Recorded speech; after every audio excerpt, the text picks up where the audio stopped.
The story begins with a man standing atop a mountain of corpses. He asked Luo Wei why this had been done to him, remembering they were like brothers who had fought together through life and death.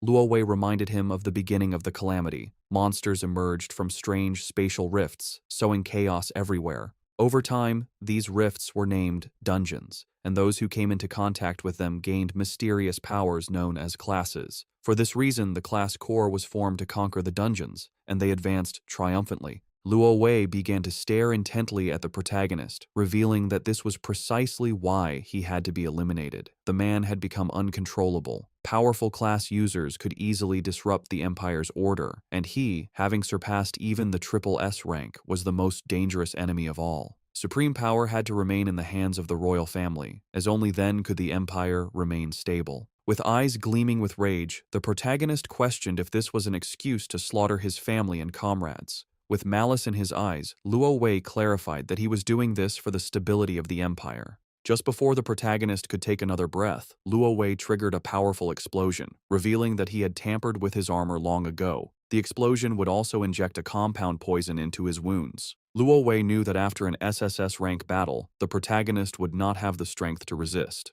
To ensure this, Luo Wei had prepared an entire army, considering it his final show of respect. Just before dying, the protagonist began to recall memories of the moments spent with Luo Wei. At that moment, his hidden skill, Mirror World, met its activation conditions. Mirror World, an SSS rank hidden skill, was the ultimate ability that reverted everything. He lost his life, and his soul sank into a lake. Decades later, a pair of boys were torturing another boy, tying him to a tree and submerging his body in the lake. One of them punched him in the stomach and told his friend to dunk him again. As they tortured him, they couldn't help but mock him, deciding to keep him underwater longer to teach him a lesson if he kept pretending. His expression seemed hilarious to them, and they planned to pull him out, only to beat him a few more times. The boy could no longer hold his breath. He didn't know why he always had to be the one suffering.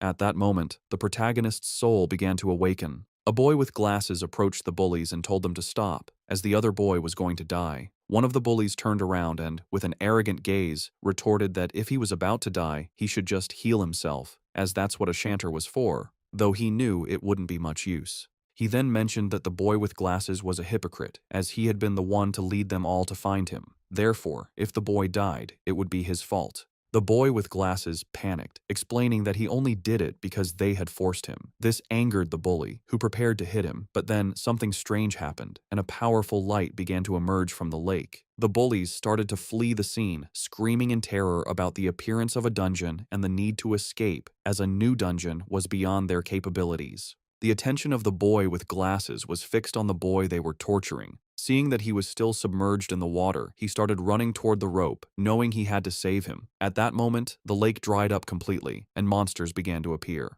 The boy with glasses started to untie the knots, and while he was distracted, one of the monsters lunged at him. But just then, the boy who was tied up grabbed him by the clothes and pulled him out of the attack's path. Then he extended his hand and used a skill called Glacial Impact. The system informed him that he had used Basic Heal on Minor Demon A, but the action had failed because the target's HP was already full. The boy with glasses panicked, not understanding why he was healing the monster. When the monster tried to attack again, he summoned a shield, blocking the attack just in the nick of time. When the protagonist opened the information window, he saw that his name was Yun Che, and he had the Chanter class. He realized he had used a healing spell, and that this was not his original body. Normally, when someone touched a dungeon, they would bind to the system and obtain a random starting class, which should be unchangeable. After that, they would grow and become stronger through the dungeon, gaining skills tied to their class. However, he had been a warrior who had reached the pinnacle. Back then, he had used a skill called Mirror World. After that, he was trapped in the Mirror World until he heard the dying cry of that boy. He finally realized that he had been revived in that boy's body. This was not exactly a happy thought, but he still thanked the boy for giving him a chance at revenge. The boy with glasses informed Yunche that the monsters were surrounding them and asked for immediate help, as he could only handle 3 at most. The protagonist knew his body was too weak. Even these small enemies were beyond his capabilities. At their speed, he couldn't even run. Opening his skill window, he realized they were all useless. Basic Heal restored 1 to 4 HP to a target, and Entangling Vines summoned vines to immobilize a single enemy with a low success rate. Chanter was too specialized. Its strengths were in support, but it was outclassed in every role. It was no wonder this class was always looked down upon. For now, with his old combat instincts, he could resist briefly. Yunche dodged the monster's attack, knowing he needed a quick way out, as he would die if his stamina ran out. Now, the hidden skill, Mirror World, was his only hope. The protagonist dodged an attack without knowing how the skill worked and then touched the monster, but the skill failed as the conditions were not met. He didn't know if his level was too low or if it needed a real mirror. When he used the skill on the monster again, it failed once more due to his level being insufficient. Noticing this, he concluded that Mirror World needed a reflective surface to activate. The level issue couldn't be solved yet, so he decided to try another target. When the protagonist used the skill on the monster's weapon, it failed again due to his insufficient level. He tried the skill on a tattered loincloth, but it also failed for the same reason. The boy with glasses panicked and told him to stop wasting time with his useless skills, as he couldn't hold on much longer. A burst of energy descended from the sky, and a monster called a malformed overlord, level 10, appeared. The boy with glasses knew they were dead. An elite monster like this required at least level 10 to be defeated. Several more bursts of energy began to descend from the sky, and his eyes widened in fear, causing him to fall to the ground. Hundreds of fierce monsters appeared before them. While the protagonist was busy using his skill, the monsters began to charge toward them. Yunche couldn't even use his skill on rocks, wondering if the level gap was too large. Then, the protagonist decided to use his skill on Qiaoji's makeshift barrier, but the system informed him that it had failed, as the skills of others could not be reversed. Upon realizing he couldn't reverse others' skills, a smile spread across his face, as this meant he could reverse his own.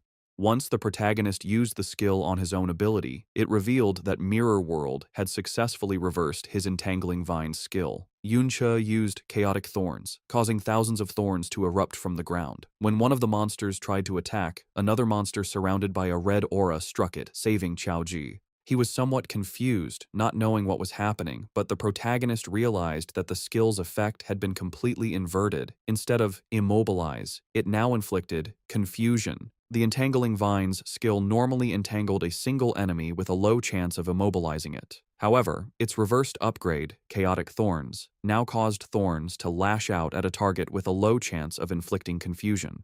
The monsters began to attack each other. This was due to the confusion status effect, which caused afflicted units to attack random targets. The protagonist couldn't help but smile, as he realized that a useless skill had become powerful after being reversed. This made him contemplate what would happen if he reversed the rest of his skills. Mirror World truly lived up to its reputation as an SSS rank hidden skill. It not only reversed the effects of skills, but also applied an overall enhancement. If he had used the non-reverted version of this skill, the success rate would be low. The duration of the restraint would only last a second at most, not reaching its current potency. Our boy grabbed a sword that was stuck in the ground and couldn't help but wonder what would happen if he reversed his remaining skills. His attention was drawn to the skill Empowered Strike. It cost 20 mana points, had a duration of 30 seconds, and granted a 5% attack boost to one unit, with the effect ending when the unit consumed mana points. When Yunche reverted this skill, it transformed into Trick Blade. It cost 40 mana points, lasted 60 seconds, and granted a 10% attack boost for each consumption of mana points. He activated Trick Blade, and his sword began to emanate a powerful aura. He realized that each skill use granted a 10% boost in attack power. Trick Blade was active, with 60 seconds remaining on its duration. Just by activating this, any skill usage would trigger attack power increases. The potential was incredible. Yunche leveled up, now reaching level 6. He noticed that many monsters had died from their own infighting, and realized that these monsters gave a decent amount of experience upon death.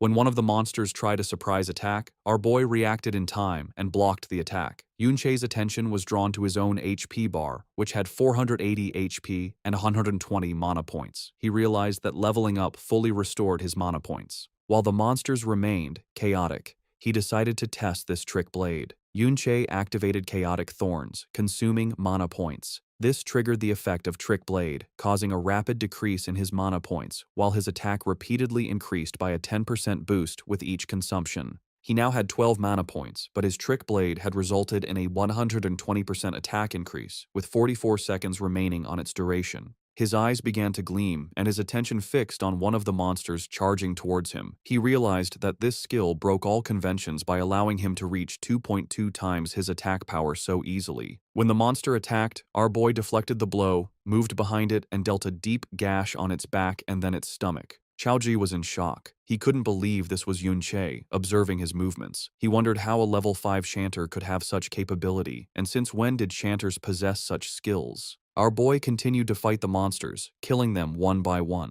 With his level 6 stats, 120 mana points, and 1 mana point regeneration per second, he realized he could theoretically reach 2.3 times his attack power. In an instant, he defeated a level 11 monster and couldn't help but smile. He realized his current strength could barely handle these level 11 elites. At that moment, a hand emerged from the ground. Yunche's attention was fixed on it as a level 21 monster called Battle Fiend Chimera emerged from the ground and began to roar. It turned and massacred the smaller monsters in a single move. Chaoji's eyes filled with fear, while on the other hand, our boy felt somewhat surprised to see a hidden level 21 boss in this dungeon. The boss began to charge toward our boy. When he tried to use Chaotic Thorns, the skill failed as the monster was immune to chaos. Just before the monster could attack, Chaoji stepped in front and summoned his shield. Yunche felt somewhat surprised, and not long after, he began to see someone familiar. A blonde-haired boy called him an idiot, telling him he had asked him not to charge forward. Our boy's eyes widened. The boss attacked with force, shattering the shield Chaoji had summoned and sending his body crashing hard against the ground. Yunche rushed towards him. He extended his hand and began to use his skills. He activated Basic Heal on Chaoji, which restored 1 HP. This consumed mana points, leaving him with 54 points. Trick Blade activated, granting him a 10% damage boost. Immediately after, Basic Heal activated again on Chaoji, this time with a critical hit that restored 5 HP. Our boy's mana points reached 1. He considered that a chanter's healing skills were truly pathetic and asked Chaoji if he had any health potions. He said he had an emergency one, and our boy told him to drink it. His Trick Blade now had 85 seconds of duration left. The boss started killing the other monsters. Yunche knew he was not yet a match for this boss, but the mobs were almost all dead. He had a plan in mind. Showing his blade, he asked Chaoji to hold on for a minute, as he was going to finish off the monsters, leaving him somewhat surprised. Our boy moved like a thunderclap, slicing the monsters to pieces. The duration of his Trick Blade had reached 0. Yunche leveled up, restoring his HP and mana points to 80-120. He activated Trick Blade. By using Chaotic Thorns repeatedly, each consumption of mana points triggered the effect of Trick Blade, increasing its attack by +10% with each activation. He knew he needed at least a 400% attack boost to defeat the boss.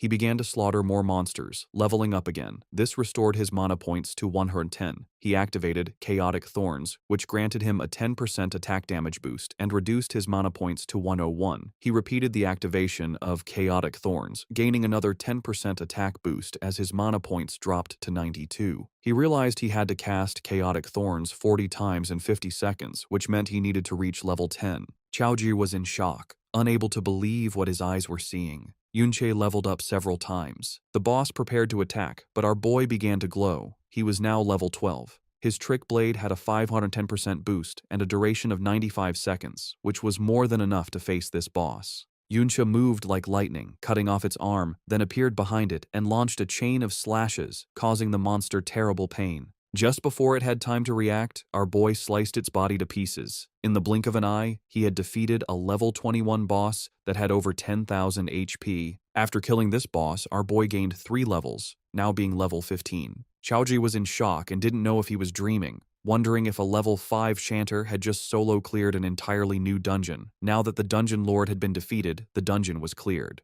He approached and asked Yunche if it was really him. The monsters dropped items, and the system prompted our boy to collect them. He wanted to know how our boy had suddenly become so strong. Our boy began to recall his past, and upon seeing Chaoji's face, he asked what his relationship was with Chao Benben. Chaoji was in shock, as he didn't know how Yunche knew his great-grandfather's nickname. Yunche was somewhat surprised to learn that he was actually the great-grandson of Chao Benben. He began to remember Chao Benben, and his eyes filled with sadness as all the people he knew had been killed by Luo Wei. Just before he could ask more about Chao Benben, Chaoji averted his gaze and mentioned that it wasn't necessary to talk about him at that moment. If Yunche didn't want to answer his question, he didn't have to say anything. There was no need to humiliate him like that. Yunche was a bit confused as he didn't know what was happening. Chaoji mentioned that, although he didn't know why, Yunche had been hiding his true strength all this time. He advised that they should return to school. Since the next day, the school would organize a visit to the Modern History Memorial Hall, and skipping classes would get them noticed.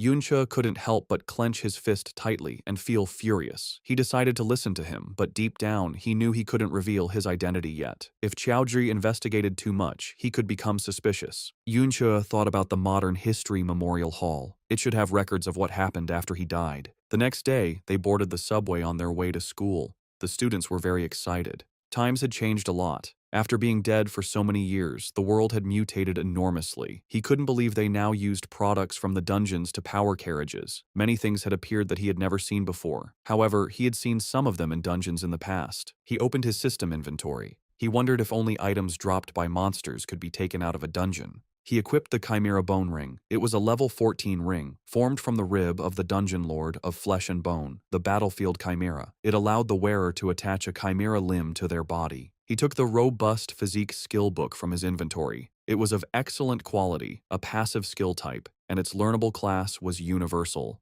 He noticed that equipment like this and skill books could be taken out through the inventory. They could also be bought and sold outside of dungeons. He had the Resilient Physique skill active. It was a passive, permanent skill that reduced incoming physical damage. Things that couldn't be stored in the inventory after defeating the Lord should have disappeared along with the dungeon. His eyes began to gleam with confusion. He didn't know what had happened after his death. Not long after, he arrived at the Modern History Memorial Hall, and the first thing he saw was the statue of Luo Wei, the supreme ruler of the kingdom, the emperor who had ended the dungeon disasters. The teacher began to guide the students through the Modern History Memorial Hall. He explained that many students knew that this very place, more than 50 years ago, had been the battlefield of that famous rebellion. The teacher explained that back then, they were deeply afflicted by the dungeons. He added that, especially after the most terrifying S rank dungeon appeared, everyone lived in fear. King Luo Wei personally led the professional army on an expedition. Despite suffering heavy casualties, he finally conquered this terrifying dungeon. But just at that moment, he encountered a long-planned rebellion. Its mastermind, as everyone knew, was Yunche. Yunche was the same man deeply trusted by the king, but who ultimately became an ungrateful traitor. Yunche couldn't help but feel furious seeing that this was what history had become. They were the ones who cleared the S rank dungeon and the ones who were ambushed.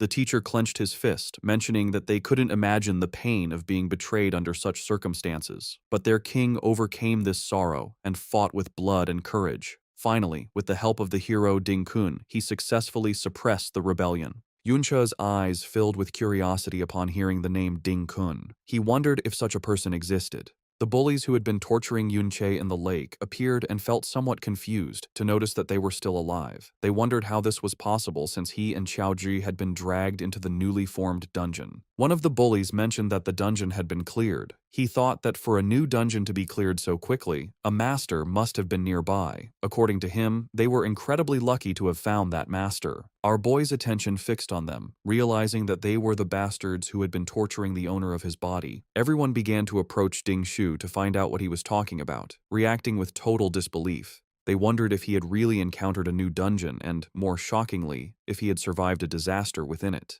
Ding Shu put his arm around Qiaozhi's shoulder and mentioned that he was quite lucky to have made it out alive. He began to whisper, revealing that they had almost dragged them into that dungeon that day and demanded to know how they planned to settle this debt. Qiaozhi panicked, making it clear that it was Ding Shu's fault. He threatened to report him, accusing him of almost causing his and Yunche's deaths. Ding Shu grabbed Qiaozhi by the head, questioning what was going through his mind and realizing that he didn't seem to have any idea of the situation at all. Ding Shu sked Qiaozhi to look at the statue in front of them and observe his ancestor being trampled upon by the hero. He revealed that he was the traitor, Qiao En, and Qiaozhi was his descendant. Finally, he asked if he really thought anyone would take his side. Ding Shu began to shout, saying that Qiaozhi could insult him, but he could not insult his ancestor, leaving poor Qiaozhi in shock. Everyone started to gather around, knowing that Ding Shu's grandfather was the hero Ding Kun. Upon hearing this, our boy's eyes began to gleam with rage. The students realized that the person next to them was Qiaozhi, the descendant of Qiao En. To them, the descendant of a traitor insulting a hero was a sign of a world turned upside down.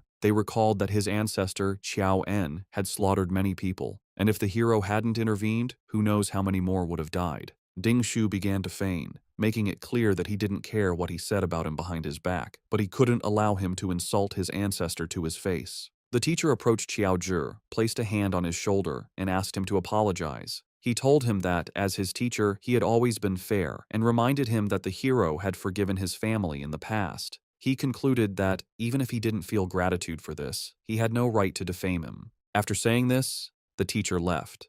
Ding Shu placed a hand on his head and revealed that if he gave him a beating in public, people would only cheer him on. No one was going to help a vicious dog that was being beaten, and besides, Qiaoji was a particularly despised dog. He grabbed Qiaoji by the hair and asked if he really believed that he, the descendant of a hero, could be wrong. He prepared to hit Qiaoji, but at that moment, someone kicked him in the face, sending him to the ground. Qiaoji's eyes widened in surprise. It was Yunche, his eyes glowing with rage. He questioned if the hero's family didn't have time to discipline their brats. The students started recording, wondering if it was really Yunche. They commented that he seemed like a completely different person and couldn't believe he had dared to strike Ding Shu. According to them, he was crazy, and some remembered he was only level 5, the weakest in his class, so they wondered what had happened to him to make him dare to hit Ding Shu. He had no parents and had always been too gloomy to have friends, so they thought he had lost his mind. Ding Shu wiped his cheek, making it clear that Yunche was just a punching bag who should be grateful that Ding Shu wasn't coming after him. He couldn't believe he had still dared to attack him while he wasn't paying attention. He and his friends started charging towards our boy. Yunche moved like thunder, dodging their attacks and striking them before they could react. Ding Shu fell to his knees on the ground and started spitting blood. The students began to murmur among themselves. Ding Shu was in shock, as he couldn't believe how fast Yunche was. The students were somewhat confused as they didn't know what had happened. They questioned how he had been taken down again so easily, and if Ding Shu was, in fact, a weakling. Ding Shu exploded with rage, unable to believe how a trash-tier level 5 support could suddenly be stronger than him. Immediately, he used the skill, Hell, which increased his attack power by 25%. He equipped the Fireforged Hammer, which granted him 314 points of attack power. He thought Yunche had just gotten lucky and, without wasting another second, he lunged at him. Our boy moved quickly and, taking advantage of the opening, punched him in the jaw. He was using the skill, Blade of Trickery, which increased his attack power by 80%. Ding Shu was in shock. Our boy kicked him, sending him crashing hard to the ground. The guard arrived and, seeing Yunche stepping on Ding Shu, asked if there was a healer. The students were in shock seeing how fast Yunche was. They remembered he was only level 5. Even the blonde girl and her friend were in shock. The guard made it clear that fighting was forbidden inside the hall due to the risk of damaging something, and then asked the teacher why he couldn't control his students. The teacher started walking towards Yunche. He had not only insulted a hero, but had now also dared to assault his descendant. According to him, Yunche was shameless. The teacher unsheathed his sword, and Yunche's attention fixed on him. Our boy used the ring, and when the teacher tried to attack, his sword shattered into pieces, leaving everyone in shock. Yunche mentioned that they should set aside the discussion of who was shameless for a moment. He pointed out to the teacher that, although he claimed to be fair, he seemed to have only listened to Ding Shu's side of the story, and he questioned him directly, asking if he was trying to curry favor with his family. The teacher told him to stop talking nonsense, and then his gaze fixed on our boy's ring. He wondered what kind of equipment it was, since, although he hadn't used his full strength, it had managed to block his attack. As a powerful aura emanated from his body, Yunche clarified that it was just a casual comment and added that he didn't believe the teacher was that type of person. The students were in shock as they couldn't believe Yunche had even been able to block the teacher's attack. The teacher promised that he would thoroughly investigate the cause of this conflict. Internally, he wondered where Yunche had obtained that kind of equipment and if he too had some kind of backing. The ring Yunche wore was the Chimera Bone Ring, whose durability was already damaged by 37%. Despite being of epic quality, it was still just equipment obtained from a level 21 lord, so using it against the level 35 teacher was pushing it too far. Yunche asked to be expelled from the hall as punishment, along with Qiaoji. Qiaoji stood up and began to follow our boy with a confused gaze. The students couldn't believe that Yunche had been able to block the teacher's attack and wondered if this was something a student could do. The teacher asked his students to use a healing spell on Ding Shu, and in the meantime, our boy and Qiaoji left the hall. He was sad, as he couldn't believe that in the end, no one had survived, and Ben had been killed long ago by that so-called hero. His gaze fixed on Qiaoji, and he thought that if he asked him anything now, he would answer without thinking. He coughed and mentioned that his knowledge of history wasn't very good, so he asked him to recount the specific deeds of that hero. Ding Kun. Xiaozhi became nervous, mentioning that, although he wasn't sure if he remembered correctly, it seemed the hero Ding Kun had discovered the great villain Yun Che's conspiracy beforehand. He recounted that he had prepared an ambush near the Triple S rank dungeon to provide support, and that was how the entire rebellion crisis was resolved. Yun Che felt somewhat surprised. He began to remember his past life and how they had been ambushed.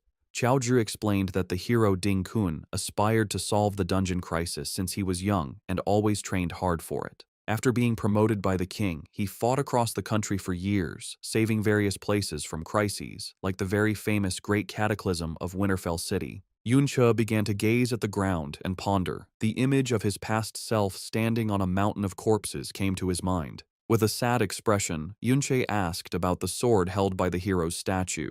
Qiao Zhi explained that it was the Flowing Cloud sword, and added that, as the story went, it was the sword the hero had used to execute the traitor Yun Che. It was a top-tier piece of equipment. Yun Che's eyes began to glow with rage, as they had not only stolen his glory and achievements, but had even taken his sword. Then he decided that he would kill Ding Kun first. Outside the Ding family compound, several high-level warriors were patrolling. Suddenly, the eyes of one of them began to glow as his attention was drawn to something. Not far away, he saw Yun Che and Qiao Zhi slip into an alley. He decided not to pay much attention, thinking they were just passing through the area. Noticing how alert the man was, Yun Che wondered if he was a wanderer with a scout skill. Qiao Zhi suggested to Yun Che that they should just leave. He argued that there were too many guards, and that even if they managed to sneak in, the moment Ding Shu returned, they would be done for. Although he wanted to go and directly kill that hero, Ding Kun, he knew it wasn't possible. According to Qiao Zhi, Ding Kun spent all his time in a high-level dungeon. Unlike in his past life, one could not freely enter and exit dungeons now. The high-level ones were all guarded by the military, and a special pass was needed to enter. However, he was sure that Ding Kun's family must have such a pass in their home. Our boy asked if it was necessary for their family to keep so many guards, considering they were just one of dozens of branches descended from Ding Kun. Qiao Zhi revealed that, after all, they were descendants of a hero, and that they also had a dungeon within their property. Our boy's eyes widened in surprise to learn that they had a dungeon at home. Xiao Zhi mentioned that low-level dungeons had long been bought and sold privately, but this was not something that people without power and influence could even dream of. Ding Shu had guards with him all the time, so he could farm monsters and level up whenever he wanted. In contrast, ordinary students like them could only do so during the school's dungeon practicals, where they even had to fight over the monsters. Yun Che realized that this era had changed a lot and questioned if this didn't mean that the richer and more powerful one was, the higher their level would be. Qiao Zhi nodded, revealing that an ordinary person usually graduates from school between level 15 and 20, and since many no longer have access to dungeons after that, they remain stuck at that level. If one got a job related to dungeons, like a miner or a ranger in a national dungeon, they might reach a level close to 30 by middle age. In contrast, guards like those at Ding Shu's house could take advantage of their family's dungeon, allowing them to be around level 30. To reach a higher level, one generally had to be recruited by the army or enter an official organization, such as a guild or a military academy, through school assessments. Only then could one access higher-level dungeons and reach higher levels. Our boy knew that if he wanted to become stronger, that pass was essential. Qiao Zhi suggested they just leave, arguing that the level gap was too large and that no matter how skilled he was, he would be no match for those guards. Yun Che was aware that his current strength was far from enough to kill that hero, let alone the Supreme King Luo Wei, who was under layers of protection. However, he knew that the scouting skills one could learn around level 30 were generally small area skills, like Eagle Eye, Enhanced Hearing, or Krat Spirit Summoning. These were not enough to cover the entire mansion compound 24 hours a day. Besides, this wasn't a life-or-death dungeon, and most of the guards were very complacent. He concluded that it was more than enough for him to get in. Qiao Zhi panicked. Yun Che, however, took a leap and got onto the wall, thinking that compared to the almost flawless scouting in the high-level dungeons of his past life, this was much more relaxed. Qiao Zhi made it clear that even if they managed to get inside a private dungeon like this, they could be killed without any consequences. Our boy grabbed Qiao Zhi by the shirt and asked if he didn't want to change his life. Qiao Zhi admitted that he did, but he had planned to do it after joining a guild. Yun Che then asked if he really believed that a guild could change things for him. Qiao Zhi, the great-grandson of the traitor Qiao En, Xiaozhi's eyes filled with sadness. Our boy pulled him up onto the wall and made it clear that a person's destiny can only be changed in the present, not by betting on a what if that even he himself wasn't sure of. Yunche was not going to pass up the dungeon right in front of him. He decided to let him decide for himself if he wanted to follow. Qiaozhi began to sweat, and our boy pondered, wondering if the descendant would make the same choice as his ancestor. Qiaozhi stood up, as he simply couldn't let him go to his death. Yunche told him not to make a sound, explaining that there were no traces of a summoning-type scouting skill in this area. Therefore, as long as they kept their voices down, avoided their line of sight, and seized the right moment, they could easily get in. Yunche grabbed Qiaozhi and, following his plan, they managed to enter the Ding family compound. Qiaozhi's attention was fixed on a dungeon that unfolded underground. They entered the dungeon and saw two monsters, one level 6 and the other level 8. Our boy noted that the level was slightly higher than in the previous dungeon, but the number of monsters was not as high, probably because Ding Shu's family killed them regularly. Our boy mentioned that there were only two small mobs and asked him to go and give it a try. Qiaozhi couldn't help but feel scared and refused, stating that there was no way he could beat them. Our boy forced him to fight.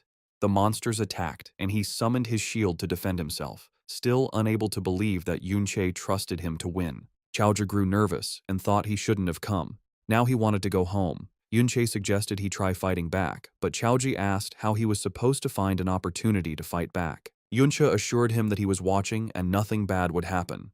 Qiaozhi decided to trust him, and using his shield, he attacked. But then the other monster tried to attack from behind, but he reacted in time and dodged the attack. It was just as Yunche had thought. Qiaozhi's talent was actually quite good. The problem was that he was always timid and panicked easily, so he only dared to defend. However, his subconscious judgment of spatial positioning was extremely accurate. Because of this, it always seemed like he was in a dangerous situation, but he didn't lose much health. Qiaozhi attacked the monster, but his shield shattered into pieces. Yunche moved like thunder, killing the monsters. Qiaozhi was somewhat surprised as he had leveled up. He was now level 7. Our boy explained that experience was distributed according to contribution, and that if he didn't unbalance the monsters, he wouldn't get much EXP, even if Yunche was the one who killed them. Yunche wielded the Crescentful Bone Blade, a blade formed from the condensed resentment in a leg bone, which increased his attack power by 62 and his spiritual attack by 11. Yunche noticed that Qiaozhi's movements were very agile and asked him how he distributed his attribute points. Qiaozhi revealed that, except for spirit, he generally added them evenly. Our boy recalled that shield bearers didn't usually add points to agility. Qiaozhi explained that if he didn't, he found it difficult to find a party at school. He clarified that no one wanted to wait for a slow shield bearer, as by the time he arrived, the others would have already taken all the monsters. Yunche let out a sigh and explained that he needed to have a long-term perspective. He clarified that advanced class promotions after level 60 had attribute requirements. He gave the example of the Bastion Fortress class, which required 60 stamina and 90 defense points, concluding that he couldn't just add points randomly. Qiaozhi mentioned that the highest an ordinary person would ever reach in their life was level 40-something and wondered how he could even think about level 60, as that was S rank. Our boy placed a hand on his shoulder and, with a smile, told him that from that moment on, he could start thinking about S rank, or things far beyond S rank. That said, he also needed to start planning his own class advancement. He reflected that his support class had only been revived thanks to the hidden skill Mirror World, and that, if nothing unexpected happened, he would probably change to another class. He was in shock as he realized something stunning. His Mirror World skill could be leveled up. In the Ding family's private dungeon, Yunche fought monsters with surprising speed. His Trick Blade skill boosted his attacks, but it ended just as he hit a level 17 zombie greed demon. The monster, still alive, showed Trick Blade's power, but also its limits in long fights. Yunche's mana and stamina were low. The monster died, confirming his body couldn't handle extended battles. The fight yielded huge rewards. Yunche gained 2 levels, reaching level 17, and his health, mana, and attribute points increased rapidly. He also got 2 Shadow Creatures' Souls from Elite Zombies, which gave his SSS rank Mirror World skill 2,000 experience points, confirming he could level it up. After the battle, Yunche collected items, pleased with the levels and Mirror World experience. Suddenly, sensing danger, he moved higher and saw Ding family guards patrolling more often. Below, Qiaozhi, level 8, with new gear, nervously suggested they stop. He noted fewer monsters and high guard alert, making it too risky, wondering if they were found. Yunche agreed. Fighting now would be too hard, requiring constant guard watching and careful trick blade use. With his current power and increased security, the risk was too high. Yuncha looked at a new skill book, Brick Spell, which created mana bricks. When reversed by Mirror World, it became Void Technique, making small objects intangible. He realized not all reversed skills were for combat. Some had subtle non-fighting uses. Yuncha checked his Mirror World skill. It needed 30% more experience to level up. Standing on the cliff, he thought about the amazing power its reversal gave him, even at its basic level. He felt more determined, imagining how much stronger he'd become when it leveled up. With glowing eyes, Yunche made a new plan. This dungeon offered unique, mirror world experience from its monsters. He figured killing the boss could level up the skill to level 2, a reward too good to miss despite guard risk. They moved quietly through the cave, hiding behind rocks, as guards used detection skills more often, making their position risky. Yuncha cautiously peered ahead and saw their target. A massive, shadowed figure on a throne, bound by thick, glowing purple chains at the top of stairs. Many guards protected it. This was the dungeon boss. From their hiding spot, Chaoji was shocked to see a dungeon boss controlled like this. Yunche was less surprised, noting their school's boss was also guarded, suggesting it's common for strong groups. Yunche scanned the scene, seeing relaxed guards on the stairs. He focused on the glowing purple chains binding the boss, realizing they were powerful restraints. He quietly analyzed the situation. With so many guards, a direct attack on the boss would be suicidal and unwinnable, drawing everyone's attention.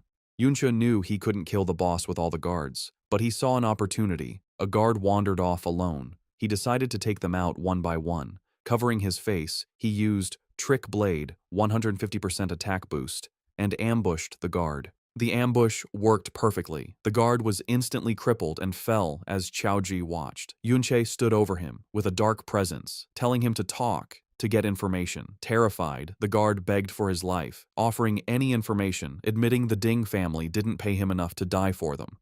Yunche listened, seeing this as his chance to ask about his main goal, infiltrating the compound. When Yunche asked about the Hero Dungeon Pass, the guard was shocked. He quickly said the old master had many in his study, and they weren't rare. Misunderstanding, the guard thought Yunche was a hero grandpa fanatic. Frightened by Yunche's silence, the guard swore he was truthful, saying he'd seen the old master take passes often. He warned that the passes were temporary samples. Without an insider, they'd be caught. Yunche wasn't bothered. He grabbed the guard's collar, telling him not to worry. With a cold look, he ordered the guard to empty his inventory, showing his plan to steal from him and likely take his identity. Back at the Ding family compound, Yunche kept questioning the guard, holding him by his shirt. Yunche was disappointed by a single mediocre skill book. The terrified guard swore it was all he had, explaining the Ding family kept all valuable dungeon drops in their inner residence, leaving outer guards scraps. Yunche learned Sunlight Baptism, a passive skill giving temporary defense after healing. He used Mirror World to reverse it into Moonlight Blessing, a strong offensive skill granting temporary attack boosts after healing. He noted this skill, like the dungeon passes, was in the inner residence. The guard pointed to the lavish Ding inner residence, explaining outer guards like him couldn't enter without a direct summons. He said security was extreme. Except for Ding Shu, everyone inside was over level 50 with top gear, making outer guards unneeded. Yunche held the guard closer, asking if the pass was in the residence. The terrified guard confirmed it, adding the powerful family head, level 42, was also there, a foe Yunche couldn't beat. He detailed the family's strength. Current and second family heads, level 42, third family head, level 52, and old master, level 57. He warned that if the two strongest members returned, it would be impossible. After getting all the info, Yunche knocked the guard out. He had Chaoju wear the guard's armor as a disguise and wait for his signal. Since the powerful family head was safe inside, Yunche planned to lure him out instead of confronting him directly. Back in the dungeon, Yunche observed the boss. He understood the Ding family used high-level chains to keep the boss alive, creating a permanent private farming spot. He realized this system's security, relying on easily guarded chains, could be exploited. This was a big flaw. Guards thought their method was safe because no one would unlock the chains, but they didn't know Yunche, who, from his past life, knew how to unlock them. He quietly approached a guard and easily undid the lock.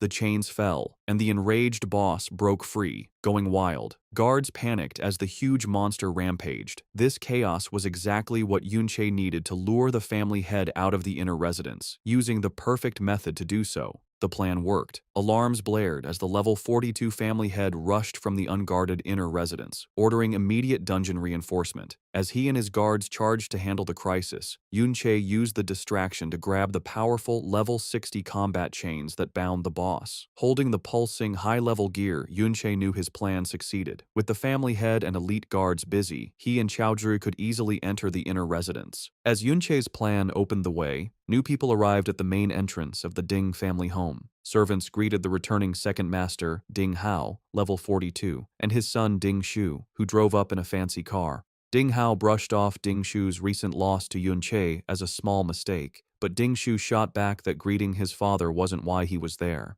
Ding Hao then opened the car door for a Miss Yun Sha. Two young women stepped out, one with long blonde hair, and her dark-haired friend, likely Yun Sha. The mustached family head, back from the dungeon mess, waited at the top of the stairs, smiling. Suddenly, his smile vanished, replaced by confusion, then anger. He roughly kicked a bowing servant out of his way, telling him not to block him. As the servant lay on the ground, the angry family head walked quickly towards Ding Hao, Ding Shu, and their two female guests, clearly upset. From the woods, Chaozhi, dressed as a guard, watched the scene at the house.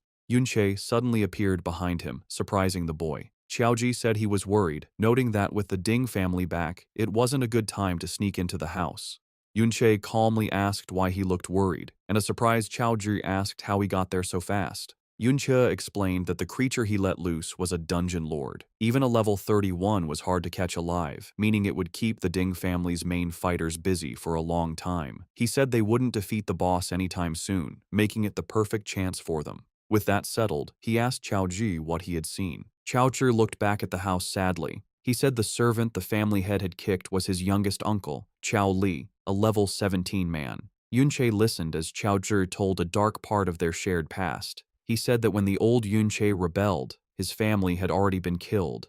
Chaozhi added that, in a way, this saved them from the years of shame and pain that followed for the children of traitors, like his own family. Hearing about the pain Yunche's old friend's family had suffered because of lies about their past, Yunche's face showed grim sadness and strong will. As they watched from the trees, Chaozhi continued his family's sad story. He explained that after being called traitors, the Chao family faced constant meanness from the empire. Their homes were destroyed and their lives were ruined. It got worse under secret orders from the so-called hero Ding Kun, who made sure the surviving Chao members were picked on and hurt constantly. Beaten and broken, with no other choice to survive, the remaining Chao family members were forced to work for the very people who helped ruin them, the Ding family. Now, they live a poor life, always watching their masters' faces, bowing and scraping for scraps. Chaozhi admitted with shame that they are sometimes shown off as proof of the Ding family's power and kindness for forgiving the children of a traitor. He said his father's generation tried to fight back and change their fate, speaking out against the unfairness, but their effort ended badly. The stress broke his father, who went crazy, while his uncle, Chao Li, became completely obedient, acting like nothing more than the Ding family's dog. Heavy with this hopeless history, Chaozhi began to doubt his own actions, wondering if it was right to follow Yunche into such a dangerous place. His doubt was cut short when Yunche turned to him and said firmly that he needed to go to the inner residence. Panicked, Chaozhi tried to stop him, quickly reminding him that Ding Shu's father, a fully equipped level 42 fighter, was inside. He warned Yunche that if he was found, he would surely die. Yunche wasn't scared by the danger. He explained his belief that in this time, where powerful people control who can use power and dungeons, one can't hope to change their life without taking chances. He looked at Chaozhi, adding that some things will never get done if one worries and waits too much. Finally, Yunche gave him a clear choice. He told Chaozhi he could help him change his fate, but Chaozhi had to decide to act first. Yunche made his own plans clear. He would fight back, but he wouldn't make Chaozhi follow him. Even with Yunche's strong will, Chaozhi was still very scared and doubtful. He argued that the Ding family was a huge power that ruled the world, asking how the two of them could possibly fight such a big force. Yunche turned away from him, looking at the distant inner residence as he started walking forward. He told the stunned Chaozhi that his goal was much bigger than just taking down one family. The real enemy he planned to fight, he said, was the entire empire itself. Meanwhile, inside the quiet inner residence, Ding Hao relaxed on a couch, served by a maid. He wondered how the dungeon lord had broken free from its strong chains. Seeing him, the blonde girl with Ding Shu politely asked her uncle if it was a bad time, offering to visit another day because of the emergency. Ding Hao quickly waved away her worries, saying his older brother, the family head, could handle it. He promised her that a simple dungeon problem was far less important than her visit. He continued, smiling, explaining that when his powerful father, the old master, and his third brother heard she was coming, they had already started heading back to the house to meet her. Also, he said they had already contacted Hero Grandpa, who was very excited to meet her, making it clear that handling the situation would be very easy. From a hidden spot on a balcony, Yunche heard everything. His attention sharpened at Hero Grandpa, knowing they meant the so-called hero, Ding Kun. His mind raced, connecting this new info with what he'd learned from the captured guard. To enter the hero's dungeon, one needed both a pass and someone to go with them. He looked at the guests, seeing how respectfully Yun Sha was treated, and realized her status must be very high. Then, an important detail hit him. Her name was Yun Sha, sharing the same last name as his current self. He wondered if this was just a coincidence. For now, he pushed the thought aside. He focused his gaze, deciding to concentrate on his immediate goal, getting the dungeon pass. As he watched, Yunsha stood silently, her face unreadable, a figure of mystery and importance. With the Ding family's main fighters busy, Yunche used the chance to sneak into the inner residence. He moved silently through the rich hallways, slipping past two maids talking and using the shadows to hide. He went through the richly decorated halls, moving deeper into the mansion towards his goal. Meanwhile, outside the dungeon, the problem was solved. The family head, Ding Yi, level 42, and his forces stood before the now defeated dungeon lord. Ding Yi looked at the situation, deciding the creature had been let loose on purpose. He was bothered, though, because they couldn't find who did it. He figured that taking such a big risk couldn't have been just for one piece of good equipment like the chains. Determined to protect his home, he ordered his guards to surround the inner residence first. His main concern was his important guest. He couldn't let anything scare the young lady. Inside the study, Yunche started his search. He went to the desk the guard had told him about, but was at first annoyed to find the drawers empty. Remembering his new non-fighting skill, he used phasing, the reverse of brick spell. This let his hand go through the solid wood of the desk, showing a hidden spot inside. He found a drawer full of books and journals. He pulled out the items, his eyes first landing on what looked like a diary. Pushing it aside, he found the real prize, a collection of high-quality, fancy skill books. One was for a strong support skill, Slowing Aura, which could slow all enemies in a wide area. He had found the family's secret stash. The entrance to the Ding family's inner residence was now full of guards. Hiding in the nearby woods, Chaoji watched in terror, wondering why all the guards had come and fearing they had been found. His panic grew as more guards arrived, and he realized the situation was too risky. He worried that if Yunche didn't get out right away, he would be caught. The fear of being caught brought back painful memories of his father going mad and his family's constant suffering. His first thought was to run, to sneak away, and save himself. As another guard came near his hiding spot, he was frozen by not knowing what to do. But at that key moment, Yunche's words came to his mind. He could be helped to change, but he had to make the choice himself first. Having made up his mind, Chaoji let out a loud shout, purposely getting the guards' attention. He then burst from his hiding spot and started running, leading them away from the mansion. He had made his choice. He would act as a distraction to make sure Yunche wasn't found. From inside the mansion, Yunche saw Chaoji's brave act. With the guards distracted, he broke a window and jumped out. He felt proud, realizing that his friend had finally overcome his fear and chosen to fight against his fate. To help Chaoji escape, Yunche created an even bigger distraction. He landed among the guards, taunting them by saying he had stolen the chains and skill books, daring them to come and get them. Angry, the guards immediately left their positions and chased him. As he ran, Yunche used the Slowing Aura skill he had just stolen. However, thanks to Mirror World, the skill was reversed, becoming Accelerating Aura, which sped up himself and any friends nearby. The family head, Ding Yi, saw them running, but noticed something strange.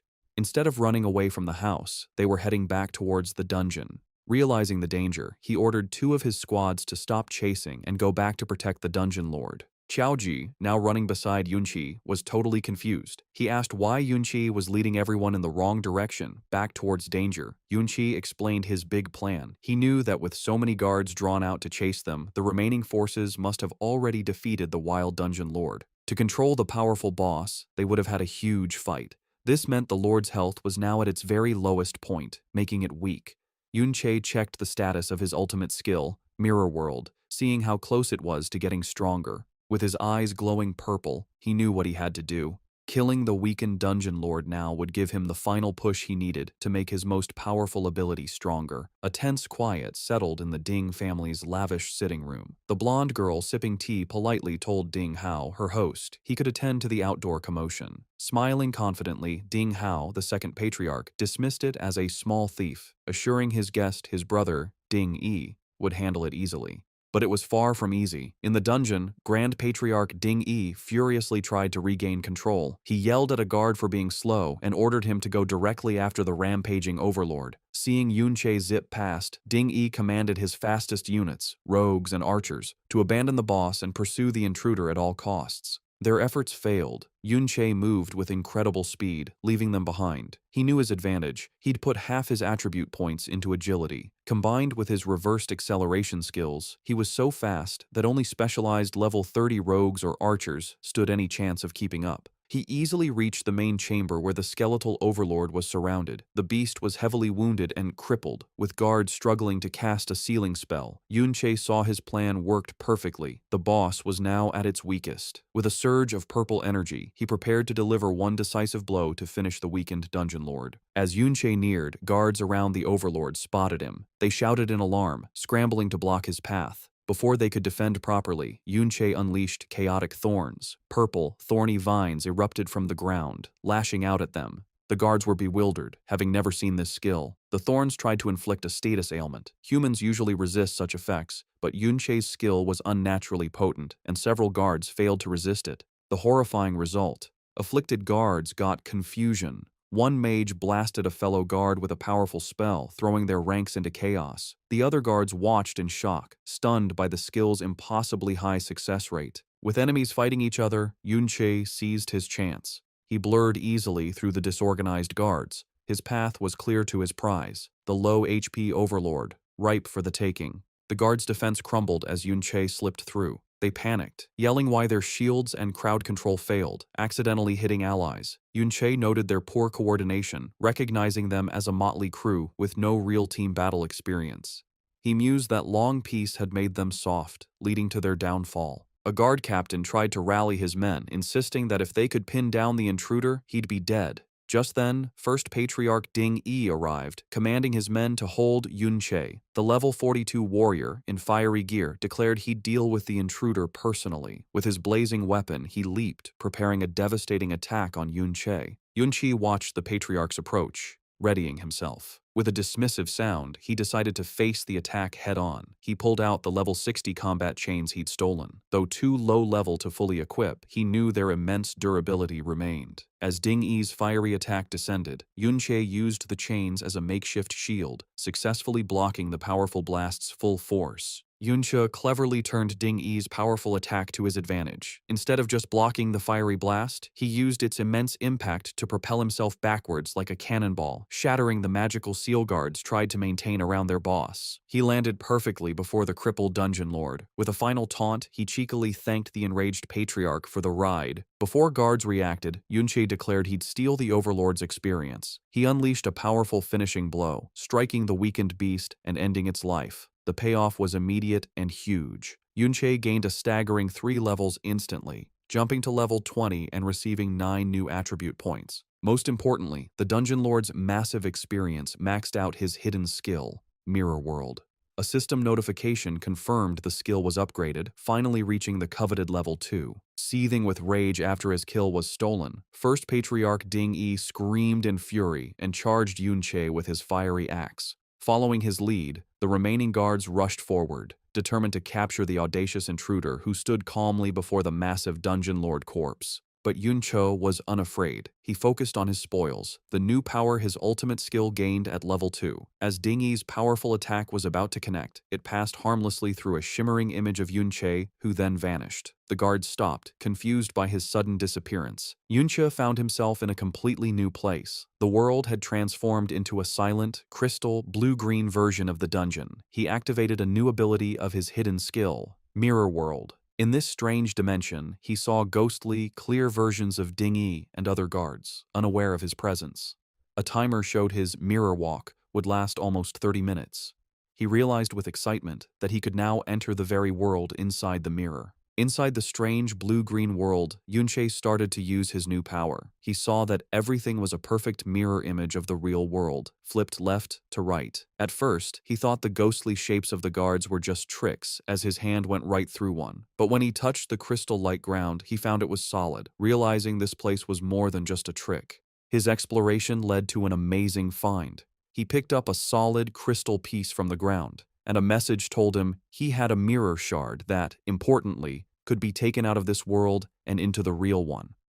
This was a big deal for Yunche. He understood that with his mirror world skill, now at level 2, he could bring real objects from this other world into his own. Wondering what else had changed with the skills upgrade, he checked his system screen. He saw a completely different list of skills, showing many powerful reversed abilities like invisibility and force field cage, but most of them were marked not activated, which confused him. A message quickly explained that these skills were for base skills, not yet learned. He then understood the full power of his new ability. The list showed the reversed forms of all skills he could learn. He now knew that to use any of these strong abilities, he first needed to find and learn their normal versions in reality. The skill reversal he used at level 1 was just a simple, basic part of his ability's true power. As he looked through the exciting list of future powers, he realized this changed everything. He could now pick strong skill pairs and plan his whole class path ahead of time, knowing exactly what powerful reversed forms he would get. As Yunche was thinking about his new skill's full potential, he suddenly felt something behind him. Turning, he saw a faint, blue-green human shape floating aimlessly in the crystal air. He wondered if it was a soul, like how he was stuck before he came back to life. The idea interested him, and he asked if other souls were also in this strange world. Without warning, the calm soul flashed with green energy, turning into a screaming, bone-like undead creature that lunged at him. Surprised, Yunche pulled out his glowing blade and got ready to fight. He met the creature's attack, and with one swing, easily smashed the undead being, noting it didn't seem very strong. Just as he finished the creature, a new message popped up, getting his attention. The system offered him an undead contract. It explained he could make a deal with the soul he had just beaten, letting it leave the mirror world and fight for him in the real world. The contract also said the soul's highest level would always be the same as his, and he could have 20 such contracts. This unexpected event made Yunche think about what this new power could do. Yunche thought about what his new power meant. He now understood that after beating an undead creature in the mirror world, he could make a deal with its soul and bring it out into reality as a powerful fighter. Holding the mirror shard he had made real, he knew his ability wasn't just for things like stones. The level 2 upgrade to Mirror World was a real game changer, letting him bring not only items, but also an army of undead from the mirror world into the real one. Looking at the huge crystal landscape full of possibilities, he found the idea interesting. Back in the real world, things were messy. With its lord defeated, the private dungeon had vanished, leaving a stunned and confused army of guards. They couldn't understand where the intruder had gone. One captain frantically asked how he just vanished, wondering if it was a high-level rogue's stealth skill. A rogue expert quickly said no, explaining their stealth had clear limits and couldn't make someone disappear so perfectly. The lack of answers made another captain angry, and he grabbed the rogue, demanding to know how the intruder could have escaped with so many of them there. The first patriarch, Ding Yi, was even angrier. Having lost his valuable private dungeon, he took his anger out on one of his men, grabbing the man's face and yelling that if they couldn't find the person responsible, they would have to pay him back for the loss. Meanwhile, Yunche's time in the mirror world was ending.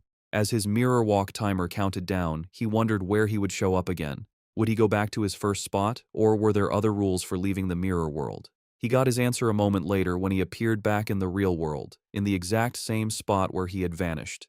The angry Ding Yi spotted him right away, and without thinking, roared for his men to get him. Facing the new attack from the Ding family's fighters, Yunche stayed perfectly calm. He held up a hand, a swirling green light glowing in it, as he told them not to be so fast. He said that after being ganged up on for so long, it was time for him to do the same. With that, he used the power he had just gained from the mirror world. A flood of spooky, skeletal warriors burst out, forming a scary undead army that rushed towards the shocked guards. The guards reacted with pure terror, their attacks slowing as they questioned what these ghost-like figures were, wondering if they were actual ghosts. The first patriarch, Ding Yi, tried to calm the growing fear. He yelled at his men not to panic and said the creatures were just undead monsters he had seen many times before. One of the guards fought a skeletal warrior, getting ready for a tough fight. However, he was surprised to see a health bar appear above the creature. It was an undead skeleton warrior, and it was only level 20, the same as Yunche.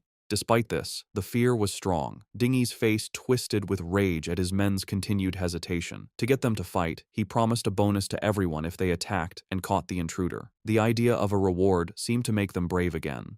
But as the guards turned their attention from the undead army back to Yunche, they found he was no longer there. Confused, they looked around, wondering where he could have possibly gone. Having used his newly summoned undead as a distraction, Yunche watched the fight from a safe distance. He judged that his current army was still too weak to be truly effective. He knew that if he could find and make deals with stronger souls, the disorganized guards would have been no match for him. However, he was limited by what he could find. He had already made deals with the 20 strongest souls available in the small area he had explored within the mirror world. Also, he found that his exploration of the mirror world wasn't endless. He had hit a wall that kept him within 200 meters of where he entered. This made him realize that to find better undead, he would need to enter the mirror world from different places in the future. His planning was cut short when he saw that his friend, Qiao Ji, who had been acting as a distraction, had been found hiding in the woods. One of the guards sneered at the disguised boy, teasing him about the reward he would get for catching him. Without hesitation, Yunche leaped from the shadows, quickly and precisely striking down the guards threatening his friend. With their path clear, he grabbed the stunned Qiao Ji and told him they were leaving. Looking at the mess he had created, with his undead army keeping the rest of the guards busy, Yunche decided their job was done. It was time to go back, get away from the danger, and properly check all the new things he had gained from his bold raid. As Yunche and Qiao Ji escaped, the remaining Ding family guards fought the undead army. The guards fiercely attacked the skeletal warriors, breaking their bones. A guard leader noted the creatures weren't very strong, but their relief was short-lived. To their horror, a defeated skeleton would instantly reform, unharmed. They kept fighting, only for skeletons to revive endlessly. Just as the guards' spirits were breaking, Ding Ge, the strong level 52 third head of the Ding family, appeared, calmly smoking. He realized the skeletons were summoned creatures and that reviving them used their summoner's magic. With a confident smile, he concluded they just needed to kill them until their master ran out of energy. Sometime after the chaotic attack, the old master, the powerful head of the family with a long white beard, returned. He immediately asked if their important guest, Miss Yun Sha, had left. Inside, his son, Ding Hao, bowed respectfully, apologizing for failing to keep her there. He explained the intruder was unbelievably bold, causing a commotion by shouting and even breaking a window, which scared their guest away. The old master, the formidable level 57 Ding Dan, son of hero Ding Kun, was furious. He yelled at his son for the complete security failure, enraged that an intruder got in and escaped without being identified. Ding Hao bowed his head in shame, taking full blame. However, Ding Hao offered good news. Despite the chaos, Miss Yun Sha agreed to go to the hero's dungeon, meaning his grandfather, Hero Ding Kun's matter was not ruined. This didn't calm the angry patriarch. Ding Dan swore they'd kill the culprits without mercy. He then impatiently ordered his son to quickly check what else was stolen. Safely away from the chaos, Yunche reviewed his gains. He looked at the temporary dungeon access permit he stole, which had Qiaoji's name. He had the pass, his main goal, but still needed an escort for the hero's dungeon. He decided not to rush this problem. He assessed his other gains from the Ding family house raid. It was very profitable, raising his level to 20. His powerful Chimera Bone Ring was almost destroyed from blocking an attack, but he'd stolen over 10 valuable skill books. He saw one book had chant skills, all support types. He learned Battle Song Chant, which boosted critical hit rate and damage but lowered defense. He immediately considered its reversed form, Shield Song Chant, which would do the opposite. He excitedly realized by learning and reversing these support skills, he could greatly boost his stats. With these boosts and a new passive skill that increased his strength, he knew he could crush any same-level opponent with pure stats. Besides skill books, the Dungeon Lord dropped a rare level 30 item, Corrupted Knight's Armor, which would be useful later. But most importantly, above all the levels, skills, and equipment, he had finally leveled up his hidden skill, Mirror World, to level 2. Thinking about his new abilities, Yunche admitted his necromantic summons greatly increased his combat power. But he knew it wasn't enough. Recalling the hero Ding Kun's statue, he judged his enemy was at least an S-rank berserker.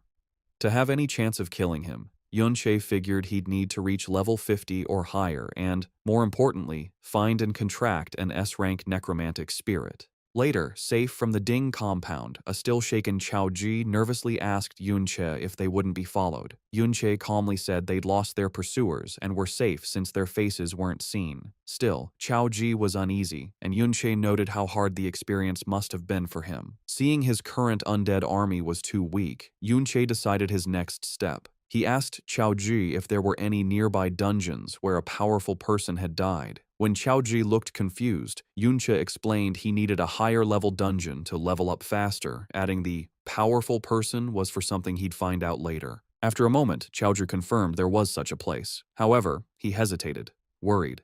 He revealed it was the school's private dungeon, and they couldn't sneak in.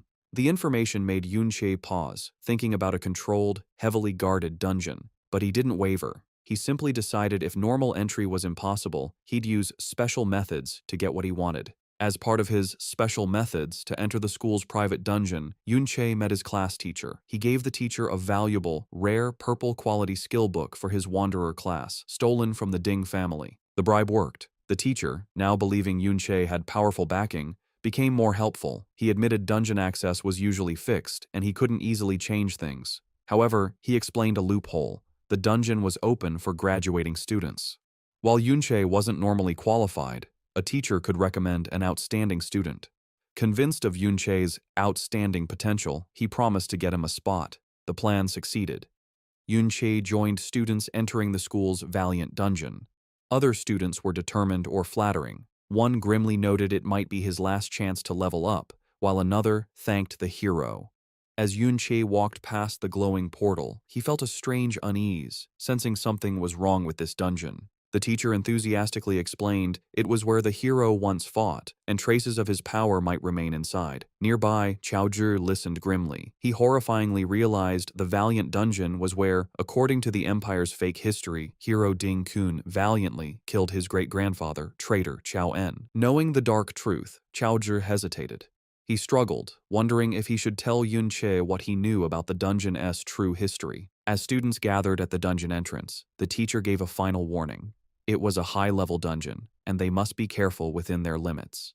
He then singled out a red-haired student in armor, Little Z, telling him to look after Yunche and Chaoji. Little Z was clearly annoyed, complaining he couldn't focus on leveling up if he had to babysit. Another student pushed him forward, telling him to stop complaining as the dungeon was open. Grumbling about why younger students were allowed, Little Z entered the dungeon with the others. He condescendingly ordered Yunche and Chaoji to stay back and not cause trouble, threatening to abandon them if they were a burden. As the group went into the vast, purple-lit interior, Yunche silently assessed his surroundings. He noted it was supposed to be a level 20-40 dungeon. However, his instincts from his past life screamed something was wrong. A deep unease washed over him as he felt a profound danger that didn't fit a dungeon of this supposed difficulty. As students went deeper into the glowing purple Valiant dungeon, Yunche saw Yun Yin and her blonde friend, Yun Sha, inside. He wondered how they, as younger students, were allowed. Little Z, assigned to watch Yunche, also saw the girls and pointed them out to another armored student. This student immediately dreamed of escorting the attractive girls. His fantasy was cut short by a taller, serious student in a helmet who smacked him, telling him to stop dreaming. This student revealed Yun Yin and Yun Sha were much stronger, both over level 30. He scoffed that they should be asking the girls for help, and the daydreaming student wasn't good enough for them. Embarrassed, the student muttered he was just talking. As the older students talked, the daydreaming boy watched Yun Sha and Yun Yin. To his and his friend's surprise, the two high-level younger students ignored them and walked directly towards Yunche and Chaoji. Yunche watched them approach, confused. He recognized Yunsha as the high-status guest from the Ding family's house. Her direct approach made him suspicious. He wondered if she knew the original owner of his body, or if she was confronting him for Ding Shu, whom he'd publicly embarrassed. Yunsha's approach was direct and friendly. Smiling confidently, she told Yunche she saw him at the memorial hall and complimented his fighting skills, adding his voice was unique. Yunche wasn't sure what she wanted, thinking she was just making small talk. However, Yunsha's eyes glowed gold as she leaned closer, revealing she recognized his voice from the shattering glass during his escape from the Ding family residence. This stunned Yunche. He realized, alarmed, that this powerful girl had identified him as the intruder just from 2 sentences he shouted. Having made her point, Yunsha's clothes changed to white, mage-like combat gear. Yun Yin did the same, putting on a dark, green energy outfit. Yunsha then told a still surprised Yunche they'd explore the dungeon first, then walked away with her friend. As they walked off, Yunche processed the encounter carefully. He understood she recognized him as the intruder, but chose not to expose him publicly, subtly delivering the message. This made him wonder if it was a warning. He considered the dangerous possibility that Ding Shu also recognized his voice from their earlier fight. However, Yunche decided not to worry for now. He was confident that as long as the Ding family didn't act immediately, his fast leveling speed would soon make him strong enough for any threat they posed. Seeing her act as friendly, he decided to offer a warning back. He called out, advising them to be careful, as his instincts told him the dungeon felt strangely dangerous. Yunsha stopped and seemed to agree, telling her friend the place felt odd. She reflected that given her high level, the dungeon shouldn't feel so unsettling. With a final knowing smile at Yunche, she thanked him for the warning before she and Yunyin continued. The brief friendly talk between Yunche and the high-level girls didn't go unnoticed. The other older students watched in disbelief, gossiping about why the usually cold Yunsha was so familiar with him. Driven by jealousy, they surrounded Yunche, asking about his relationship with her and demanding an introduction. Not interested, Yunche cut off their questions, announcing he and Xiaozhi were leaving the group to explore alone. The older students were shocked by his overconfidence, warning him that as younger students, the level 20 monsters would surely kill them. To their surprise, their supervisor, Little Z, told them to let the two go. He reasoned that for Yunche to be friendly with someone as powerful as Yun Yin, his own level must be high. When others protested, reminding him of their teacher's orders, Little Zai's true motive was revealed in his thoughts. He aggressively reminded his friends of their real reason, to find precious crystals. He didn't want to share the loot, so letting them wander off was perfect. He finalized his decision by callously telling the group to ignore them, reasoning they had distress signal guns if needed. As Yunche and Xiaozhi walked away, he watched them with anger and jealousy. He couldn't understand why a plain kid got Yunsha's attention. His envy grew into dark malice. He concluded if Yunche was so overconfident, he deserved to die. Sometime after Yunche and others entered the dungeon, an angry Ding Shu arrived at the entrance. A male staff member and a woman asked him what he was doing. Filled with rage, Ding Shu grabbed the man's shirt, asking if a team had just gone inside. The staff member demanded to know what he planned to do. This fight came after a frustrating meeting Ding Shu had with his family elders. When he tried to tell them Yunche and Xiaozhi were the intruders who raided their home, his father, Ding Hao, dismissed him. He coldly told him not to blame them for his public humiliation, as he had no time for such small matters. Ding Shu strongly insisted he recognized their voices from the raid. However, Ding Ge was doubtful, pointing out the intruders were too skilled to be mere students, easily escaping many guards. Ding Ge said unless Ding Shu could prove their strength was greater than the guards, he couldn't support his claim. The family head, Ding Dan, coldly told him to leave them to their important matters. Dismissed by his family, Ding Shu had no choice but to act himself. Back at the dungeon entrance, he again confronted the staff member, declaring with crazy determination that since Yunche and Xiaozhi were inside, he had to go after them. Inside the dungeon, Yunche was fighting a tough level 20 greed demon crystal giant. The creature, made of sharp blue crystals, attacked fiercely. As Yunche dodged its hits, an even stronger enemy appeared, a level 30 greed demon crystal eye. It shot a powerful beam of purple energy right at him. Seeing the new monster's immense power, Yunche got ready for the hit. From far away, a terrified Xiaozhi shouted Yunche's name and used a support skill. A set of golden shields with angel wings appeared around Yunche, protecting him from the attack. The skill, called Surrounding Shield, gave Yunche a shield with 500 durability and 700 defense for 3 minutes. Qiaoji didn't stop there. He used a motivational shout, which wrapped Yunche in an aura that boosted his power. This gave Yunche the inspired status, increasing his attack power and speed by 5%. It showed that Qiaozhi was quickly becoming a very good support player. Strengthened by Qiaoji's help, Yunche used a series of powerful attacks on the huge crystal monster. With his Trick Blade skill active, which gave him a 70% attack boost, he shattered the strong level 30 Eye of the Mountain with a final strong hit. The victory brought quick results. Yunche leveled up to level 21 and got 3 new attribute points. Qiaoji was also happy, shouting in surprise as he leveled up to 11 and also got 3 attribute points. Yunche explained to his friend that the surrounding shield and motivational shout skills came from the books they had stolen from the Ding family. He said they were very useful skills that Qiaoji was able to learn. As he looked at the defeated monsters' remains, Yunche thought about how much better their teamwork had gotten. He knew the monsters in this dungeon were a bit high level, but Qiaoji's new support skills made the fights much easier to handle. As they went deeper into the dungeon's crystal caves, Yunche remembered something his teacher had said. The teacher had mentioned a rare monster in this dungeon called the Obsidian Beast. He had said that killing it gave a chance to get a rare support skill book for gravitational pull. This was a big chance for Yunche because he had already seen the skill's reversed form, Force Field Zone, on his Mirror World skill list and knew it was a key skill for his future plans. But hunting the beast wasn't his only goal. He looked out at the huge, spooky landscape, knowing that this dungeon was also said to be where many powerful adventurers had died. He believed their souls might still be where they fell, giving him a chance to find and contract powerful undead spirits for his army. He hoped he could find some of these souls in the area. Suddenly he felt danger and his eyes widened in alarm. In the canyon below, a huge creature made of dark, glowing purple rock appeared. It was not alone. A whole group of these elite-level obsidian beasts was on the move, marching together through the Crystal Pillar Canyon. From a high cliff, Yunche and Qiaozhi watched the strange sight. Yunche saw that the elite beasts were moving in a large group and had also traveled at least a kilometer, much farther than they normally would. This very unusual organized behavior led him to a serious conclusion as he mumbled the words, "Wanderer type, huh?" He recognized the signs of a much bigger and smarter threat. The way the obsidian beasts were acting reminded Yunche of something, and he explained what a wanderer-type monster is. These are rare creatures that don't have a fixed spawn location and wander freely all over a dungeon map.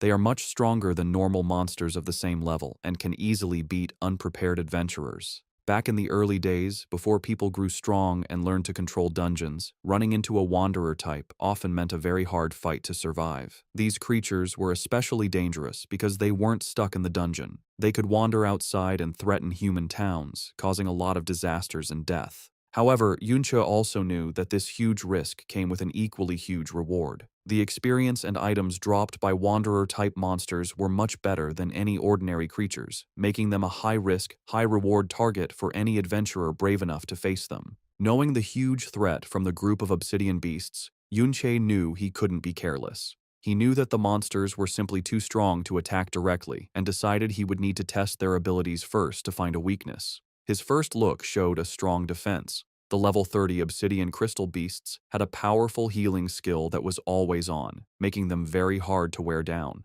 Before he could think of a new plan, the beasts attacked back, shooting a coordinated blast of powerful energy beams called mana rays. Yunche used his high speed to weave through the thick web of attacks, helped by the winged shields Qiaoji had summoned for him. But the monster's attacks were too many and too frequent. One of the beams eventually hit him, drawing blood and sending a shock of pain through his back. He realized that even his high speed wasn't enough to dodge all of them. A quick look at his health bar showed how much danger he was in. His health had dropped a lot. He knew he was weak, that his current body's HP and defense were just too low.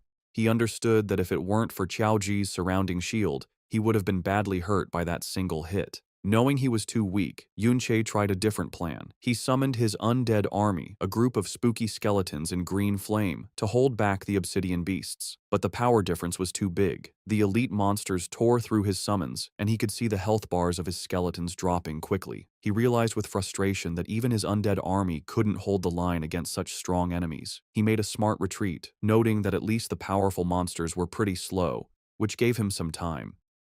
He knew his own low health and defense were weaknesses that couldn't be fixed quickly. He decided that the only real way to beat these creatures was to rely on Xiaoji's defensive skills. To make that possible, however, his friend needed to level up. Yunche turned to Xiaoji and explained the new plan. They would go fight regular, weaker monsters first to get stronger. They moved to an area with weaker monsters, where Yunche pointed out a group of enemies he had seen earlier, saying they were perfect for helping Xiaoji level up. In group fights, the shield bearer is the main defense. Other classes count on the shield bearer to take damage, letting them attack safely from a distance. Following Yunche's earlier advice to aim for S rank, Xiaoji had been carefully putting all his new stat points into his defense. This special build, plus the armor they had stolen from the Ding family guards, was now showing how good it was. Xiaoji had built up the main defenses of a real shield bearer, and he could now easily block attacks from level 20 monsters, taking only a little damage. Under Yunche's experienced teaching, Xiaoji began to train hard to master his role as a shield bearer. From a distance, Yunche shouted instructions, teaching his friend the basics of a good defensive stance, telling him how to shift his weight, steady his body, and angle his shield to block a coming attack. Putting the lessons to work, Xiaoji successfully blocked a powerful hit from a crystal monster. He was happy to see a real result of his better skill. A message showed his shield's durability was going down much slower than before, but he was still inexperienced. As Yunche warned him to watch for follow-up attacks, the monster hit again, catching Xiaoji off guard and knocking him to the ground. Before the creature could land a final blow, Yunche jumped in, blocking the attack and saving his friend. He used the moment as another lesson, explaining why it's important to always guess the enemy's next move. He told Xiaoji to avoid big, sweeping movements with his shield, which would leave him open, and instead focus on smaller, more efficient blocks that would let him attack back. Patting his friend on the shoulder, he gave one last piece of advice: to stay alert, but keep his body relaxed, only tensing up at the exact moment of impact to save energy and react faster. The training continued without stopping. With a final encouraging pat on Xiaoji's armor, Yunche told him to keep up the good work. He stood behind his friend, always giving support and teaching him another key lesson for a shield bearer: to always keep an eye on the teammates behind them. Hearing this, a look of quiet determination appeared on Xiaoji's face. They put their training to use, fighting side by side against the dungeon's monsters. Yunche reminded his friend of a main rule of fighting: when stats are close, it is better skill that decides who wins. Their teamwork paid off. After beating another monster, Yunche leveled up once more, reaching level 22. He was happy with their progress. Now that Xiaoji could face enemies with confidence, it meant they could fight more efficiently, letting Yunche gain experience at a much faster rate too. The biggest growth, however, was for Xiaoji, who excitedly announced that he had finally reached the important level of 15. Reaching this level was a key moment. Xiaoji could now learn a new, powerful skill from one of the books they had stolen. He held up the glowing, rare skill book for shield armor, a skill that would add an outer layer of armor to his shield. This would give it huge amounts of durability and defense that grew with his own stats, making him an even stronger tank. With his level high enough, Xiaoji learned the shield armor skill, which was the last skill book he could use from the Ding family's collection. The new ability appeared as a layer of glowing green armor over his summoned shield, greatly improving its defensive power. Yunche also noted that the skill's defensive boost would be a huge help when they faced the obsidian beasts again. Meanwhile, in another part of the Crystal Pillar Canyon, a group of 3 men from the school's teaching team were watching the same group of elite obsidian beasts that Yunche and Xiaoji had seen earlier. The teachers were confused by the huge number of elite-level wanderer types gathered in one place. They decided that the monsters were far too dangerous for the students and that they needed to be killed. However, they knew how hard the job would be. While they were sure they could handle regular level 30 monsters, the elite-level wanderer types were a completely different story, much more powerful and unpredictable. Their discussion was cut short when they saw a student's distress signal flare up in the sky. Forced to change their plans, the teachers decided to stop their hunt and rescue the students first. As they got ready to leave, however, they showed their deep worry about the group of wanderers. They knew the monsters were a major threat, and that any student who stumbled upon them without knowing would be in serious danger. As the teaching team got ready to leave for the rescue, one of them, Pang Zheng, agreed that it was dangerous and offered to stay behind just in case. The team leader, Lei Li, was about to agree when they were interrupted by Yunche and Xiaoji suddenly appearing. Yunsha shared his own worry, suggesting that he and Xiaozhi could keep watch on the group of wanderers instead. He reasoned that if the rescue party ran into another group of powerful monsters, 2 teachers alone might not be enough to handle the situation. He walked up to the surprised teachers and calmly explained his idea. He told them that the wanderer types were not very fast, and more importantly, had not noticed their presence yet. He promised them that as long as he and Xiaozhi kept a safe distance and simply watched, they would be perfectly fine, and urged the teachers to go on ahead without worry. After hesitating for a moment, the teachers agreed to the plan.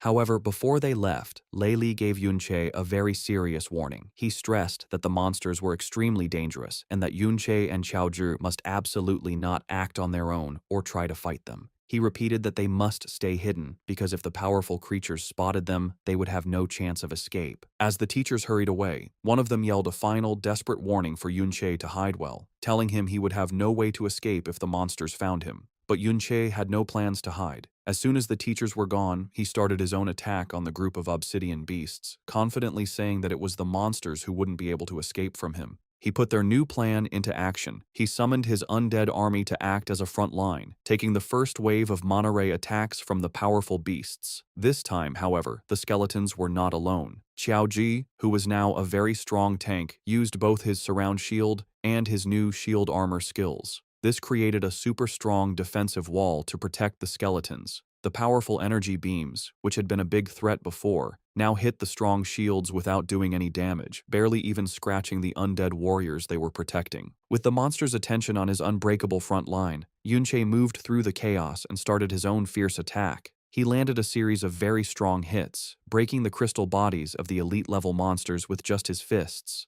He focused his attacks on one radiant crystal monster, watching its health bar get smaller with each hit. With a final, sharp blow, he broke the creature's core, and the strong level 30 beast fell down, defeated. It dropped a beam of light, which meant there was valuable loot. After successfully beating one of the powerful wanderer-type monsters, Yunche felt good. He noticed that he was getting more and more used to his new support class, skillfully using his own attacks with Xiaozhi's defenses and his undead army. However, he knew his current power level was still much weaker than what he had in his past life. While his reversed skills let him increase his attack power a lot, he was still held back by the naturally low base attack of a support class. He wished he had a way to increase his basic damage even more. He thought about his other gains from the battle, like the titles he had earned for beating powerful monsters. The victory had also given him another level up, and he was happy to see just how much experience the rare elite-level monsters gave. As he walked up to the monster's body to pick up the dropped items, a message confirmed he had successfully gotten the valuable rewards. As Yunche looked at the loot from the defeated monster, his eyes widened in surprise. He had gotten a powerful weapon with high attack, a huge glowing pink crystal longsword that gave him a massive plus 552 bonus to his attack power. A slow smile appeared on his face as he realized this was the perfect answer to his problem. This one weapon would be more than enough to make up for his class's naturally low base attack power. He equipped the sword, and it changed in his hands, becoming a larger, more threatening blade that crackled with dark purple energy. With this new power, he was sure that future fights would be much easier. However, his luck wasn't perfect. He looked at the other item that dropped, a skill book, but was disappointed to see it wasn't the specific gravitational pull skill he had been hoping to find. He guessed that the chance of that particular skill dropping must not be very high. As he stood on the cliff edge, wishing for better luck and a chance to hunt more of the high-reward wanderer monsters, his thoughts were cut short. A bright red, firework-like explosion suddenly lit up the sky in the distance, and it immediately caught his attention. Yunche right away recognized the flare in the sky. It wasn't just any distress signal. It was the special kind of flare that only the school's teacher teams had, which meant they were in serious trouble. The teachers, who had gone to what they thought was a student's distress call, found themselves in a very bad situation. They had stumbled upon a huge group of the elite wanderer-type monsters, all gathered around a single cave entrance. They couldn't understand why so many of the powerful creatures were all there. Soon after, Yunche, Xiaozhi, Yunsha, and Yunyin also arrived. They were just as confused by the huge number of monsters gathered in one place. One of the teachers explained that they had just arrived after seeing the signal and didn't know what was happening yet.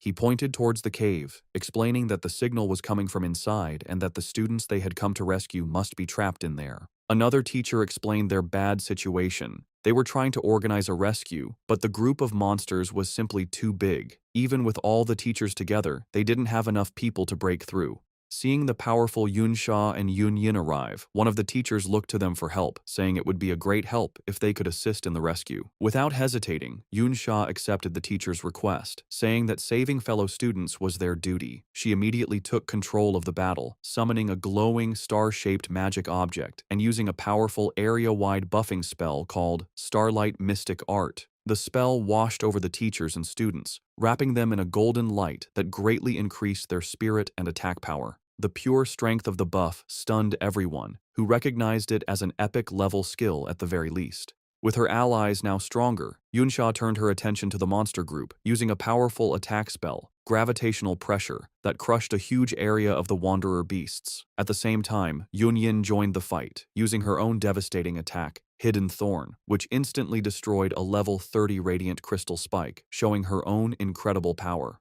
The combined strength of their attacks was amazing. The other students and teachers could only watch in awe as the once unbeatable monster group was destroyed. One of the students said that with this level of power on their side, they should be able to rescue the trapped people now, and he praised the amazing strength of Yunyin and Yunsha. Watching the incredible display of power from Yunsha and Yunyin, Yunche was very impressed.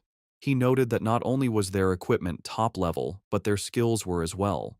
He concluded that with their help, the rescue would succeed without any problems, even if he wasn't there. With the immediate problem handled, Yunche's attention turned to the bigger mystery. As the rescue team moved toward the cave, he wondered what could have possibly attracted so many powerful Wanderer-type monsters to gather in this specific spot. Deciding to investigate on his own, he told Xiaozhi to stay with the main group while he went ahead to scout. Yunche then used his newly upgraded ability, Mirror Walk, and phased out of reality and into the parallel mirror dimension. He looked at the strange, purple-colored landscape, realizing that the dungeon's crystal structure gave him plenty of reflective surfaces, letting him enter the mirror world at any time. However, he also knew there were limits to this power. He hadn't yet figured out how to leave the dimension whenever he wanted, remembering how he was thrown out when the timer ran out during his raid on the Ding family's house, and he couldn't get back in. As he moved through the mirror version of the cave, passing by the ghostly, untouchable phantoms of the other adventurers, he noticed something strange. The people had phantoms, but the monsters did not. Looking closer, he saw that the bodies of the monsters he had killed before existed physically in this dimension. This led him to a key understanding of his ability's rules. Besides himself, it seemed that other living things did not have a physical form in the mirror world, only their dead bodies. Moving silently and unseen through the mirror world, Yunche followed the ghostly phantoms of the other adventurers into the cave. He quickly recognized them as the group of senior students, including the one called Little Z. He figured that they must have been the ones who attracted the huge group of wanderer monsters, and, finding themselves overwhelmed, had fired the distress signal. From where he was, he could see they were using the narrow space of the cave to hold their ground, which should keep them safe for a short time. However, the main mystery was still there. What could possibly be inside the cave that would attract so many of these powerful creatures? He kept going, moving deeper into the mirror version of the cave to investigate. The confusing crystal landscape made it hard to find his way, with the endless reflections making it difficult to judge things. Suddenly, he froze, his eyes widening in shock and disbelief. He had found something completely unexpected, something that shouldn't be in a place like this at all. As he went deeper into the cave in the mirror world, Yunche's eyes widened. He had found the dungeon's true treasure, a huge vein of special, glowing green crystal ore. Now he understood why Little Z and his group had risked so much to come here. Dungeons often have special resources that don't exist in the real world, which are used to make powerful and unique equipment. The green ores were one such resource, worth far more than gold. As he looked at a green crystal, a message popped up, calling it a mirror image crystal ore. The message confirmed he could loot it and take it out of the mirror world, but more importantly, it asked him, "Return to the real world from here?" This was a huge discovery. To check his idea, he touched a different, normal blue crystal and saw the same message. A slow, smart smile appeared on his face as he realized what his ability could do. He now understood that as long as he could find any mirrored surface, he could use it as his own personal exit to return to the real world whenever he wanted. As he walked among the glowing green crystals, Yunche picked up a piece of the valuable ore. He thought about his newly upgraded skill, knowing there was still much more to learn about its full power and that he would need to find a good chance to study it. For now, however, he decided to focus on exploring the huge crystal vein he had found. As he went deeper, he was shocked by how much treasure there was. The amount of ore was huge, a massive deposit that would be enough to make any normal person who mined it a billionaire. This amazing sight finally solved the mystery that had been bothering him. He now understood why so many powerful wanderer-type monsters had gathered at the entrance to this cave. They were drawn to, and probably guarding, this incredibly valuable resource. Back in the real world, the rescue was happening. Yunsha kept using powerful spells like gravitational pressure to crush the wanderer monsters, while Yun Yin followed up with her own deadly dual blade dance that tore through the remaining enemies. Not happy with just helping her allies, Yunsha also showed her own attack power with Star Rain Art, a devastating spell that hit a wide area. The students and teachers watching were completely stunned, wondering if all of the girls' skills were epic level, as their power was much greater than the teachers'. With a final, huge cross-shaped slash, the last of the wanderer beasts at the cave entrance was destroyed. The path was now clear for the rescue team to go in and get the trapped senior students, who were huddled together, tired but alive. As the rescue party led them out, one of the seniors, Little Zai, said he was very relieved, saying that he thought he was going to die in the cave. However, the always careful Yun Yin was quick to stop his relief, warning him not to relax. She pointed out that they still had to fight their way out of the dungeon, and that everyone was already tired from the last battle. Yunsha agreed, but added with a confident smile that with their help, the escape should be much easier than their last struggle. As the rescued senior students were being led out of the cave, Yunsha's eyes suddenly widened, a look of surprise and worry on her face as she sensed something was wrong. Her bad feeling was right, as the students behind her let out terrified screams. The reason for their terror was a horrifying sight. The path ahead, which had been cleared just moments before, was once again full of an unbelievably large group of the elite wanderer-type monsters. It was as if every single wanderer in the whole dungeon had suddenly gathered in this one spot, completely blocking their path to safety. While the rescue team was being swamped by the sudden return of the wanderer group in the real world, Yun Che was continuing his solo exploration of the other mirror world. He moved through the confusing, maze-like paths of the crystal cave, his way lit by the strange green glow of the special ore veins. Suddenly, he stopped, his eyes widening in complete disbelief at what was in front of him. He had stumbled upon an amazing sight, a huge, tree-like crystal formation that reached the top of the cave, and at its very top, a brightly glowing, star-shaped crystal core pulsed with immense energy. He immediately knew what it was, the dungeon's legendary secret treasure. As he got closer to the core, he remembered the stories about such items. If the different crystal ores were the dungeon's special products, then this crystal core was the ultimate prize, the dungeon's one and only secret treasure. These treasures are the condensed form of all the special products in a dungeon, taking a very long and unknown amount of time to form. They are so rare that a normal person might never see one in their whole life. Most importantly, every secret treasure, without fail, has a unique and powerful special effect. As Yun Che reached out to touch the glowing object, he knew he had found the true heart of the Valiant Dungeon. With a happy smile, Yun Che reached out to the glowing green crystal core he had found. A system window appeared, naming the item as the Mirror Image Crystal Core. It was a unique quality secret treasure that, when used, would permanently give a plus 110 boost to stamina, a plus 0.5 increase to mana recovery speed, and a 20% reduction in damage from light and electric type attacks. The description also said that it was a copy of the true secret treasure. Yun Che was thrilled with the discovery. He understood that the increase in stamina would greatly boost his maximum health, while the faster mana recovery meant he could use his powerful Trick Blade skill more often, increasing his damage. With a smart grin, he focused on what he thought was the most important effect, the 20% damage reduction for light and electric types. He knew that percentage-based damage reduction was an incredibly rare and valuable effect, even among the very best equipment. To make it even better, as a consumable secret treasure, it wouldn't even take up one of his valuable equipment slots. However, as he held the treasure, a strange thought came to him. He knew that just as the crystal ores had attracted the Wanderer monsters, a secret treasure this big should logically be protected by a monster whose strength was much greater than the Wanderers he had seen. Deciding not to stay long, he got ready to use the secret treasure and then get out. A system window gave him two choices: to either loot the item for later or use it right away. As he went to choose use, another message appeared, revealing a surprising rule. Using or taking the item would require using up 10 minutes of his remaining mirror walk time, which caught him by surprise. Back in the real world, just as the rescued students were starting to feel a sense of relief, a deep and powerful rumbling sound suddenly shook the whole cave. The teachers and students looked up in terror, and even the very powerful Yunsha and Yunyin were frozen with looks of shock and alarm. From behind the huge crystal formations, a new, huge threat appeared. It was a giant monster, a much larger and more threatening version of the wanderer beasts they had just fought, crackling with dark purple energy and making everything else in the cave look small. The group immediately understood the horrifying truth of their situation. They had stumbled upon the Lord of the Wanderer species, a powerful, hidden boss of the dungeon. The teachers and students knew how bad their situation was. They were facing a wandering lord, a rare hidden boss that was separate from the dungeon's main boss. A creature like this is much stronger than a normal boss, and this one, with its huge army of elite followers, was a threat they couldn't hope to fight against. Panic started to spread. One of the students cried out in fear, saying he thought wandering lords only showed up in high-level dungeons.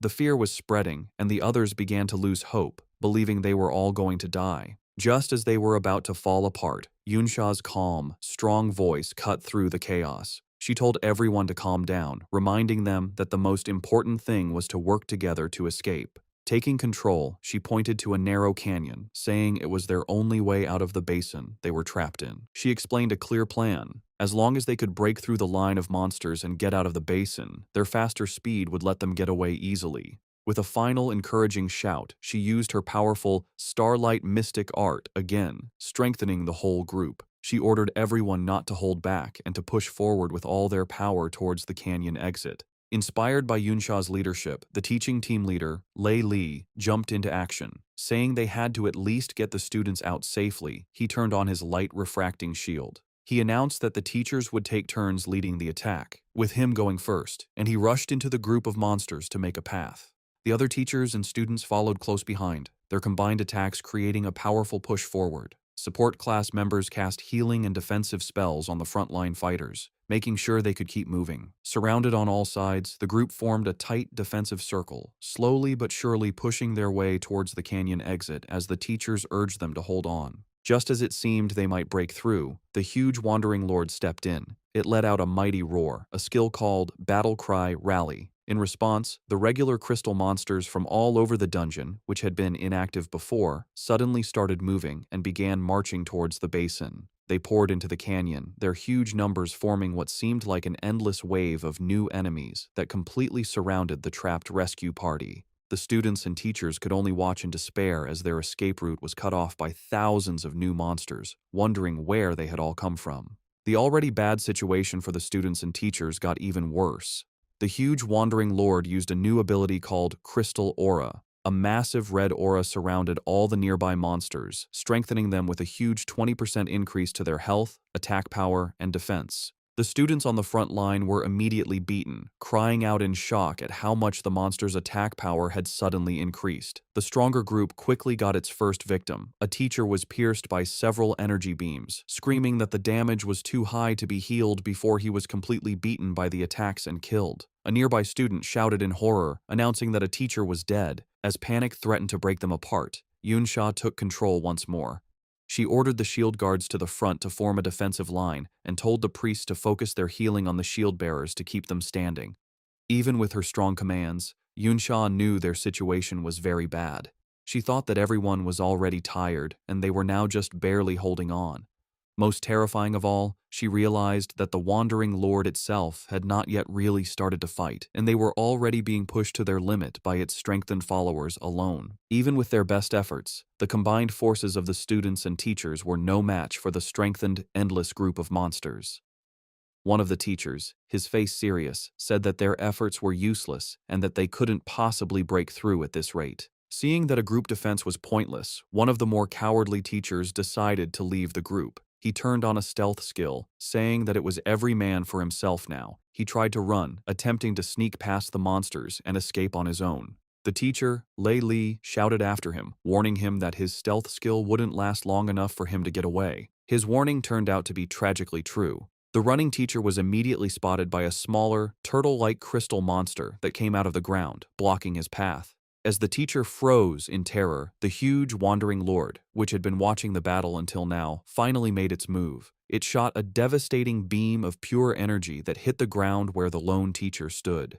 The teacher was instantly destroyed, blasted directly into ashes by the overwhelming power of the lord's attack. The blast was so powerful that it not only killed the teacher, but also brought down the entire canyon, completely sealing the only escape route with a massive rock slide. The remaining students and teachers could only stare in horror at the unbelievable, terrifying display of power. One of them, his face a mask of despair, stuttered that they could no longer escape. Having sealed their only escape route, the huge wandering lord turned its attention to the trapped adventurers, its crystal eyes glowing as it charged another devastating energy beam. One of the students screamed in complete despair, believing it was over and that they were the next target. With no way to dodge the attack, the group prepared for the unavoidable, knowing they couldn't possibly block a blast that big. But at the last second, one of the students summoned a massive, fancy, giant shield that appeared in front of them. The shield, an epic quality, level 70 piece of equipment called the Rock Mountain Shield, had a huge amount of defense and resistance. The Lord's energy beam slammed into the giant shield with incredible force, pushing it back and threatening to break it. The teachers and stronger students rushed forward to hold the shield, knowing that if it fell, they would all be finished. Yunsha, her face strained with effort, explained their desperate plan. The shield was a level 70 piece of equipment, so its durability was sure to be high. However, because its level requirement was so high, no one in the group was actually strong enough to properly equip it and get its stat bonuses. This meant they had to physically hold the massive, hard-to-move object in place with their own strength. She knew this was only a temporary solution, a desperate move that could only buy them a little bit of time. As the students and teachers desperately held the line against the Wandering Lord's attack, their spirits began to break. One of the rescued seniors questioned why a monster of this power was even in the school's dungeon. Another student, his face a mask of terror and anger, turned on the teachers, blaming them for their situation and questioning why they had been brought there in the first place. One of the teachers, his face serious, wondered if their long struggle to save the trapped students had all been for nothing. The teacher, Lei Li, looked on with a pained expression, his only comfort being that at least the two younger students, Yunche and Xiao Zhi, were safe and wouldn't run into this danger. His thought was immediately proven wrong. To his complete shock, Xiao Zhi suddenly appeared at his side, pushing him out of the way of an incoming attack. Lei Li couldn't understand how the boy, who was supposed to be waiting by the valley, had gotten there so quickly. As another monster attacked, Lei Li shouted a warning. Xiao Zhi reacted instantly, shouting the name of his skill, "Surround Shield," to protect the teacher.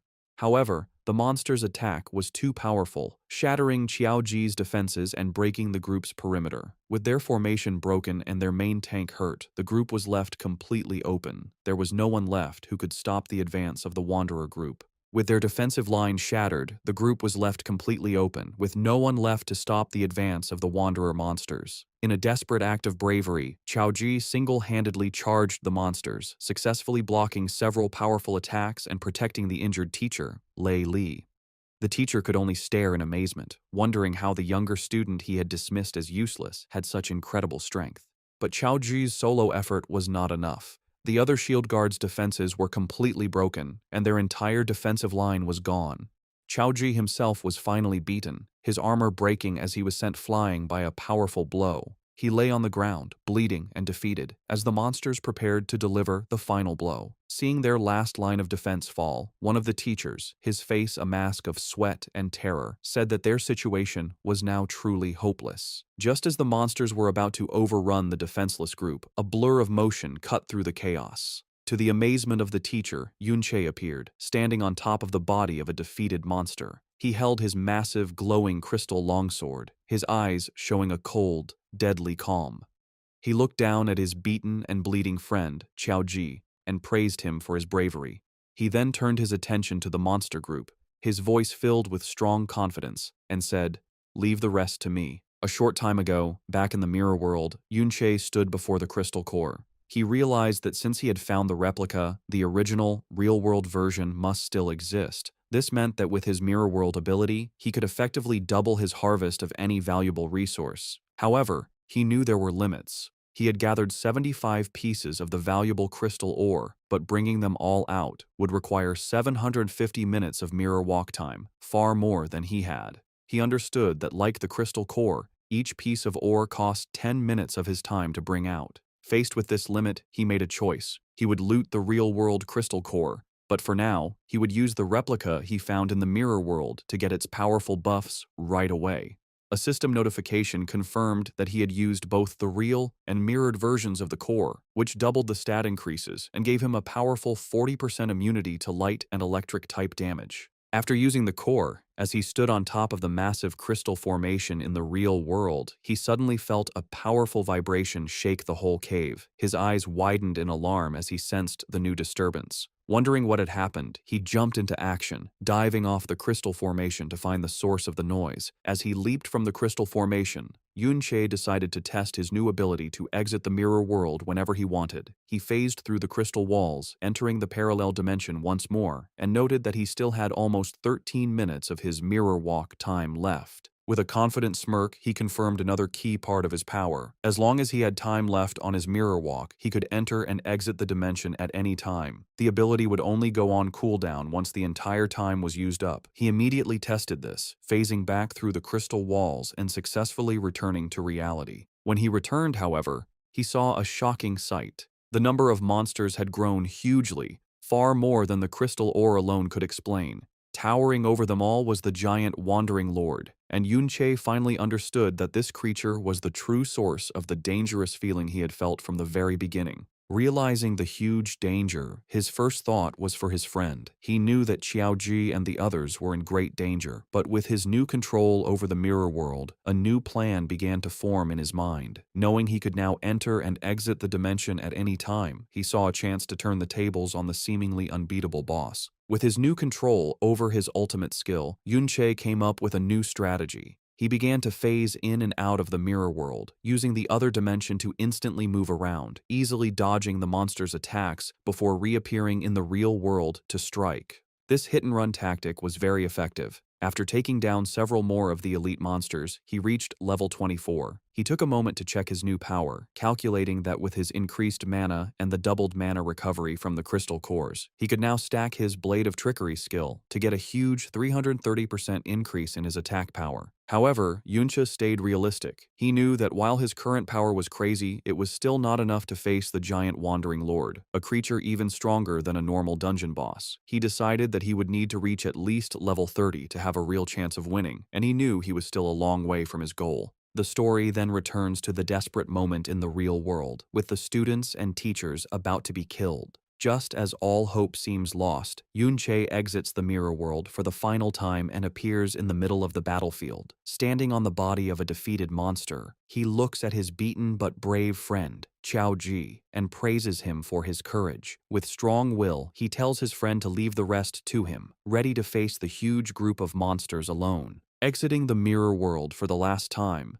Yunche landed firmly on the ground, ready to fight. He immediately took charge, telling those with support skills to buff him while he took on the Wanderer Horde. Yunsha and Qiaoji reacted right away. The powerful high-level student used her Starlight Mystic art, while Qiaoji cast his defensive Surround Shield and Shield Armor, both skills buffing Yunche with a big boost to his spirit and attack power. Now stronger, Yunche became a storm of destruction, his massive crystal longsword cutting through the groups of elite monsters with ease. He knew that while the number of enemies was ridiculous, he was no longer in any real danger. After using the 2 crystal core secret treasures, his health was several times higher than before, and his 40% damage reduction against the monster's light and electric attacks made him very tough. His only frustration was that the monsters were immune to the confusion effect from his Chaotic Thorn skill, which would have made killing them much faster. The other students and teachers could only watch in shocked silence. The teacher, Lei Li, and the other seniors who had previously looked down on him were in complete disbelief.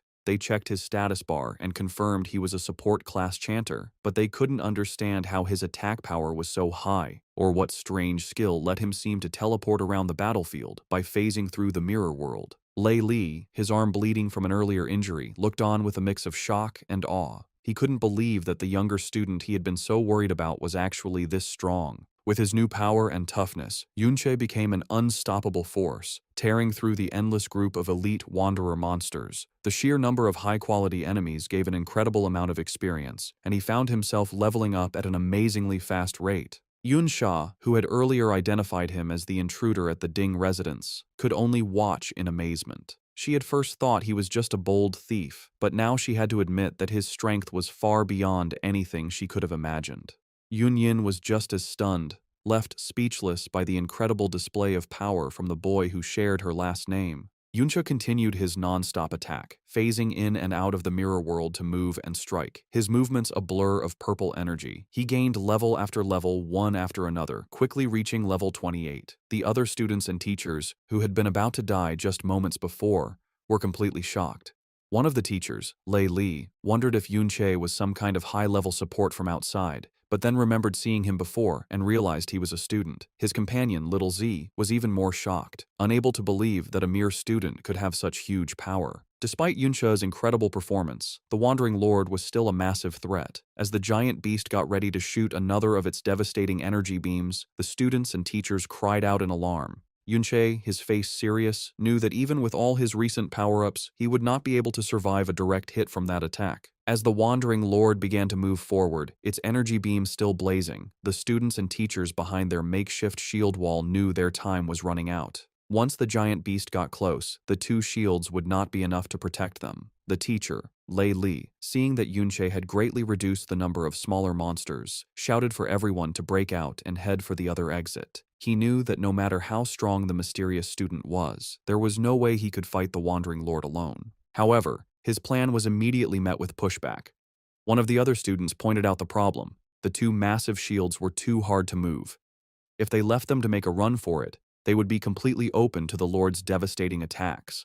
Another student added that the shields were too heavy to be carried and could only be moved by storing them in an inventory, which none of them could do. Just as their argument got heated, a calm voice cut through the chaos, telling them to leave it to him. It was Yunche. He laid out a new, selfless plan. He would attack the Wandering Lord to get its attention, giving the rest of them a chance to retreat. The teacher, Lei Li, was stunned by his sacrifice, asking what would happen to him if they all ran. Yunche explained his thinking. He knew from his past life that if a Wandering Lord isn't dealt with, it will eventually gather all the monsters in the dungeon and wander into the outside world, causing a major disaster. With a look of serious determination, he declared that he would stay behind and kill the beast himself. He activated his Blade of Trickery, boosting his attack power by a huge 350%, and noted that he still had over 5 minutes left on his mirror walk, giving him the perfect tool to take on the giant enemy. As Yunche got ready to face the Wandering Lord alone, the teacher, Lei Li, made the hard choice to lead the others in a retreat. He told them to get out faster, thinking that no matter how strong Yunche was, he would eventually get tired against such a huge enemy. He figured that the sooner they escaped, the sooner Yunche could escape too.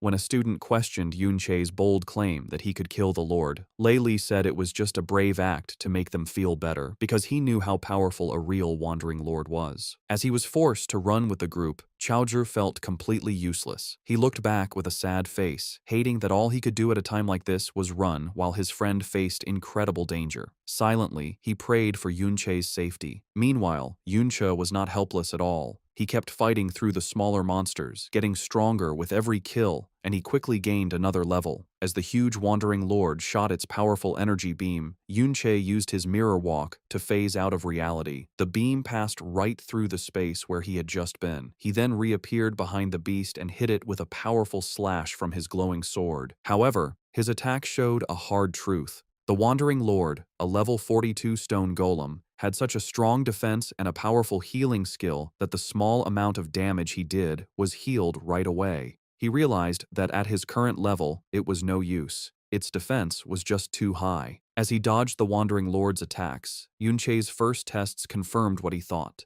He saw a large crystal on the creature's head was its core, which meant it was also its weak point. The only problem was getting to it. Even with his many buffs, his attack power was still not enough to break through the Lord's strong defense and healing. To make things worse, his time was running out. A quick look at his status showed that the powerful buffs he had gotten from the others were starting to wear off. His own mana was also very low, and he knew he wouldn't be able to use his powerful Blade of Trickery skill for much longer. He realized he had only one good option. He needed to get stronger. He needed to level up first by killing the weaker monsters. Just as he was about to start attacking the smaller monsters again, a bright beam of light shot out from a nearby crack in the rock.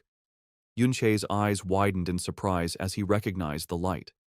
At that exact moment, the huge Wandering Lord also saw the light and, with a scary show of intelligence, shot its powerful energy beam at the crack. Yunche immediately phased into the mirror world to avoid the blast, but as he reappeared, he was shocked to see the beam was aimed at the exact spot where he would show up. He realized with a jolt that the smart boss had already learned his pattern and was guessing his moves. Forced to reappear in the real world in the middle of the Wandering Lord's huge energy beam, Yunche was caught in the blast. The attack was a big, continuous one that quickly took away his health, even with his powerful defenses. He knew he couldn't use his mirror walk to dodge, as he had less than 4 minutes of it left, and the continuous attack would use it all up in no time. His only choice was to use his undead army to block the damage. However, he knew this was a costly plan.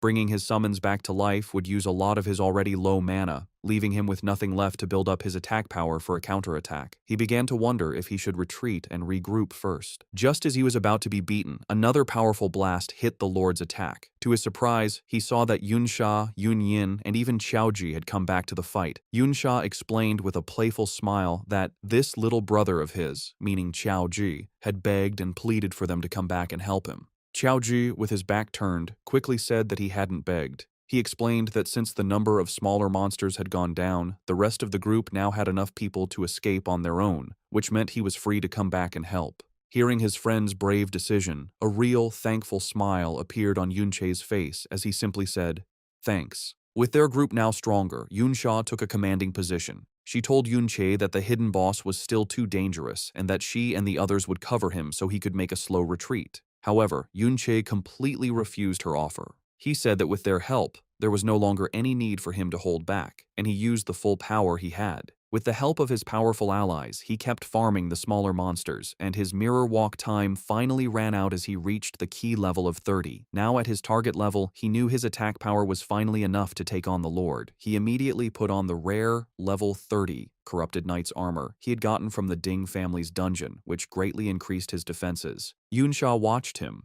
asking if he was really thinking of attacking the Lord's weak point on its head. She pointed out that at that height, it was impossible to get up there. But Yunche was one step ahead. He revealed that he had already gotten the tool he had always wanted, the Gravitational Pull skill book, which he had looted from one of the Wanderer monsters. The skill let its user pull a target object towards them. More importantly, its reversed form, gravitational traction, did the opposite, pulling the user towards the target, with the pull getting stronger the lower the user's strength. With this new movement ability, the Lord's weak point was no longer out of reach. He activated his Blade of Trickery, quickly building up his attack power, and with a confident smile, he promised the others that everything was under control. With his plan set and his power fully built up, Yunche reached out a hand covered in purple energy, aiming for the huge Wandering Lord's head. He then used his new skill, Gravitational Traction, and a powerful force grabbed him, pulling him forward with incredible speed. He shot through the air like a rocket, breaking the rocky ground as he flew right towards the giant monster. In an amazing show of skill and power, he landed perfectly on the Wandering Lord's head, putting himself right next to its glowing crystal core, his powerful sword crackling with energy and ready to strike. Down below, Yunsha and Yunyin, who had just said it was impossible to reach that height, could only stare upwards, their faces frozen in looks of absolute shock and disbelief at the impossible thing he had just done. Having reached the Wandering Lord's weak point, Yunche used all of his power. He drove his massively buffed sword deep into the glowing crystal core, causing a spiderweb of cracks to spread across its surface. The huge beast, however, would not go down without a fight. As it was dying, it let out a final massive explosion of pure energy from its core, a last-ditch effort to take its attacker down with it. Yunche was caught in the center of the blast, his health dropping quickly as a flood of messages confirmed the massive, continuous damage he was taking. But his new defenses and increased health held strong. He gritted his teeth and survived the attack, and when the light finally faded, he was left standing, beaten but alive, while the Wandering Lord's massive crystal body broke into a million pieces. A series of messages confirmed his incredible victory. He had defeated the Wandering Lord, earning a massive bonus of 5,000 experience points and the respected title of Wanderer Killer. More importantly, the hidden boss had dropped 2 legendary quality skill books, Golden Light Shield and Angel's Protection, rewards of immense power and value. With a final, powerful strike to the Wandering Lord's core, Yunche used all of his built-up power. The giant beast broke into a million pieces, and the explosion of energy and experience instantly gave him 3 more levels, bringing him to level 33. The students and teachers watching were left in stunned silence. Qiaozhu could only say how incredibly strong his friend had become, while Yunyin and Yunsha couldn't believe he had actually managed to kill such a scary monster all by himself. As he stood among the falling pieces, Yunche saw 2 beams of golden light come from the monster's remains. He had gotten 2 legendary quality items, but before he could look at his new loot, he had to jump to safety as the huge, headless body of the Wandering Lord began to fall over. Yunsha shouted a warning, realizing that Yunche was still on top of the falling giant. With skilled agility, he expertly moved through the crumbling remains of the monster, jumping from one piece to the next until he landed safely on the ground. As the dust settled, a new, huge opening was revealed in the side of the mountain where the Lord had fallen. The inside of the mountain was empty, showing a vast, dark cave filled with the skeletal remains of both wanderer monsters and humans. Looking at the old battlefield, Yunche came to a serious realization. An even stronger, more ancient Wandering Lord must have been born here long ago. He now understood why there were so many intense battle scars all over the dungeon. As he looked at the old empty mountain, Yunche's eyes were drawn to a single figure outlined against the dim light at the very top. His heart skipped a beat as he recognized the armored warrior, still in a final defiant pose, his great sword stuck firmly in the ground. A system message confirmed the impossible. It was the body of Qiao En, who was also known by his nickname, Qiao Benben. Yunche could only whisper his friend's name in disbelief. The other students and teachers soon arrived at the scene, just as stunned by the sight.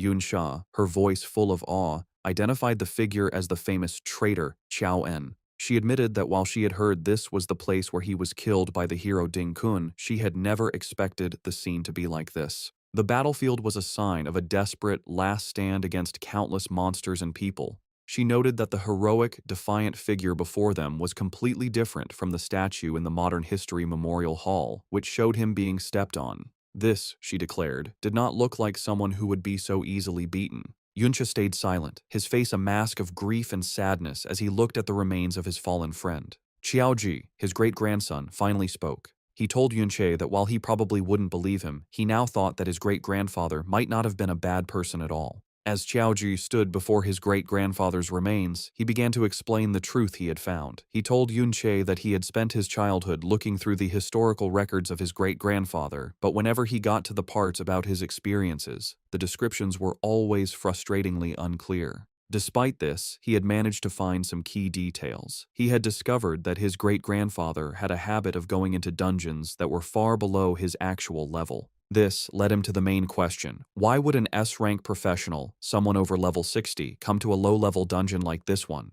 He then answered his own question with new certainty. It was because this dungeon was one of the few places that could spawn a Wandering Lord, a creature that could summon all the monsters in a dungeon and lead them into the outside world, causing a major disaster. He explained that back in those days, the government didn't have enough soldiers to defend against the constant threat of monsters coming out of dungeons. They had to rely on a few powerful and responsible professionals to regularly clear out the most dangerous threats. His great-grandfather, he declared with pride, was one of those heroes. He hadn't been a traitor. He had come to this dungeon to stop a potential disaster before it started. As Yunche listened silently to this revelation, Qiaoji's confidence started to fade. He admitted that the others probably thought he was just making things up, and that even his own family believed he was just looking for mental comfort, twisting the unclear historical texts to fit a story he wanted to believe. Just as he was about to give up hope, a hand gently rested on his shoulder. He looked up to see Yunche, a kind, understanding smile on his face, who simply said, "I believe you." As Yunsha and Yunyin looked on with expressions of shock and admiration, Qiaozhi was completely overwhelmed, left speechless by Yunche's simple, heartfelt statement of belief. A flood of memories washed over Yunche as he remembered his fallen friend and comrade, Chao Benben, whose heroic legacy had been so cruelly twisted. He recalled Chao Benben's youthful arrogance, how he would boast that his natural talent meant he didn't need a master and would soon be better than Yunche himself. But he also remembered the boy's terror when he got in over his head, screaming for his master to save him from a swarm of monsters, only to then stubbornly deny that he needed saving at all. His pride hurt. He remembered his friend's unique habit of working hard in secret, only to then show off his new strength in front of others, and how he always chose the weakest shield-bearer class, the Sword Guard, because no other shield-type class was fast enough to keep up with Yunche's reckless attacks. He remembered how he always seemed to find Chao Benben, even when he tried to sneak off on his own to grind levels, and how his friend would always make excuses, claiming he just couldn't resist a good fight, insisting that saving people was just something he did on the way. Filled with a new sense of purpose and a burning desire for revenge, Yunche looked at the remains of his friend. He declared that, for Chao Benben's sake, he would settle the score with the Ding family, the ones who caused his friend's suffering after his death. Back at the Ding family residence, Ding Shu is telling the story of the dungeon expedition to his unbelieving father and uncle. He insists that what he is saying is true, that Yunche is just that amazing, and that they can ask the teacher in charge if they don't believe him. He explains that he was initially blocked from entering the dungeon because of his low level, but he waited outside until the survivors came out. The scene flashes back to the students leaving the dungeon, buzzing with excitement. They had all witnessed the fall of the giant wandering lord from a distance and were in awe of the person who had managed to kill a rare hidden boss that was over level 40, a feat that was beyond their imagination. Ding Shu, listening in, confirmed that the hero's name was Yunche. He couldn't believe that someone even more powerful than the high-level Yun Yin had been among the students, and he wondered about Yunche's true identity. Back in the present, after hearing his son's report, the third head, Ding Ge, is silent for a moment. He then gets up from his seat and gives a chilling command to gather the Ding family guards and follow him to the traitor's dungeon, the very place where Chao En had died. His brother Ding Yi stops him, remembering a detail from Ding Shu's earlier report about the intruders at their home. With a sinister look in his eyes, he tells his brother to bring the members of the Chao family along with them as well. Meanwhile, back in the dungeon, Yunche looked at one of the legendary skill books he had gotten from the Wandering Lord, the Golden Light Shield. Without hesitating, he offered the powerful book to Chao Ji, telling him he should learn it since it didn't have a level requirement. Yunsha, who was watching them, was shocked. She asked why he would so easily give away a legendary skill.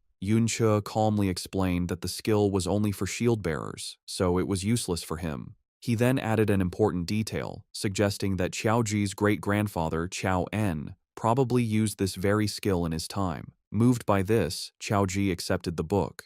Yunsha looked on thoughtfully. She commented that while Chao Ji might not have many powerful skills, Yunche certainly had plenty of them.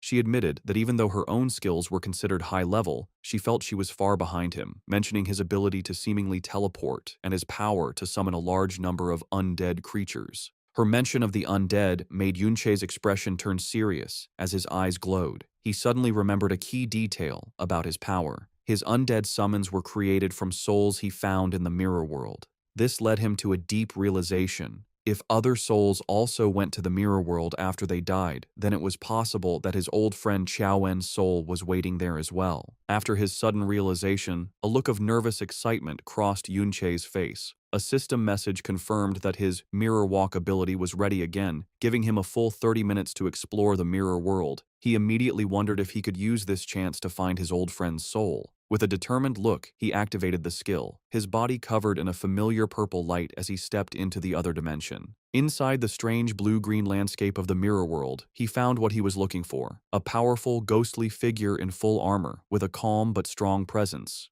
Yunche was filled with emotion, whispering the nickname of his fallen friend, Chao Benben, confirming that his friend's soul had indeed been waiting here all along. Back in the real world, time had passed, and Yun Yin went up to Yunsha, reminding her that they should be leaving soon as she had an important audience ceremony to go to.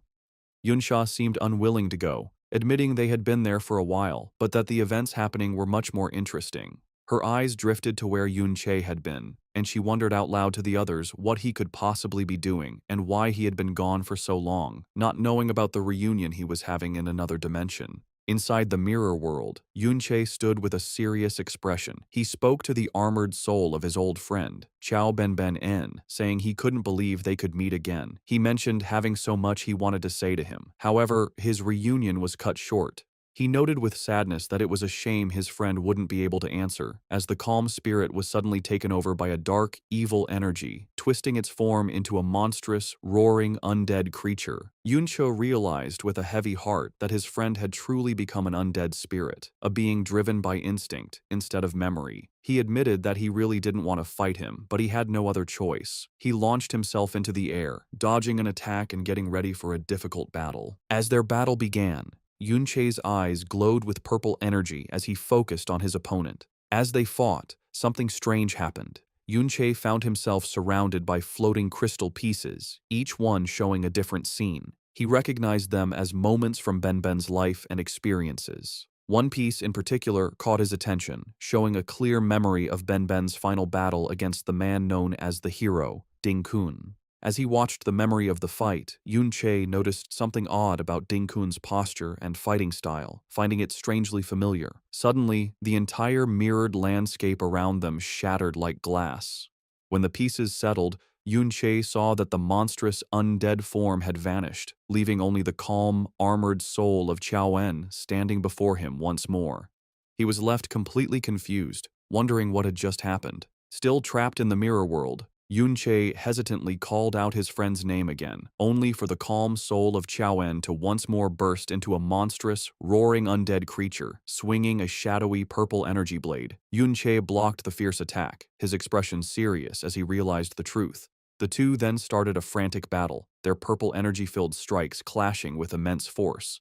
Yunche understood that his friend was truly gone, with only his raw fighting instincts left in this evil form. Seeing no point in fighting the shell of his friend, he decided to retreat first. However, when he tried to leave, a system message appeared, telling him that he could not exit the mirror world from his current location. A wave of frustration washed over him. With no other choice, he accepted that he would have to fight. Meanwhile, back in the real world, Chaoji stood alone, a look of shocked determination on his face as he clenched his fist.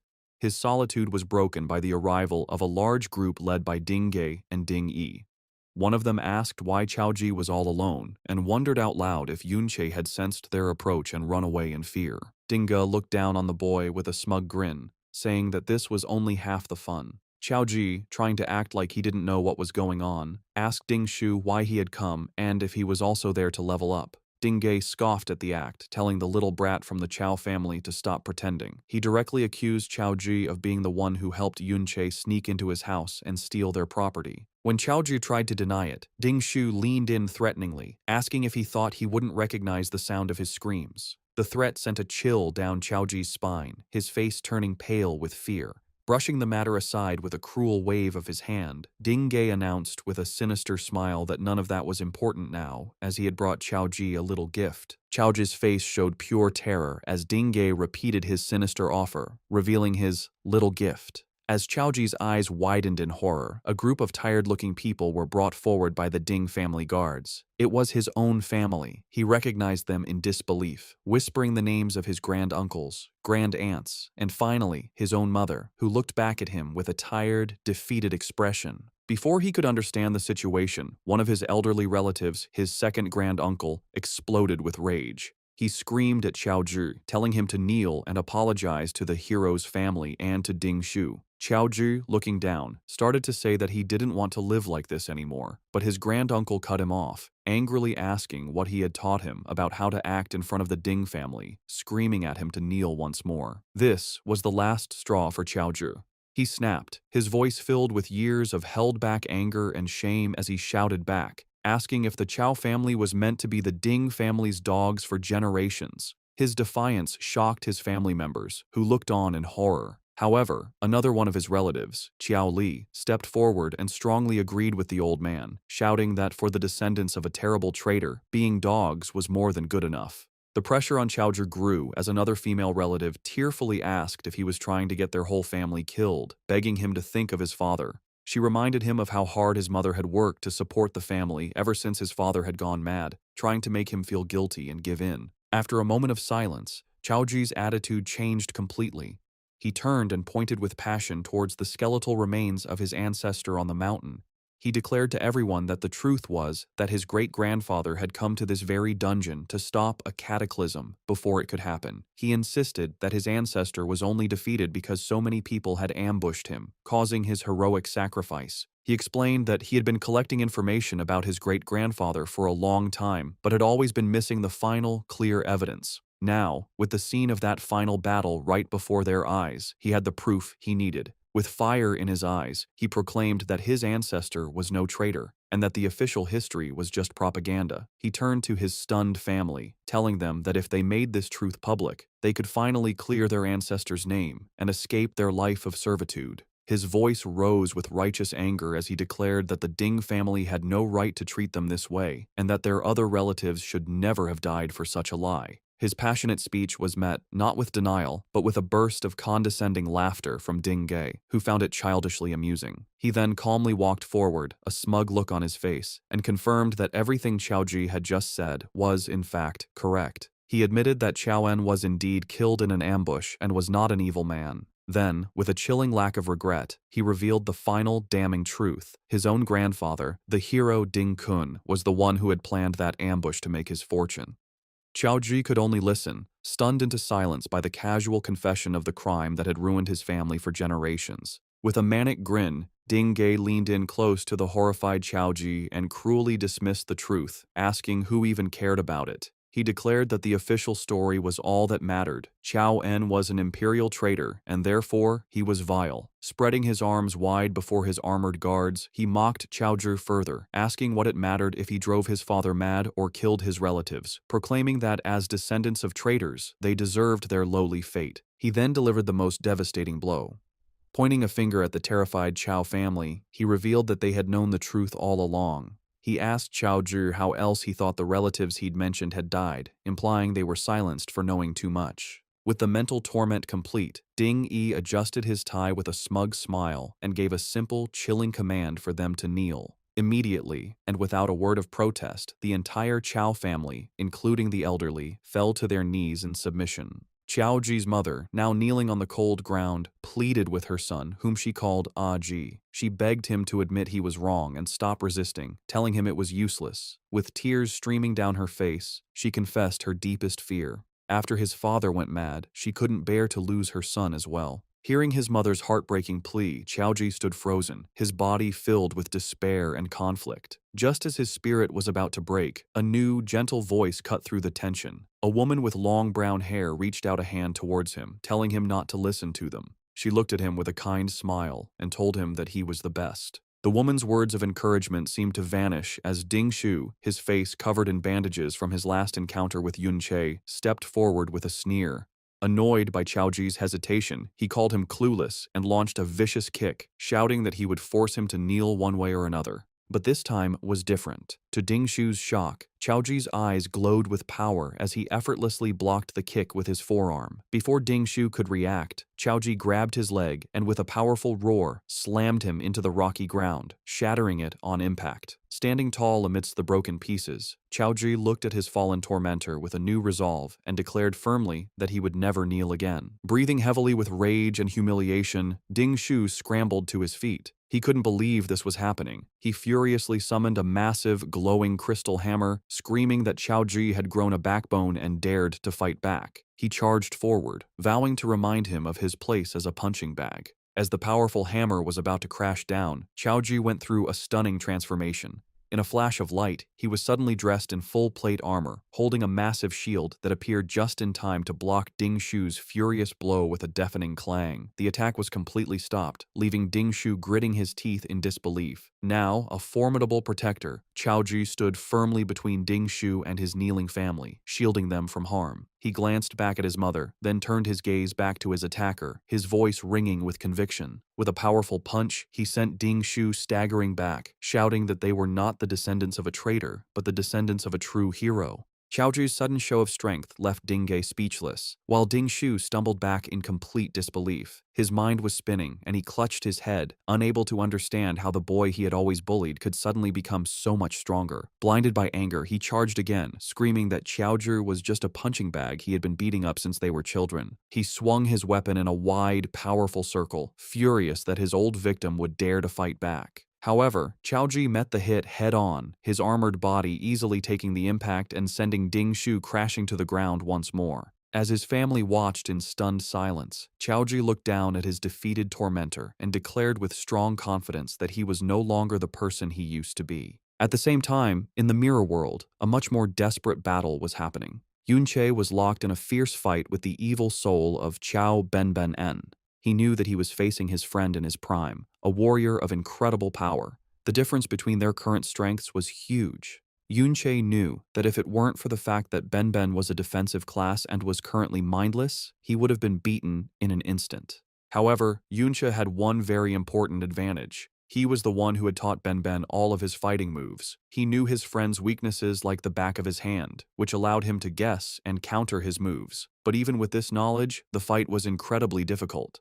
The spirit's defense was that of a level 60+ warrior, and even with his blade of trickery fully powered up, Yunche's attacks barely did any damage. Suddenly, the undead spirit let out a huge, explosive wave of golden energy. Yunche instantly recognized the move. It was the legendary skill, Golden Light Shield, the very one he had given to Xiaozhi just moments before. He got ready, blocking the powerful attack, a look of grim determination on his face as he realized how much of a pain this fight was going to be. Back in the real world, a humiliated Ding Shu screamed in fury and attacked Xiaozhi with a powerful skill called Mountain Shaking Wild Hammer. However, Xiaozhi, now a strong tank, not only blocked the hit, but sent Ding Shu flying with a powerful punch of his own. He then followed up with a sweeping shield bash that sent Ding Shu crashing to the ground. Watching this pathetic display, Ding Ge sneered at his nephew, asking how he could now be losing to the little brat from the Chao family.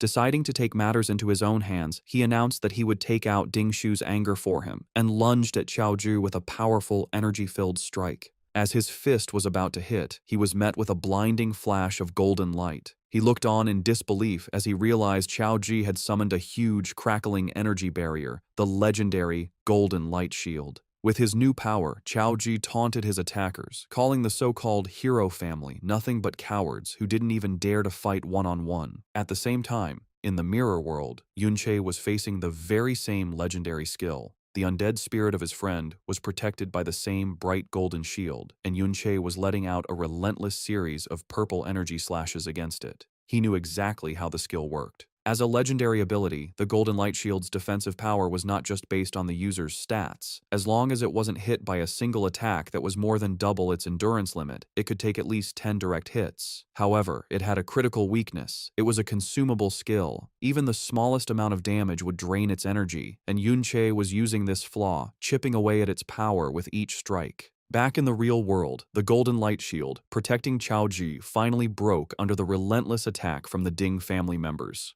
Ding Ge scoffed, not impressed by the legendary skill. With a look of pure evil, he declared that it wouldn't have mattered even if the trash Qiaoen himself had used it. Holding the beaten Ding Shu in a headlock, Xiaozhi shot back with new courage, claiming that if his great-grandfather were truly there, Ding Ge would be the one on his knees begging for mercy. Enraged by this defiance, Ding Ge let out a wave of powerful red energy that sent everyone flying. He loomed over the armored Xiaozhi, mocking his ancestor as a useless fool who died in a low-level dungeon. He continued his rant, saying that even if Qiaoen were present, he too would be forced to kneel. To prove his point, he stomped his foot, letting out a powerful skill, Gravity Shockwave, that caused the very ground to erupt in a violent upheaval of rock and force. The attack hit Xiaozhi with brutal force, causing him to cough up blood, but he miraculously stayed standing.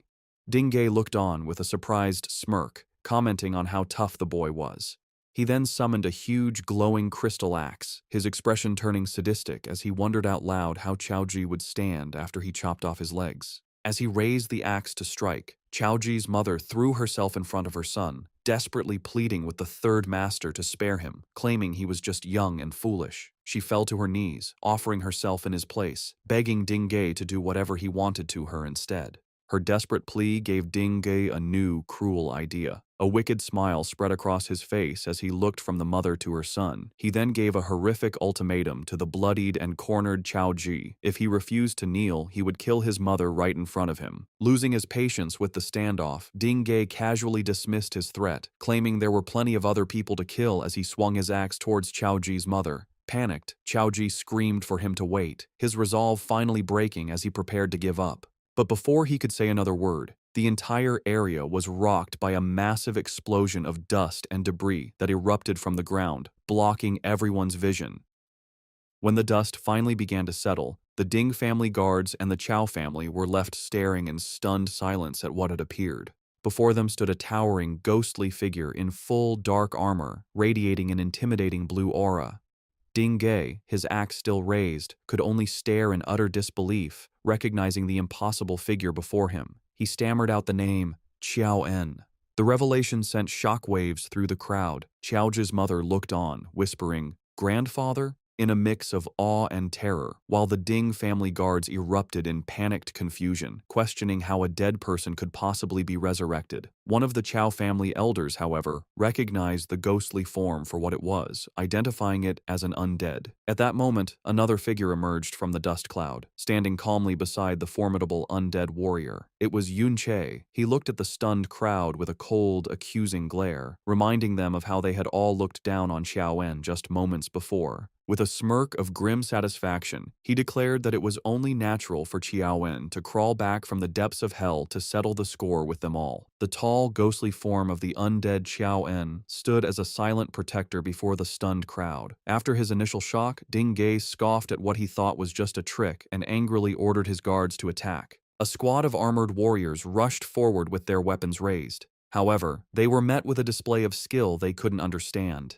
The undead hero moved smoothly, its sword and shield a blur as it effortlessly blocked all their attacks at once. The Chow family elders watched in awe, one whispering in disbelief, asking if that incredible warrior was really Qiao En. Chao Zhi was also amazed, seeing the mastery in the parry and how it stopped so many skilled guards at once. From a distance, Dingay saw the undead was one of Yunche's summons, like the small fry he summoned during the raid on their home. Seeing the spirit was only level 33, he sneered. He declared that even as the spirit of Qiao En, it was still weak and charged forward with his flaming axe to finish it himself. As Dingay's powerful blow came down, the undead warrior's weapon was coated in a strange, thick energy. To Dingay's complete surprise, his attack was perfectly parried with enough force to send him stumbling back. Angry and embarrassed, a red aura exploded around him as he called the parry a mere trick, shouting that skill was useless against pure power. He then unleashed a powerful charging skill, Boulder Bash, planning to crush the undead warrior completely. But just as the huge attack was about to hit, the undead Qiao En again summoned the bright, golden light shield. The powerful charge slammed into the strong golden barrier, and Dingay could only roar in frustration as he was stopped by the legendary skill again.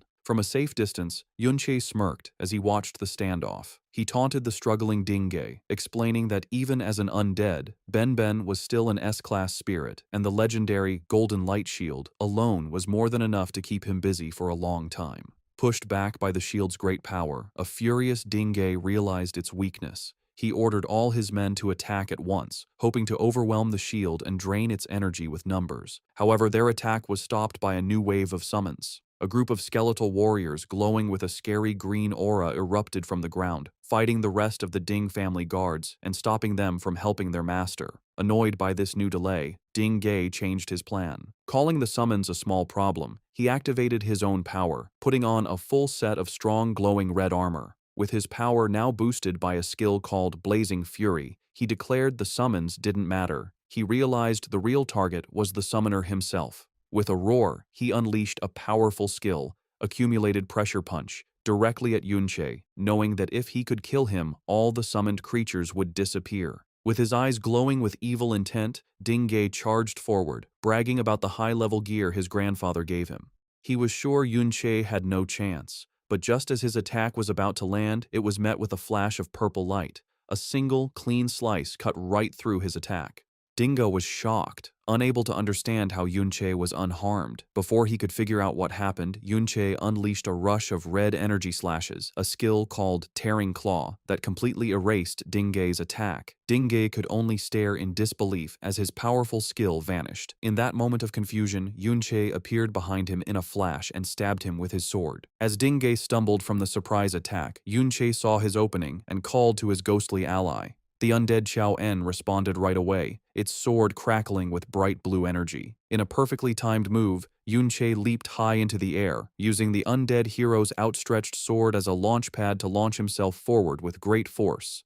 He shot towards the wounded Dingay and delivered a powerful spinning slash that sent the third master of the Ding family flying, bleeding and cursing in pure anger. With his eyes glowing with cold focus, Yunche continued his non-stop attack. He unleashed a powerful rush of purple energy slashes that completely overpowered Dingay. Yunche moved in with lightning speed, his blade cleanly cutting off Dingay's arm. Dinga screamed in pain, holding the bleeding stump and desperately calling for a priest to heal him. In his panic, Yunche appeared right behind him. Dingay reacted by instinct, slamming his fist into the ground to unleash a powerful gravity impact shockwave, trying to push his attacker away. However, Yunche just vanished and reappeared a short distance away, unharmed. With a superior smirk, he asked the terrified third master what was wrong, taunting him by asking if he was scared. Sweat appeared on Dingay's forehead as he frantically looked around, screaming again for a priest who wasn't there. He then saw why they were gone. His elite guards were being killed one by Yunche's army of ghostly skeletons, which now glowed with a scary green aura of new power. Yunche stood calmly among his ghostly army, a coldly confident look on his face. He mocked Dingay, asking if he really believed his undead were still as weak as they were during the raid on his home.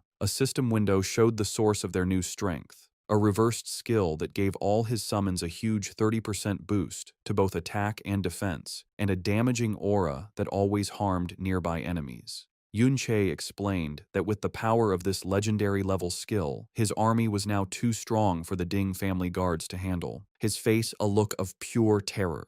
Dingay finally realized how hopeless his situation was. With his guards beaten and his own power useless, he made a desperate choice. Cursing quietly, he turned and ran. However, his escape was immediately cut short.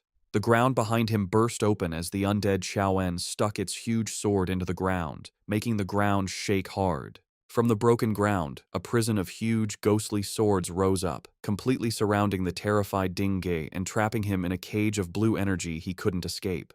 Standing outside the barrier was Yunche, his hair now a bright white and his aura glowing with a huge, calm power. He named the technique for the trapped man. It was the Sword Shield Absolute Array, a special skill of the Sword Guard class. He then added a chilling final word, explaining that no one below S-class had ever escaped it, before taunting the trapped man to try his luck. In a final desperate act, Dingay raised his remaining gauntlet, which began to glow with a wild red energy. He screamed for Yunche to stay back, showing that he held a void bomb, a powerful S-class item from his grandfather. He threatened to set it off, bragging that the explosion would be more than enough to kill everyone there, given their current levels and health.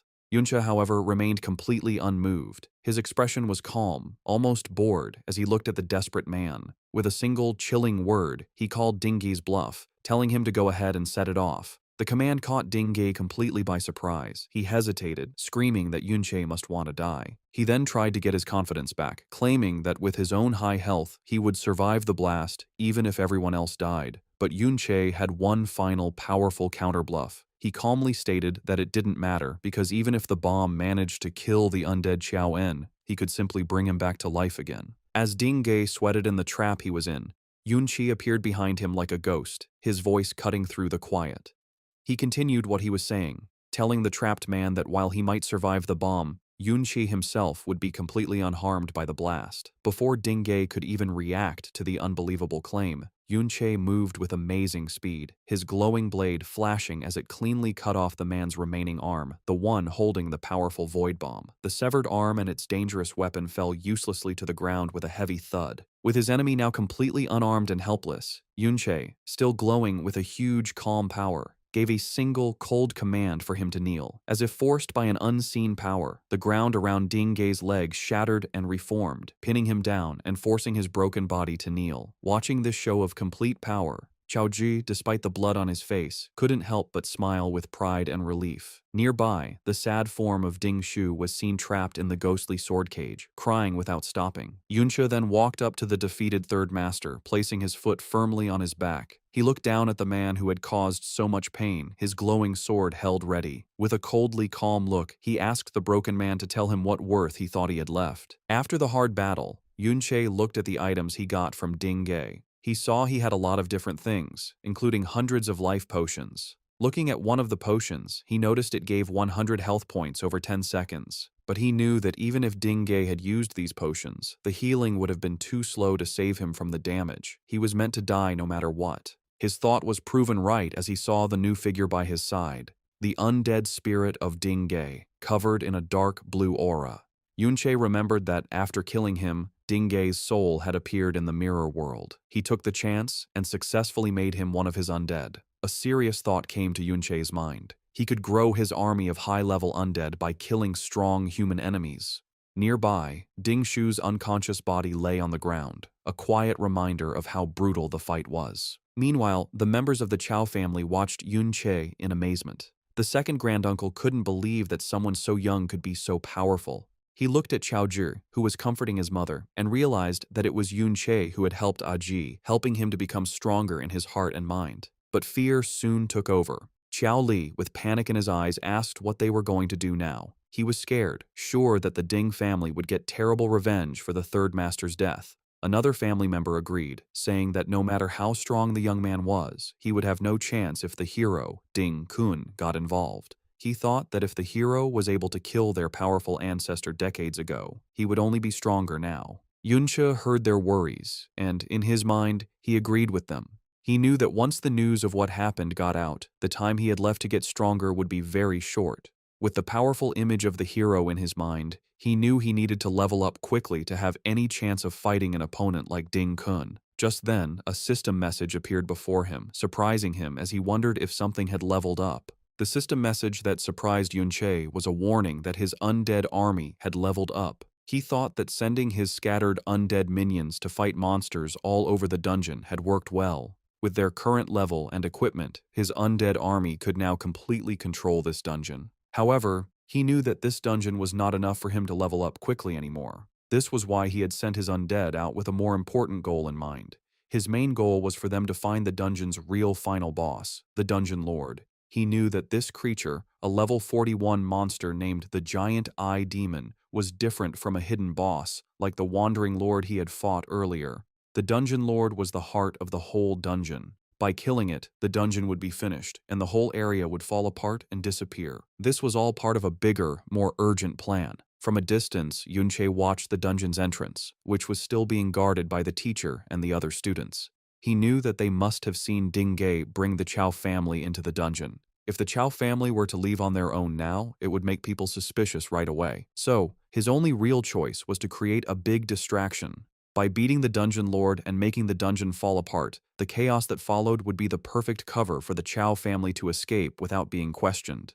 This plan also had another benefit. Destroying the dungeon would stop the Ding family from being able to find out how Ding Ge died, buying Yunche a lot of valuable time. With his plan working, his powerful undead servant, Chao En, fought and successfully beat the Dungeon Lord. The system confirmed his plan worked with two messages. Yunche gained another level, and a message said that the Dungeon Lord had been beaten and the dungeon was now finished. As the dungeon began to pixelate and break apart, the members of the Chao family looked around in shock. Xiao Li realized with alarm that the whole world was falling apart around them. Yunche appeared before them, calmly explaining that he had killed the Dungeon Lord. He explained the rest of his plan, telling them that the dungeon's destruction would cause chaos. This, plus Ding Ge's sudden disappearance, would slow down the Ding family's reaction time. He told them to use the confusion to escape, promising them that they would be safe for a little while. However, he gave them one final, serious instruction. He told them that if they were ever really questioned and pressured by the Ding family, they should not be afraid to give him up and put all the blame on him.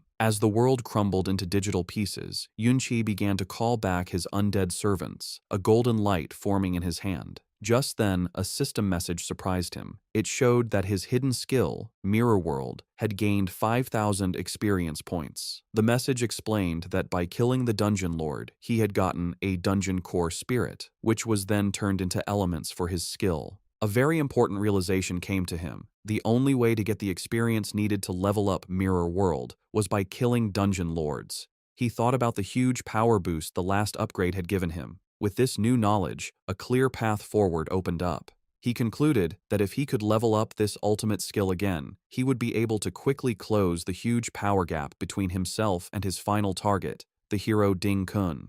The scene changes to a private dungeon owned by a rich person. A guard with a mustache and full armor stood on patrol with his partner. He felt their watchfulness was not needed, asking his partner if they really needed to be so serious. He casually suggested they sneak off to play cards, saying that no one would be stupid enough to break into a private dungeon. Just as he spoke, a shadowy figure, Yun-che, appeared silently behind him. With a flash of light, Yun-che fully entered the dungeon. The guard with the mustache suddenly stopped, feeling a strange presence behind him, but quickly thought it was just his imagination. From the shadows, Yun-che watched them, his plan already in motion. He knew that the guards hired for these private dungeons were at most in their 30s in level. To him, these so-called secure places were almost defenseless. A series of clips of his non-stop campaign began. He thought about how close he was getting to his goal. One after another, he stormed through different private dungeons, a blur of motion that left scared guards behind him. He was getting closer and closer to his real goal, the day he would finally be strong enough to kill Ding Kun. The thought filled him with a burning anger, his eyes glowing with hatred, as he reminded himself that he had to control his emotions until that moment came. To reach his goal, he began a planned killing of dungeon lords. He fought a huge, beast-like creature, telling himself to stay calm as the system announced he had leveled up and finished the dungeon. He moved on to another, facing down lizard-like monsters, his mind focused on the fact that calmness was the key to not making mistakes. He faced a huge, centaur-like demon, his determination strong. Finally, now wearing powerful new armor and surrounded by a storm of purple energy, he finished yet another dungeon, his power growing with each win. Yun-che's non-stop attack on private dungeons had not gone unnoticed. Newspapers were filled with headlines about the mysterious, bad clearing of many dungeons, causing widespread panic. With each dungeon lord he beat, his ultimate skill, Mirror World, gained another 5,000 experience points, adding up quickly. The media called the unknown person the Dungeon Vandal, and the authorities had started a high-level investigation into the matter. In a hidden safe house far from their old lives, the members of the Qiao family read the news. Qiao Li looked at the paper in disbelief, wondering if it was all Yun-che's doing. The second granduncle, his face full of worry, realized the truth. He understood that the sudden clearing of so many dungeons would eventually be connected back to the incident they were involved in. He concluded that Yun-che was purposely drawing the Ding family's attention to himself to create a big distraction. With a rush of emotion, the second granduncle realized how much Yun-che was sacrificing. He was doing all of this for them to make sure they could escape to safety. The family thought about their new life. They were in a secret place, a journey of several days from the Ding family's influence, and had managed to hide without leaving a trace. A feeling of hope began to grow. Qiao Li was still amazed that Yun-che would do so much for them, while another male relative expressed his relief, believing they no longer had to live in constant fear and were finally safe. For a short moment, they let themselves believe they could finally be free of the Ding family's control. Their hope was violently destroyed. A huge explosion shook their safe place, the ground shaking beneath them. As the dust and smoke cleared, a scary silhouette appeared in the rubble, his voice full of condescension as he asked if they really thought they could get away from them. The intruder stepped into the light, revealing himself to be Ding Hao, the level 42 second head of the Ding family. He sneered at the terrified family, questioning if they believed the Ding family would be stupid enough to chase after the criminal. He declared that even if they weren't directly connected to the vandal, the simple act of daring to escape the Ding family was a crime in itself, and he had come to deliver a greeting. His face twisted with anger, his eyes glowing red with evil intent. He mocked them, asking if they had really underestimated the power and reach of the hero's family. A huge armored boot slammed down near the scared family members. Ding Hao called them delusional traitors. He then gave his final, devastating news. They had already tracked down the so-called criminal. The scene cut to a huge, heavily guarded complex, the hero's dungeon,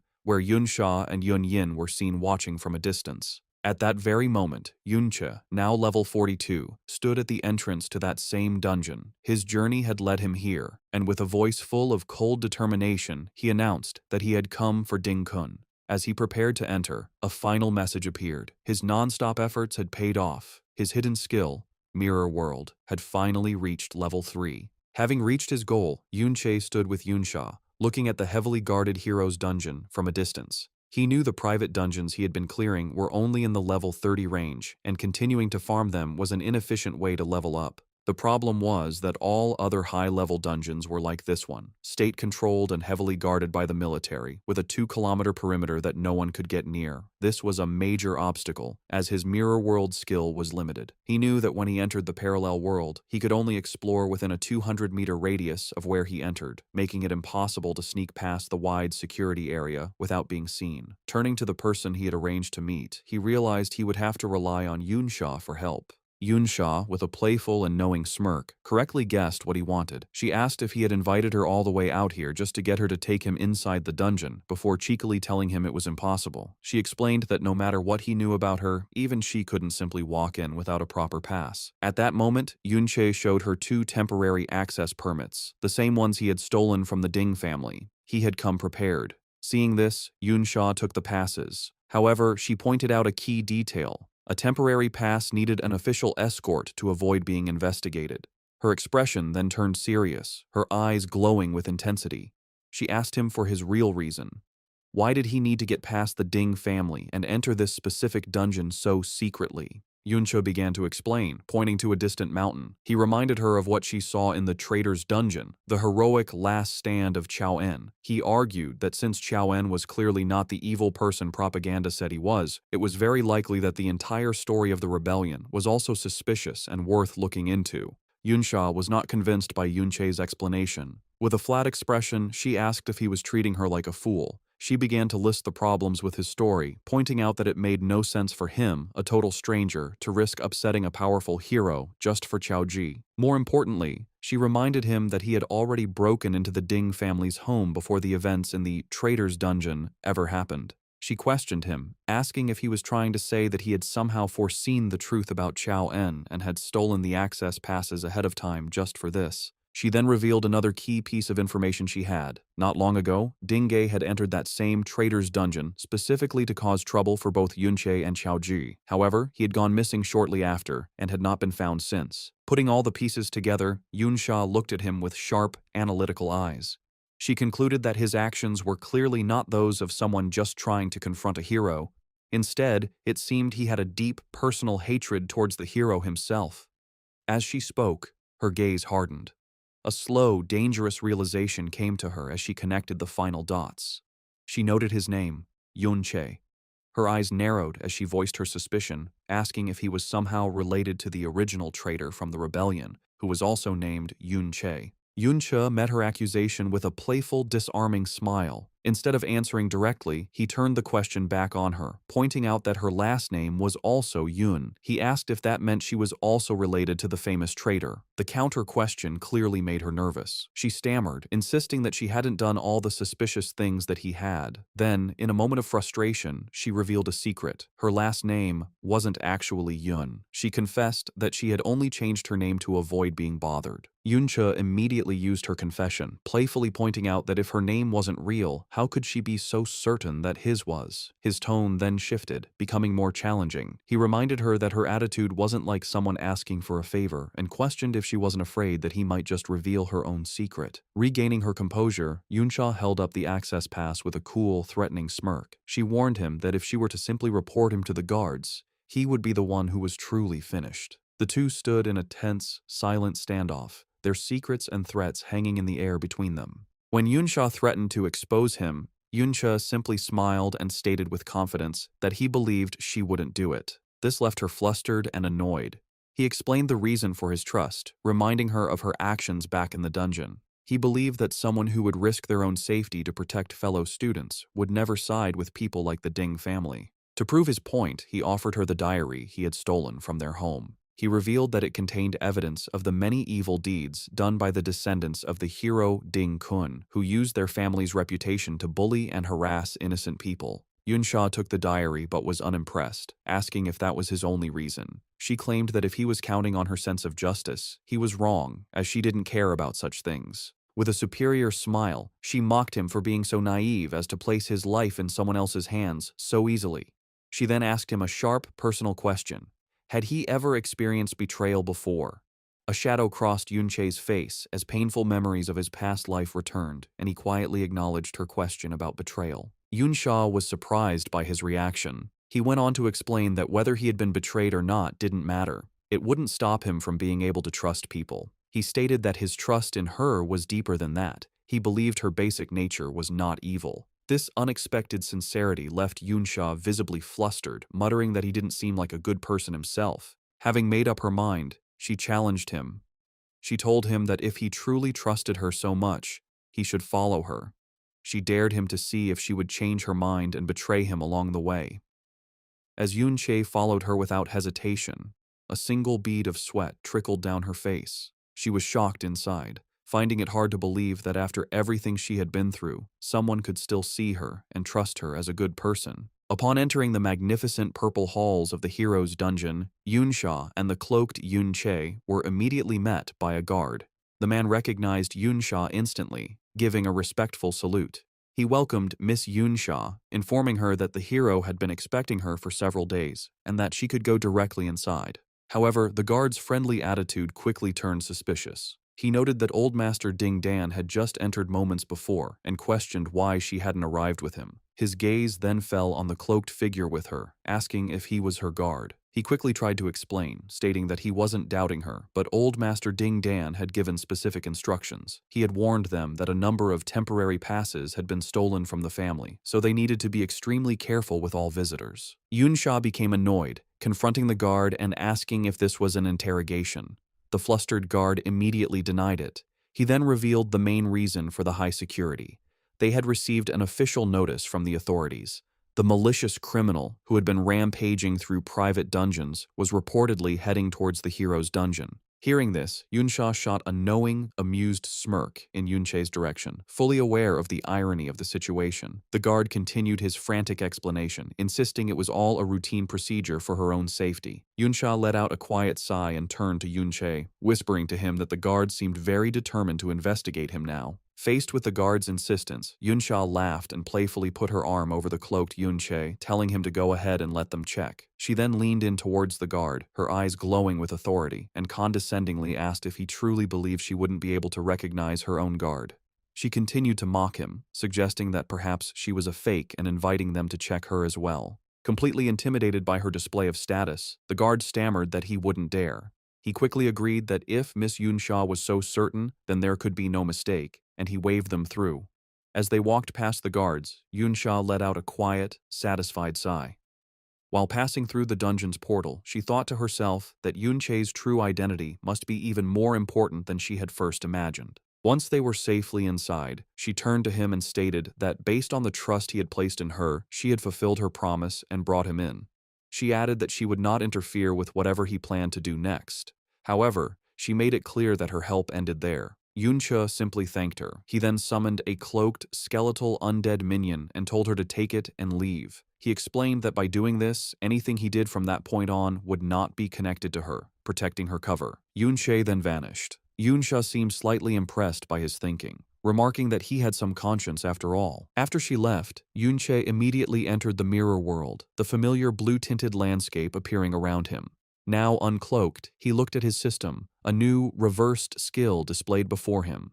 With a look of grim satisfaction, he stated that he could finally put his new power to use, the power from his newly upgraded Level 3 Mirror World skill. Yunche looked at the system window showing his hidden skills. His ultimate skill, Mirror World, had reached Level 3. He decided to test his new power, activating the Level 3 Mirror World. The system announced it was setting up a secret area. Inside this new dimension, Yunche found himself facing ghostly copies of powerful monsters, some as high as level 45. He realized the new function of his skill. The level 3 Mirror World could copy the monsters found in the real world's dungeon. This meant he could now fight and train against these powerful copies. Yunche summoned his own undead minions to fight with him. He realized that with this new ability, he could freely farm experience inside the mirror world without any risk of being found in reality. After some training, he left the parallel dimension and returned to the real world. A lot of notifications appeared, showing that he was still gaining experience. He understood another key benefit of the upgrade. His undead army could stay inside the mirror world to continuously kill monsters and gain experience for him, even while he was back in the real world. With his undead army now leveling up for him automatically, Yunche turned his attention to his surroundings. Alongside the spirit of Chao-En, he stood on a cliff, looking over a vast, grand castle city built within the dungeon itself. He was surprised to find such a city in a secret area and decided it was the perfect time to investigate. As they walked through the woods, Yunche remembered the information he got from the Ding family's diary. He figured this city must be where his target, Ding Kun, lived. He thought about how little he really knew about the so-called hero. He thought that all he knew was that Ding Kun reached S-class many decades ago and hadn't shown his true strength in public since. Even a high-ranking family member like Ding Ge did not know the hero's full power. Yunche knew that having more detailed information would give him a much greater chance of success in his quest for revenge. He found it strange, remembering that in his past life he knew of every person who had reached S-class rank. Yet Ding Kun seemed to have appeared out of nowhere. Hoping for a clue, he turned to the undead spirit of his old friend. He called him by his nickname, Ben, and asked if he knew who Ding Kun was. However, the spirit of Chao-En could only tilt its head in confusion, unable to answer. Yunche expressed his disappointment, wondering if his attempt to talk with his undead friend was still useless. He thought that when his SSS rank skill, Mirror World, reached level 3, the intelligence of all his undead minions was greatly improved. The improvement was most obvious in the spirit of Chao Ben. However, he concluded with frustration that his friend's soul had still not recovered enough to be able to talk properly. Looking out over the huge castle city within the dungeon, Yunche held onto a small piece of hope. He thought that perhaps if he continued to level up Mirror World, Ben might eventually get more of his consciousness back. Meanwhile, inside a grand hall in the castle, Ding Dan walked down a large staircase, reporting to his father. He was worried about his favorite Ding Ge, whom he called third brother, saying that he was still missing and they didn't know where he was. He was speaking to a powerful figure sitting on a throne, a man in intimidating full-plate armor who was Ding Kun, the famous hero of the empire. Ding Dan continued his report, expressing his anger that the criminal they were hunting had dared to come so close to their stronghold, the hero's dungeon. Ding Kun rose from his throne as Ding Dan continued his plea. He reasoned that for someone to have quietly captured the powerful Ding Ge, that person must have also reached the S-class level. For security reasons, he begged his father, Ding Kun, to personally step in and handle the threat. Instead of agreeing, Ding Kun's response was quick and horribly violent. In a blur, his hand, now a shadowy claw with a glowing red eye, pierced straight through his own son's chest. As the life faded from Ding Dan, the menacing, shadowy form of Ding Kun held his son's body. He scoffed at him, condescendingly asking how a man so incompetent he couldn't even keep track of his own child could dare to try and tell him what to do. Ding Dan gasped in disbelief, blood dripping from his lips. The armored figure of Ding Kun looked down on him with complete disgust, remarking on how pathetic it was that Ding Dan only just met the requirements for S-class at his age, yet still couldn't survive a single hit from him. He continued his cold speech, revealing that the only reason he even bothered to keep such a waste like Ding Dan around was just to look after his grandson, Ding Ge. He scolded the dying man more, saying that not only had he failed in that simple task by losing Ding Ge, but now he expected Ding Kun to clean up his mess. A look of pure terror filled Ding Dan's blood-soaked face as he realized the horrifying truth about his father. Ding Kun revealed a chilling secret, explaining that without Ding Ge, he had lost a blood relative. This loss, he declared, would cost him many years of his own life. The scene shifts to the chaotic city streets outside the castle, where a cruel young man with slicked-back blonde hair named Ding Yan, another descendant of the hero, laughed wildly while sitting on a large, beaten man who was his living throne. He cruelly encouraged the starving citizens below to fight over scraps of food, a scene made worse by vicious wolves attacking them as they scrambled. A small child cried in terror as a wolf got closer, and Ding Yan's voice could be heard taunting them all, warning that the food would be all gone if they didn't eat it first.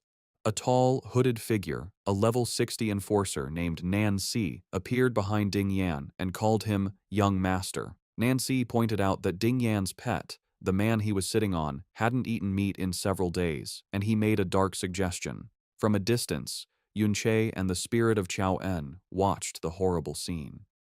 Yunche grimly thought that compared to the pure evil seen here, the actions of the other branch of the Ding family he dealt with seemed almost mild. As Yunche watched the cruelty on the streets below, a purple aura of anger began to form around him. He wondered if he should step in and show himself. However, his attention was suddenly caught by something else. Beside him, the undead spirit of Qiao Benben-en burst out in a wave of blue and black energy, letting out a furious roar in reaction to the injustice he was seeing. Yunche looked at his friend's spirit with a sad expression, calling him by his nickname. He thought that even in his current mindless state, his friend's natural desire to help those in need was as strong as ever. This triggered a memory, flashing back to their shared past. Yunche remembered that among all the children in the poor slums where they grew up, Benben and another boy named Lan Qian were always the kindest and strongest. He remembered finding them standing up to a mean slave driver, and it was this courage that led him to take them both in as his students to train them. His hope was that they would grow strong enough to help others in the future.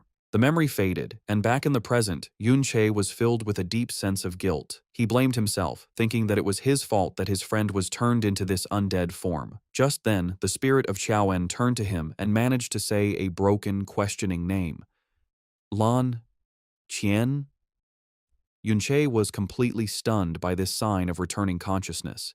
He grabbed his friend's spirit, desperately asking if his mind had returned and if he could talk. But the spirit only managed to say another broken word. Ding. Suddenly, the spirit of Qiaowen exploded with a huge surge of blue energy. It struggled, but finally put together a horrifying truth, declaring that Lan Qian is Ding Kun. The truth hit Yunche with the force of a physical blow, his eyes widening in absolute shock and understanding. The scene cuts back to the throne room, where the armored figure of Ding Kun stood over the body of his son, Ding Dan. After wiping the blood from his gauntlet, he spoke the name Yunche. In his shadowy, menacing form, he wondered aloud if someone was intentionally using a name so similar to his old enemies to provoke him. A grim, knowing look appeared on his face as he thought about how many years it had been since he last heard that name. With a sinister, confident smile, he addressed his old master, who was not there, declaring that he would see for himself who dared to pretend to be his dear master, revealing his true identity as Lan Qian. On the city streets, the cruel Ding Yan speaks to his huge orc-like pets, mocking them for being well-behaved. He tells them he knows they must be starving. With a crazy laugh, he points to the terrified and hurt citizens scattered around the plaza, a scene of violence he has clearly caused. A small, crying child kneels next to a fallen man, too scared to move. With a look of pure madness, Ding Yan declares that since the people are just toys, his pets should eat them all. He gives the command, and one of the giant orcs lunges toward the helpless child. But before the creature can hit, a bright flash of purple light appears. In a moment, the orc is cut to pieces by a series of impossibly fast slices. Yunche lands smoothly, his back to the chaos, his body crackling with a powerful purple aura. His face is cold with fury, his eyes glowing intensely. He thinks the name Lan Qian in total disbelief. He cannot understand how his former student can be the same person as Ding Kun, the monster who causes this horrible scene. His arrival does not go unnoticed. The enforcer, Nan Si, steps forward, demanding to know who he is, while Ding Yan looks on in shock. Nan Si laughs, calling Yunche a fool for daring to enter the hero's territory to die. But Yunche is lost in his own angry thoughts, his eyes burning with purple fire. He silently screams, wondering how the Lan Qian he knew could possibly raise such a disgusting person like Ding Yan. This brought back another memory, a flashback to a simpler time. A younger Yunche stood before his two young students, Lan Qian and Qiao Benben-en. He explained to them that because of the great power of class users, the old era of knights was over. However, he told them that as a knight's son himself, there were still values he wanted to teach them. He promised them that with his help, their strength would grow far beyond that of normal class users. As he spoke, the young Lan Qian looked up at him with bright, admiring eyes, clearly inspired by his master's words. The story flashes back again to a younger Yunche teaching his two students, the bright-eyed Lan Qian and Qiao Benben-en. He explains that if they want to keep learning from him, they must remember a few key things. The first, he says, is humility. The lesson is shown next to a memory of the two boys harvesting a field, with Lan Qian playfully bragging that he was faster than Benben. Yunche reminds them to remember that they are no different from others and must treat everyone with kindness and respect. This This is followed by a scene where the boys are being paid by an old man for their work. Ben complains that the pay is too low, accusing the man of cheating them. The calmer Lan Qian quickly tries to stop him, telling him not to make their master angry, but Yunche silences Ben with a sharp command. After the lesson in humility, the younger Yunche gives his students a book, explaining it is an extra reward. He tells them to remember this feeling of being rewarded for their work, and to never let themselves become arrogant. The scene changes back to the present-day battle. Yunche attacks with a furious storm of purple energy slashes. The attack is so strong that it completely breaks Nancy's arcane shield skill, leaving the enforcer wounded and in total shock at his opponent's attack power. Yunche looks on with cold focus. Nancy is enraged, shouting that his equipment was legendary grade level 30 gear and that his protective necklace was also destroyed. Behind him, Ding Yan, filled with anger, points at Yunche, calling him a filthy commoner and promising to show him the true power of someone from a higher class. Unfazed, Yunche charges forward to meet the challenge. This brings back another flashback to his second principle: compassion. The memory shows him and the two boys in a ruined city, giving food and help to a starving, helpless man. Yunche explains that they must be kind to the weak and always use a good heart to fight against violence. This is followed by a scene of the two boys bravely fighting off a large man, defending the weak. The final memory focuses on Lan Qian. Yunche stands behind him as they look down at a captured criminal. He tells Lan Qian that since he himself was rescued from the same slaver group, he should understand the helplessness of the weak and should make a fair judgment. As Yunche charges, he swings his glowing purple sword in a wide, powerful slice aimed at Ding Yan and his enforcer. However, the attack passes through them as if they were ghosts. They turn into black smoke, and the real Ding Yan and Nancy reappear a short distance away, surrounded by the terrified citizens. Ding Yan mockingly comments on how pleased Yunche must be to have slashed one of their illusions. The plaza then fills with dozens of identical copies of Ding Yan and Nancy, surrounding Yunche. The real Ding Yan leans on his enforcer's shoulder and cruelly offers to let Yunche slash more of them if he enjoys it so much. Yunche remains completely calm. Ding Yan continues his taunts, noting Yunche's always angry expression. He cruelly guesses if the anger is for the helpless citizens, and then wonders with sick joy if a family member is among them. He gives a twisted challenge, telling Yunche to try and slash them again. He wonders what Yunche's expression will be when he finds out that in his rage to cut down the illusions, he had actually killed the innocent people instead. As this cruel mind game plays out, Yunche begins to power up his blade of trickery, his sword crackling with purple energy as his attack power increases. A split-screen view shows Yunche's advantage. Through his mirror world skill, he can see both the real world and the parallel one at the same time. He sees the real, terrified citizens and the true location of his enemies, separate from the many fakes in the plaza. With his improved senses, Yunche ignores the bait. He rushes forward, his eyes glowing with purple light. His glowing sword swings in a wide, powerful arc that goes past the fakes and hits the real Ding Yan and Nancy. They are left completely stunned, unable to understand how he saw through their illusion. The story flashes back to Yunche's third and final principle for his students: courage. The memory shows a young Lan Qian and a young Chao Ben standing bravely against a large group of monsters. Yunche explains that one must be fearless. He taught them that in the battle against the dangers of dungeons, there is no room for fear. One must fight for what is right. The memory shows the two boys fighting hard, wounded, but refusing to give up. After the battle, the younger Yunche finally appears. An angry Ben confronts him, shouting that they were almost killed, while Lan Qian expresses his relief that it's over. The younger Yunche smiles, telling his students not to worry, as he was always nearby, watching over them. Faced with Yunche's amazing power, Ding Yan immediately panics. He admits that his opponent is strong and, in a show of pure cowardice, orders his enforcer, Nancy, to stop using illusions and act as a human shield to buy him time to escape.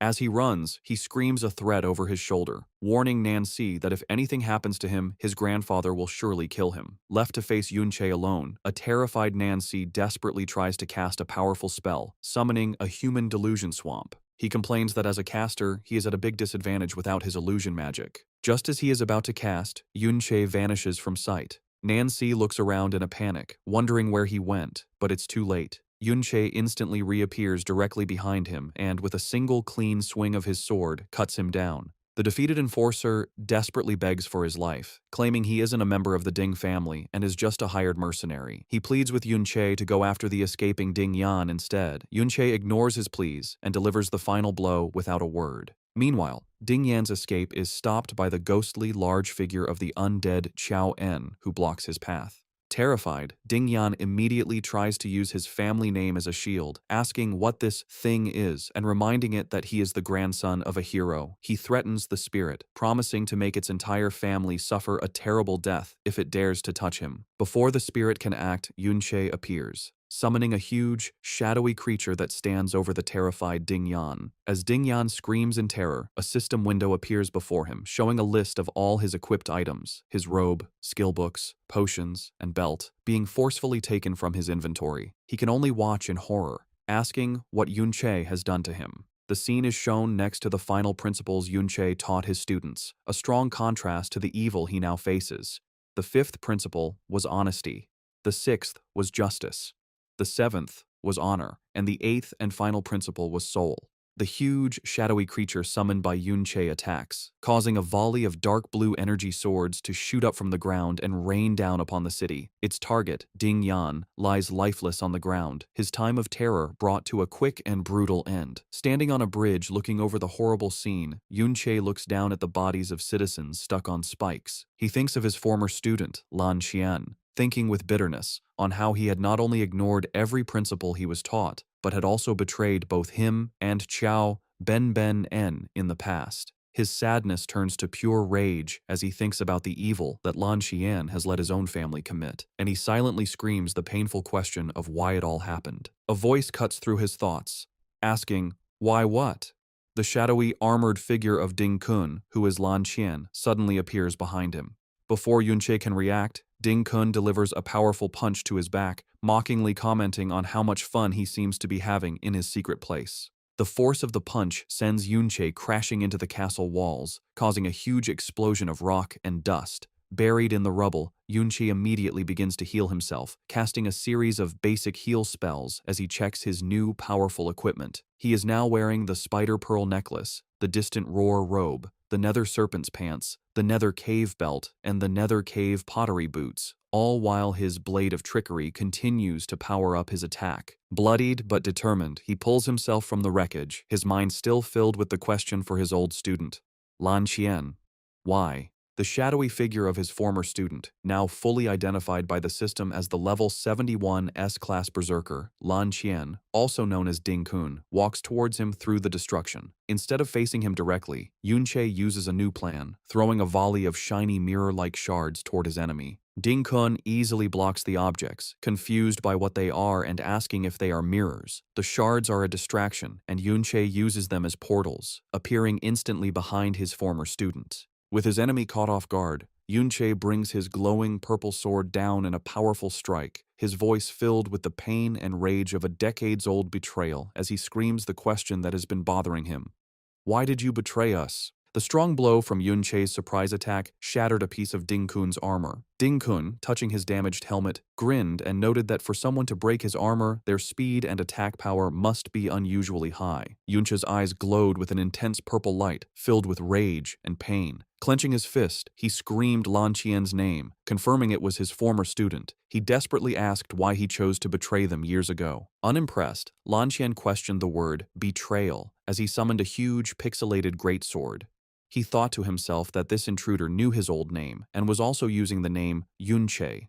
He wrongly assumed Yunche was an assassin sent by an old enemy.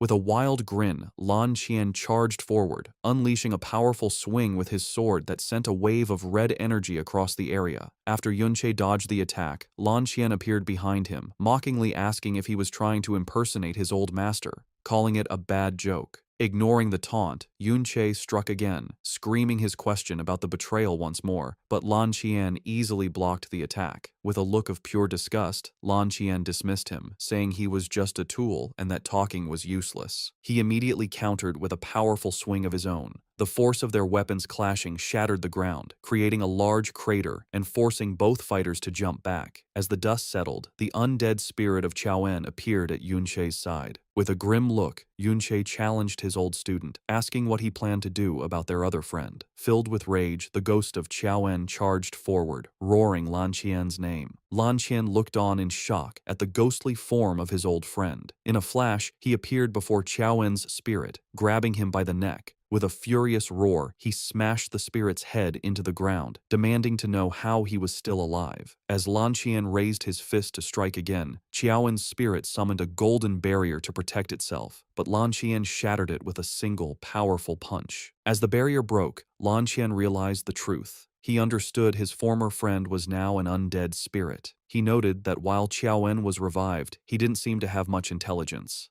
As he was distracted, Yunche swung his sword at him from behind, but Lan Qian managed to block the attack. Suddenly, 3 new figures appeared on the castle walls above. A man called out to Lan Qian, calling him father and asking why he had come out. The 3 men, all level 60, said they could have easily handled the intruder themselves. Annoyed, Lan Qian told them to get lost. Yunche summoned his own help, calling the undead spirits of Nanxi and Dingge to fight with Qiaoen, ordering them to keep the 3 men busy. Lan Qian's eyes widened in shock as he recognized one of the new spirits, asking if it was his 3rd nephew. He looked closely at the undead Dingge and confirmed that his nephew was indeed dead. He muttered, "My blood relative," a moment of sadness on his face. However, his sadness quickly turned into a sinister, evil grin. Looking at Yunche with new interest, he said that he was starting to find him interesting. He charged forward again, noting Yunche's ability to revive another person as an undead.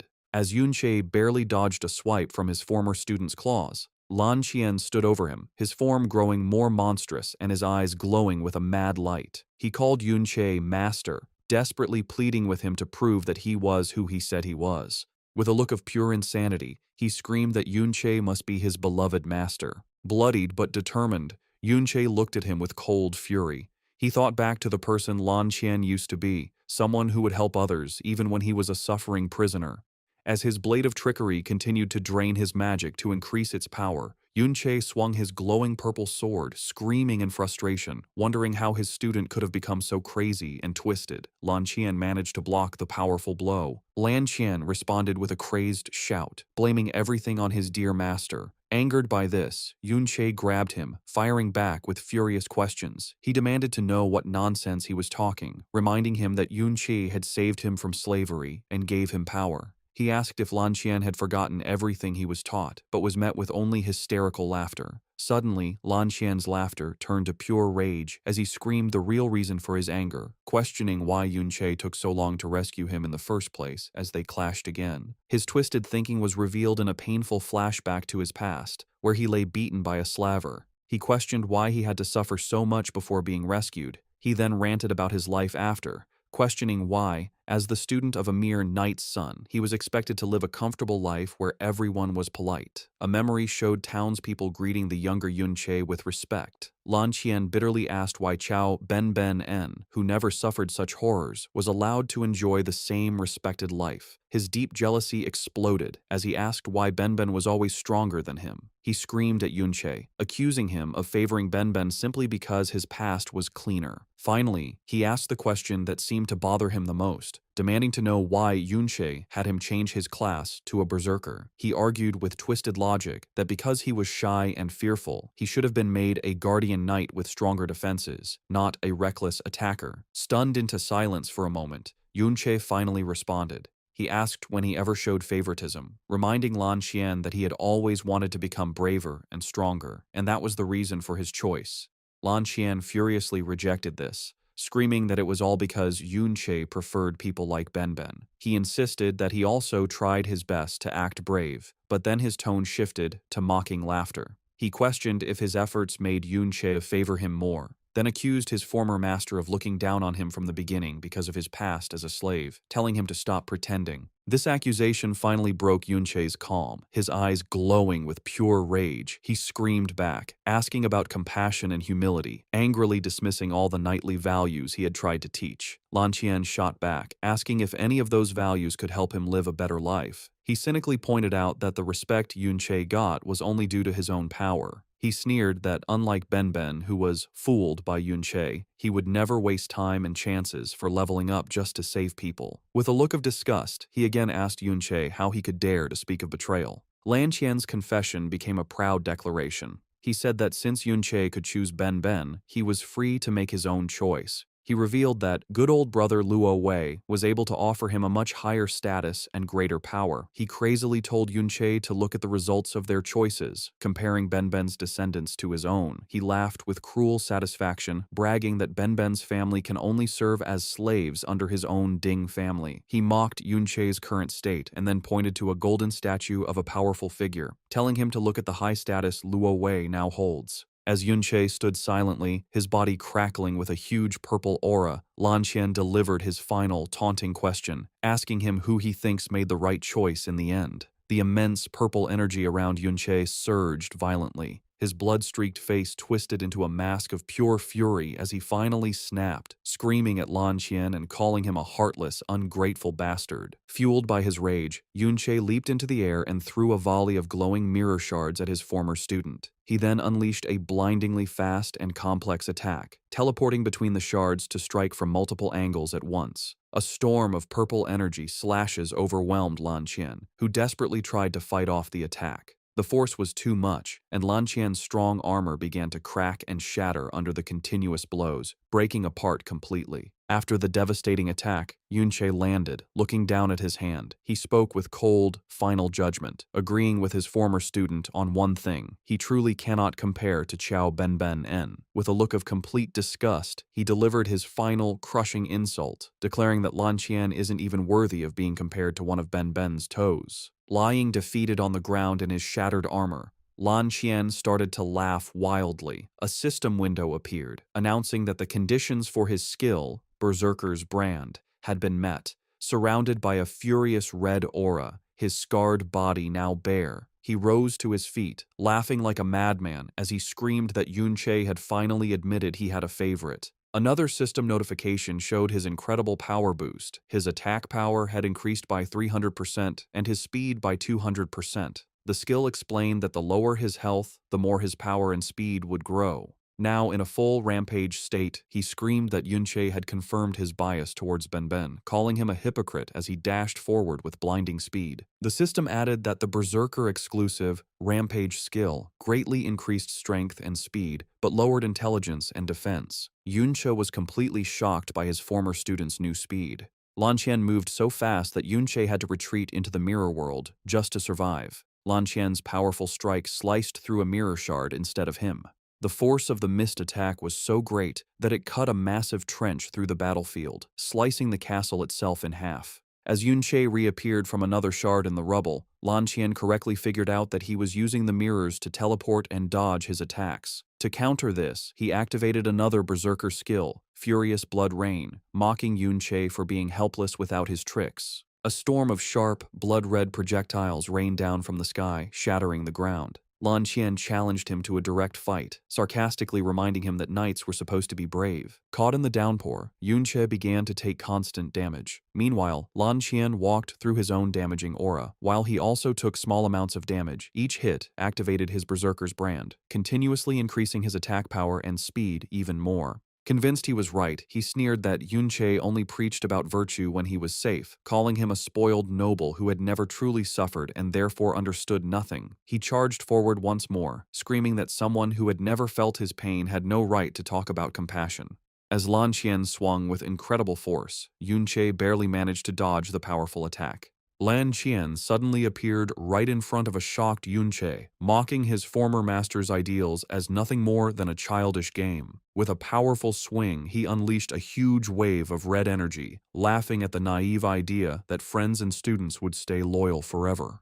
The brutal attack hit, and the force of the blow shattered the ground beneath them. Forced to his knees and trapped in the damaging aura of the furious blood rain, Yunche could only take the continuous hits as his health dropped. Lan Qian laughed at his pathetic state, taunting him about how weak he was without his mirrors. With his magic almost gone, Yunche had to drink a healing potion, barely managing to counter the constant damage he was taking. Lan Qian slowly moved closer, gloating that even if he did not attack, Yunqi could only struggle to survive the damage from the blood rain. Seizing a moment, Yunqi lunged forward in a desperate counterattack, but Lan Qian easily blocked it, saying that his master had not been so fragile in the past. With a cruel sneer, he declared that this was the price of being naive, and that Yunche should thank him for the lesson. In a swift move, Yunche summoned a small, ghostly dagger and tried to stab him up close. However, Lan Qian easily caught the blade, continuing his twisted lecture by saying that only by being betrayed could one truly grow up. He began his own counterattack, mocking Yunche about how terrible it must feel to fall from such a high position. Yunche managed to block the strike, but as their blades locked, Lan Qian delivered his final, crushing taunts. He gloated about how Luo Wei had become a respected king loved by the people, while Yunche himself had been called a traitor, hated by all. Straining with all his strength, Yunche struggled to hold back Lan Qian's immense power. With a final taunting question asking if he felt jealous, Lan Qian easily overpowered his former master, sending him crashing into the rocks, buried in rubble and still taking damage from the furious blood rain. Yunche's health dropped to a critical level as Lan Qian laughed wildly. The victor approached, stating that Yunche's life was about to end and that his only way to survive was now in his hands. With a twisted, cruel look, Lan Qian made an offer. If Yunche admitted that he was wrong and got on his knees to beg for forgiveness, he might be allowed to live as his pet. However, this offer had one key condition: he must reveal the secret of how he could bring the dead back to life. In the darkness, seemingly beaten, Yunche quietly admitted, "I was wrong." As he spoke, he summoned a new pair of daggers, the ghostly daggers. He clarified his statement, declaring that his mistake had been saving Lan Qian from the slavers all those years ago. As a powerful golden aura began to surge around him, he continued, stating that his second mistake had been trusting heartless people like him. Suddenly, a system message flashed, announcing that Yunche had leveled up. Lan Qian looked on in shock, realizing that his opponent's status had been fully restored. Yunche continued listing his past mistakes. He had been wrong to believe that he could win people over by setting a good example, and wrong to think that good people could not turn evil. All this time, his undead minions had been continuously farming experience for him inside the mirror world, providing the final push he needed to level up. With his health and mana now full at level 46, he stated his next mistake had been strictly following the Knight's Code. He activated a series of powerful buffing skills from the new daggers, including Aura of Swiftness and Evil Possession. His appearance changed dramatically. His hair turned a ghostly white, and he was covered in a powerful ghostly blue aura as his attack power soared. He declared that virtues were not needed to deal with scum like them. With a new look of cold, ruthless determination, he concluded that all that was needed was to eliminate them by any means necessary. Now fully powered up, Yunche charged forward, his new ghostly daggers crackling with energy, and met Lan Qian head-on. The two engaged in a fierce, high-speed battle, their attacks clashing in a blinding storm of blue and red energy that tore across the ruined landscape.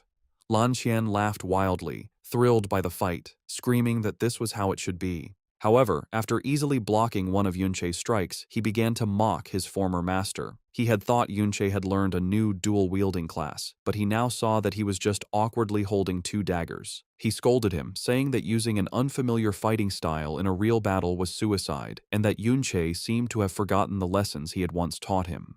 As a memory of his own past suffering flashed in his mind, Lan Qian swung, but Yunche vanished before the blow could land. Lan Qian was left confused by his opponent's sudden disappearance, but only for a moment.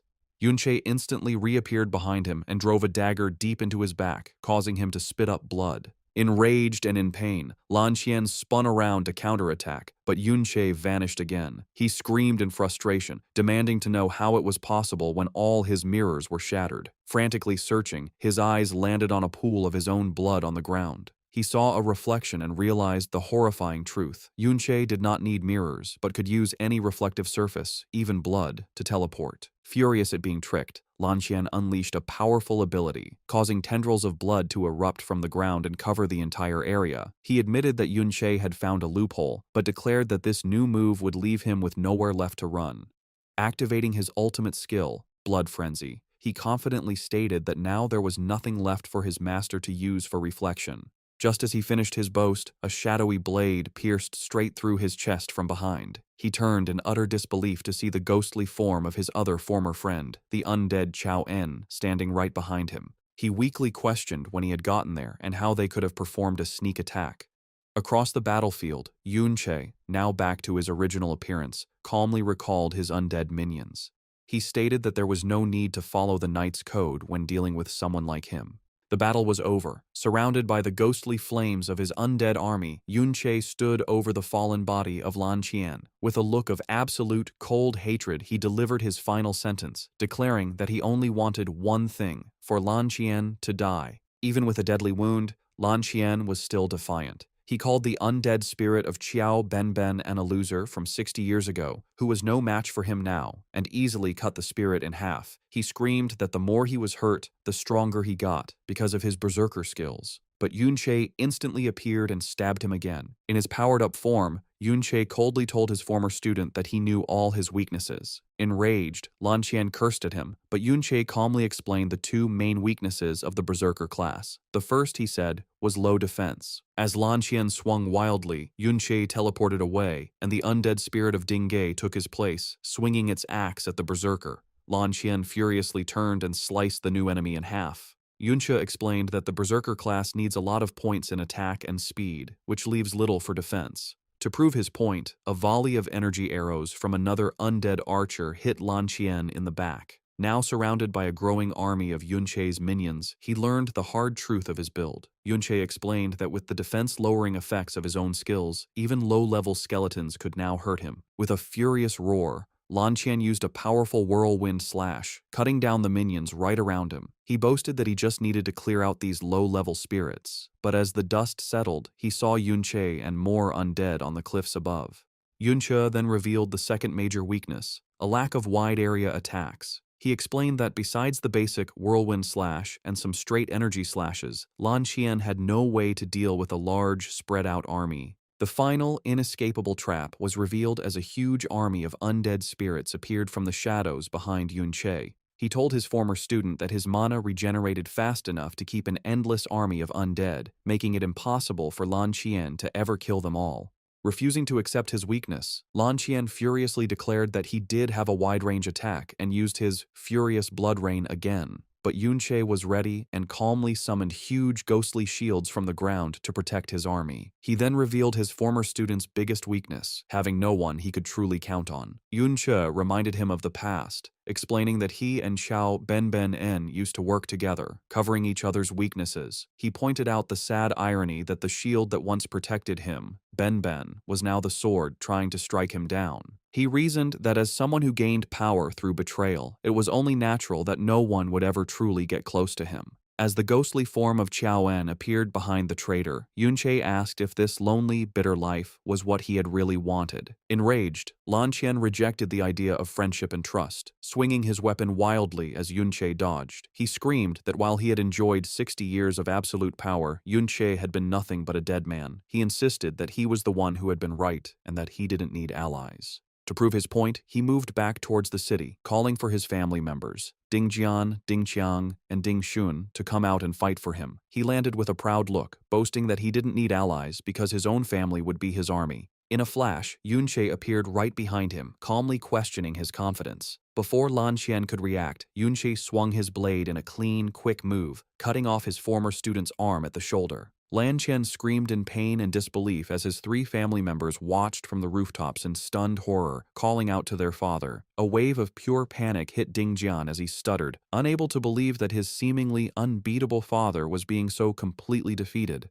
Wounded and desperate, Lan Qian screamed at his 3 sons, ordering them to hold Yunche back and heal him right away. But his family members were frozen in terror. Ding Shun stuttered, asking how they could possibly fight someone that even their powerful father couldn't beat. This hesitation sent Lan Qian into a blind rage. Cursing them, he declared he would do it himself and leaped towards them. In a horrible act of cruelty, he grabbed his son Ding Shun by the throat. The terrified young man could only cry out, asking his father what he was doing. With a face twisted by madness, Lan Qian screamed that everything his children had was given to them by him. He revealed the monstrous truth behind his family, asking what purpose they served other than to make sure he was healthy and lived a long life. As he spoke, he began to drain his son's life force, enraged that he would dare to refuse him. He then threatened his other two sons, who watched in frozen horror. He ordered them to hold Yunche back, or he would drain them next. Before they could react, a volley of mirror shards appeared from thin air, blocking their path. From these portals, Yunche's entire undead army appeared, completely surrounding the traitor and his terrified family. The group of spirits swarmed them in a chaotic, overwhelming attack, attacking from all sides. Lan Qian screamed in pain as he was torn apart by the endless wave of energy and blades. In a final, desperate act, he used a massive, explosive swing of his weapon, creating a huge crater and sending a cloud of dust and debris into the air.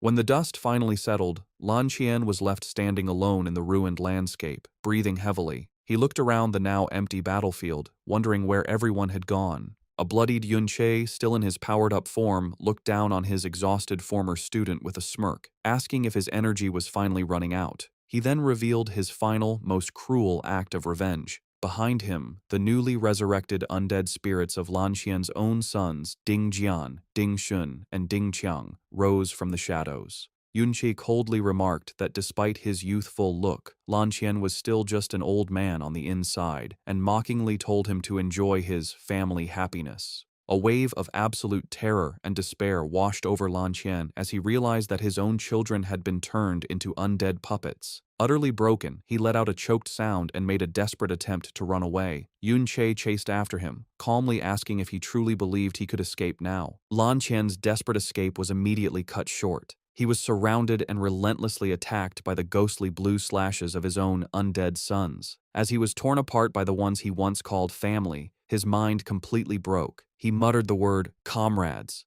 then "master," and finally, with blood pouring from his lips, "children." Yunche appeared before him one last time. As Lan Qian's fingers were cut off in the brutal attack, his former master told him with cold finality that he could have had it all: loyalty, family, and honor. With that, Lan Qian finally collapsed, his body and spirit completely shattered. Yunche looked down, his face a cold, emotionless mask. Surrounded by his entire undead army, he stood over the fallen body of the man who had betrayed him.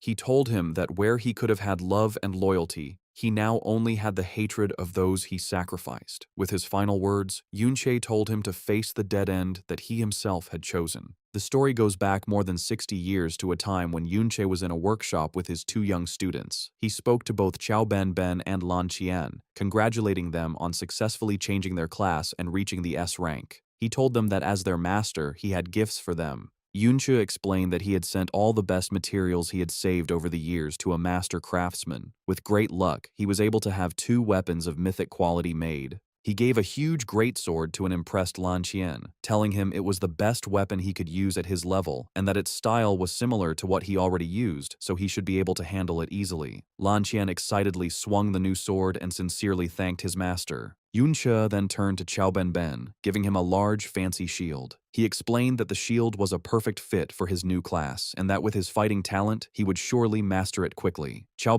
Ben hugged the shield, seeming to mumble that it was a waste of money, but clearly loved the gift. After a moment, a confused Qiao Ben asked Lan Qian what he was staring at. Lan Qian pointed at Yunche's own sword, asking why his master had never changed his weapon and wondering if it was old. Yunche held his sword and declared that it was one he would never need to replace, revealing it was the Flowing Cloud sword. He went on to explain that he had once risked everything, spending many years collecting the best secret treasures, and finally snuck into an SSS rank secret realm to make this ultimate weapon in an ancient furnace. Even then, he noted, it was only a first version. The sword was of unique quality, a level above even mythic, and was one of a kind. He explained that it had a special way of being awakened. It could change like a flowing cloud into any weapon form its user wanted. The real condition for it to take its final form was for the user to form a bond with it through experience. After fighting with it for many years, it had learned to change according to his will and match his strength.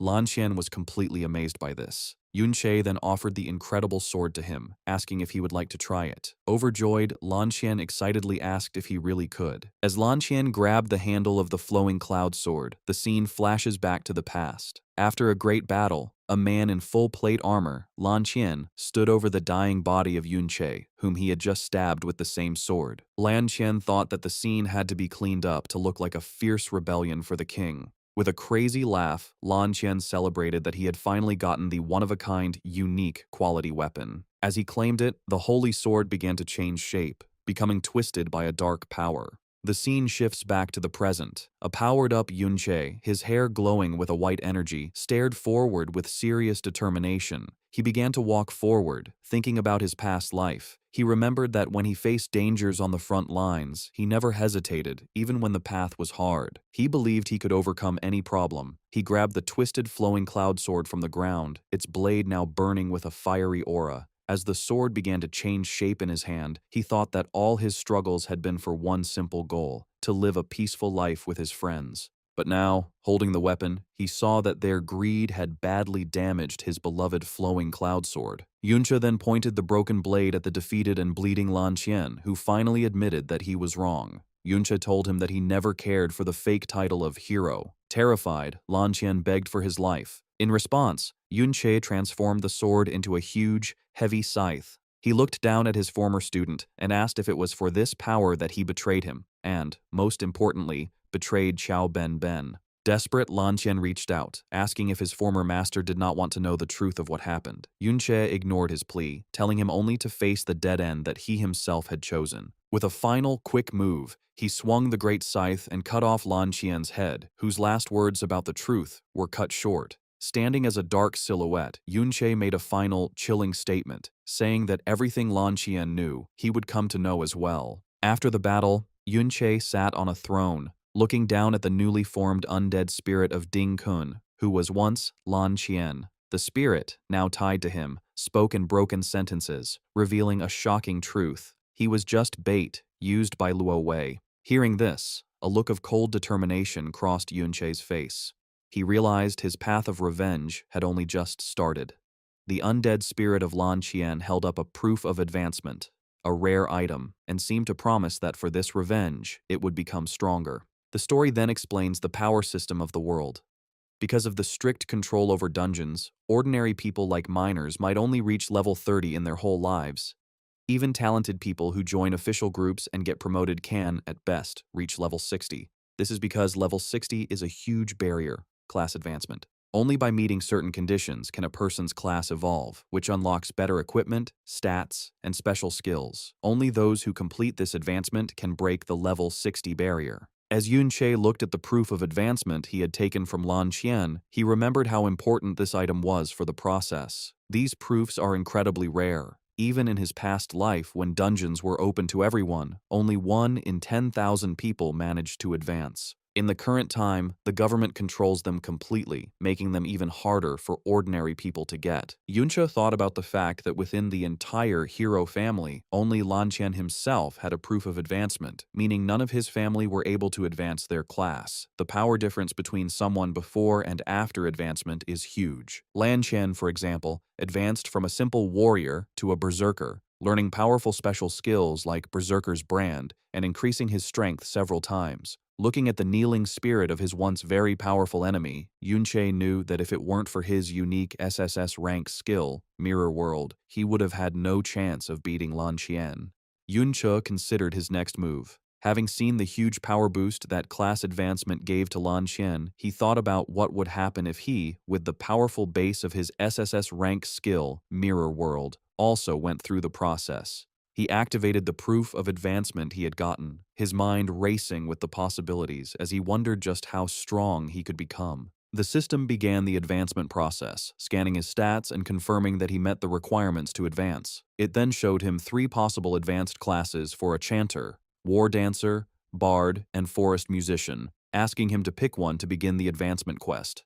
Yunche reached out, his decision already made. He had long ago decided on his path. He would choose the War Dancer, a very rare advancement that only a few chanters could get, and the only one that had powerful attack skills. With strong determination, he made his choice. However, just as he selected his new class, an unexpected message from his own unique skill appeared. The Mirror World system asked him a shocking question. Did he want to reverse the war dancer class? Yunche was left completely stunned, realizing with disbelief that his ability could even reverse the nature of an entire class. Yunche explains the class system. The 8 basic classes branch out into many advanced options. While most focus on certain strengths, there are exceptions called hidden classes. These hidden classes are much stronger, but their quests are incredibly hard to finish. Yunche focused on a hidden advancement for the chanter class, the war dancer. This class is very difficult because it needs high speed and spirit, stats most chanters ignore.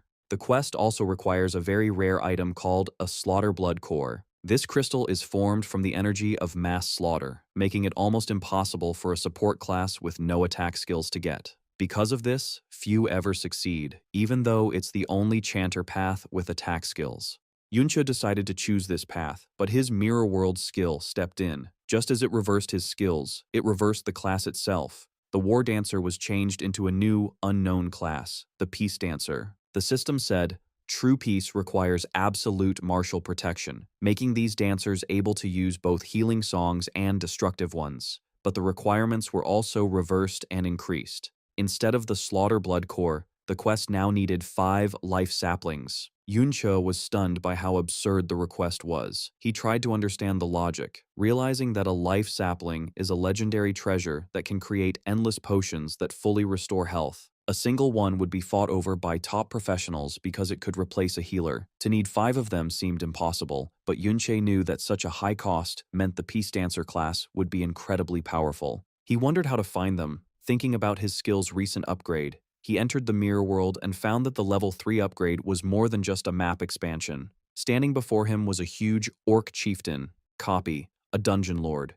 He realized that the mirror world now created copies of dungeon lords, giving him the perfect targets to farm the legendary items he needed. In the mirror world, Yunche summoned the undead spirit of Ding Kun. He noticed that this spirit seemed more aware than the others he had summoned before. Having leveled up twice, Yunche thought about his abilities, realizing that since he could even reverse class advancements, his skills still had a lot of potential. Behind him, the huge orc chieftain, Copy, roared, but Yunche just turned his back, saying it was time to leave the mirror world. He ordered the undead spirit of Dingkun to attack. With a single powerful sword slash, the spirit cut the huge dungeon lord in half. A series of system messages confirmed Yunche's victory. He gained 2 more levels, got a piece of legendary equipment called the Great Fang Necklace, and finished the dungeon clear. Opening his status window, he saw that he had reached level 50, and his stats were now high enough to meet the hard requirements for his planned class advancement. Meanwhile, in the real world, the massive energy structure of the hero's dungeon began to become unstable and fade away. The guards at the entrance noticed and stared in shock. Panic started as they questioned why the dungeon was suddenly disappearing and what had happened to the hero inside, especially since they had been ordered not to enter. The captain ordered the guards to ignore their old orders and follow him inside as the structure crumbled. Among the debris, they made a horrible discovery, the lifeless body of Ding Jian. The guards shouted in disbelief that a member of the hero's family had been killed. The news of the event spread quickly across the empire. Newspapers filled the sky over the city, carrying the shocking headline of the death of the hero. Citizens watching the news in their homes were stunned and terrified, unable to believe that the powerful hero family had been killed and that the hero himself was dead. In a military command center, an officer stood before a screen showing the only evidence they had, a blurry image of Yunche's back with his white hair and cape. He announced that a wanted order had been issued and ordered his troops to use all their power to hunt down the criminal. High on his dark throne, the Supreme King, Luo Wei, sat in the shadows. He said casually that little Lan Qian had died. He looked at a holographic screen showing an image of Yunche sitting in the ruins of the dungeon. Luo Wei asked his subordinate what had been found, noting that even though the army was stationed outside, they only found out about the event after it was over. In a wasteland filled with corpses, a hooded subordinate sat on a pile of defeated S-class fighters. He reported to the king that none of the officers guarding Ding Kun knew what had happened. He handed a book of records to someone, explaining that he had his men check the entry and exit logs and the security bureau's information. The subordinate revealed that the current suspects were Yunsha and Yunche. Hearing the name, the king smirked. He remarked that Yunche was a name that brought back old memories. The subordinate declared that he would handle the matter. The scene moved to the academy. where the campus was filled with rumors. Students walked through the plaza, asking if others had heard about what happened at the hero's secret realm. A group of male students discussed the news, saying it had been crazy for the last 2 days, wondering who was bold enough to attack a hero. Yunsha and Yunyin walked past the gossiping crowd. The students around them were angry, questioning how a hero could be killed and calling the person responsible a national traitor, demanding to know what the army was doing. Yunsha looked very stressed and nervous. She realized with horror that the man she helped had actually gone through with it and killed Ding Kun directly. Sweat dripped down her face as she realized how serious her situation was. She understood that by helping him enter the hero's secret realm, she was now an accomplice in a hero's murder. She debated whether she should report this to the authorities. However, she comforted herself with the thought that after doing something so huge, she would probably never see him again in her life. Yunsha walked through the school grounds and walked past Yunsha. She froze, looking completely terrified to see him, while Yunsha stared at her with a cold, intense silence. His mind began to put the pieces together about his new class requirements. He thought about the life saplings he needed, knowing that such items were incredibly rare. He figured that only someone of a very high rank or status would have them. He looked at Yunsha, realizing that her behavior and resources showed she was from a noble family. He remembered a conversation he had with the undead spirit of Ding Kun back in the mirror world. He had asked the spirit if it knew Yunsha's true identity, noting that the spirit had seemed desperate to see her before. The spirit had revealed the shocking truth. Her name was actually Luo Sha, and she was the granddaughter of the Supreme King, Luo Wei.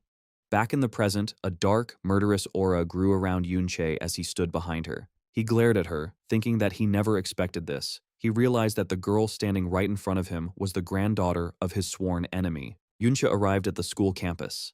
As he walked, he passed Yunsha, who looked at him with pure terror. Yunsha, however, was cold and emotionless, ignoring her. Suddenly, a group of students saw him and rushed over, shouting his name with excitement. The students gathered around him, asking if he had been resting because he was tired from defeating the Wandering Lord. They thanked him deeply, telling him that because of him, they had survived the dungeon, and they praised his strength. They were very happy to see him back and said that the school wanted to give him a reward. However, one of the male students warned Yunsha to be careful, mentioning that the Ding family might come looking for him. He explained that the third head of the Ding family, Ding Gai, had mysteriously disappeared inside the hero's dungeon, and the family was searching everywhere for him. The student worried that because Yunsha had shown such great strength, he might be targeted for questioning. Yunsha smiled with confidence and told them not to worry, assuring them that the truth would be revealed. Internally, however, he was thinking about the newspaper headlines about the destruction of private dungeons and the death of the hero. He thought about his situation, realizing that the Ding family only suspected him of stealing a pass based on his voice, but they had no real proof he was the killer. The student continued, saying that the dungeon destroyer was being chased by the police and would likely be caught soon. He figured that Yunsha was safe because no one would believe a student could kill a hero. Yunsha's thoughts turned to the strong police presence on the streets. He remembered his escape, how he had to use his undead minions to create chaotic distractions just to avoid the constant chase and return to the school.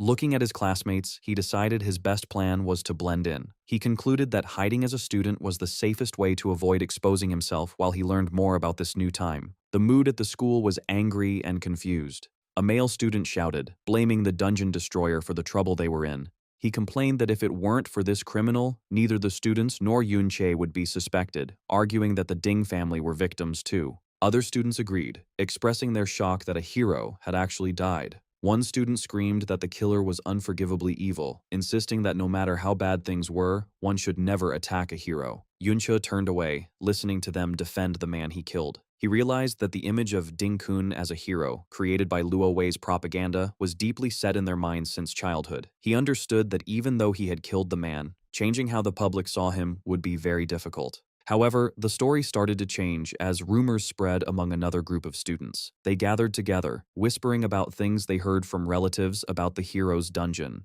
While some said the rumors were fake, a female student took out a phone, claiming to have a video. The students gathered around the screen, shocked by what they saw. The video, secretly filmed when the hero's dungeon disappeared, showed a horrible scene. It showed a pit filled with the broken bodies of people who had been enslaved and tortured by the Ding family for a long time. This new information caused a split. While some were horrified by the cruelty, others refused to believe it, shouting that it was fake news and a smear campaign by people with hidden motives to ruin the hero's name. Yunche stayed silent, watching the chaos. Suddenly, a voice cut through the arguments. Luosha stepped forward and declared that the video was absolutely true. She told the crowd that she had been invited to the hero's dungeon not long ago. With a confident pose, she told them that what they saw in the video was only a small part of the truth. As she played with her hair, she added that the Ding family's dark deeds were actually a well-known secret among the upper class. Yunche looked at her, truly surprised that she had stepped in to help change public opinion. The students were confused to hear Yunsha supporting the rumors. One student stuttered, asking if what she said was really true, while the others looked on in disbelief.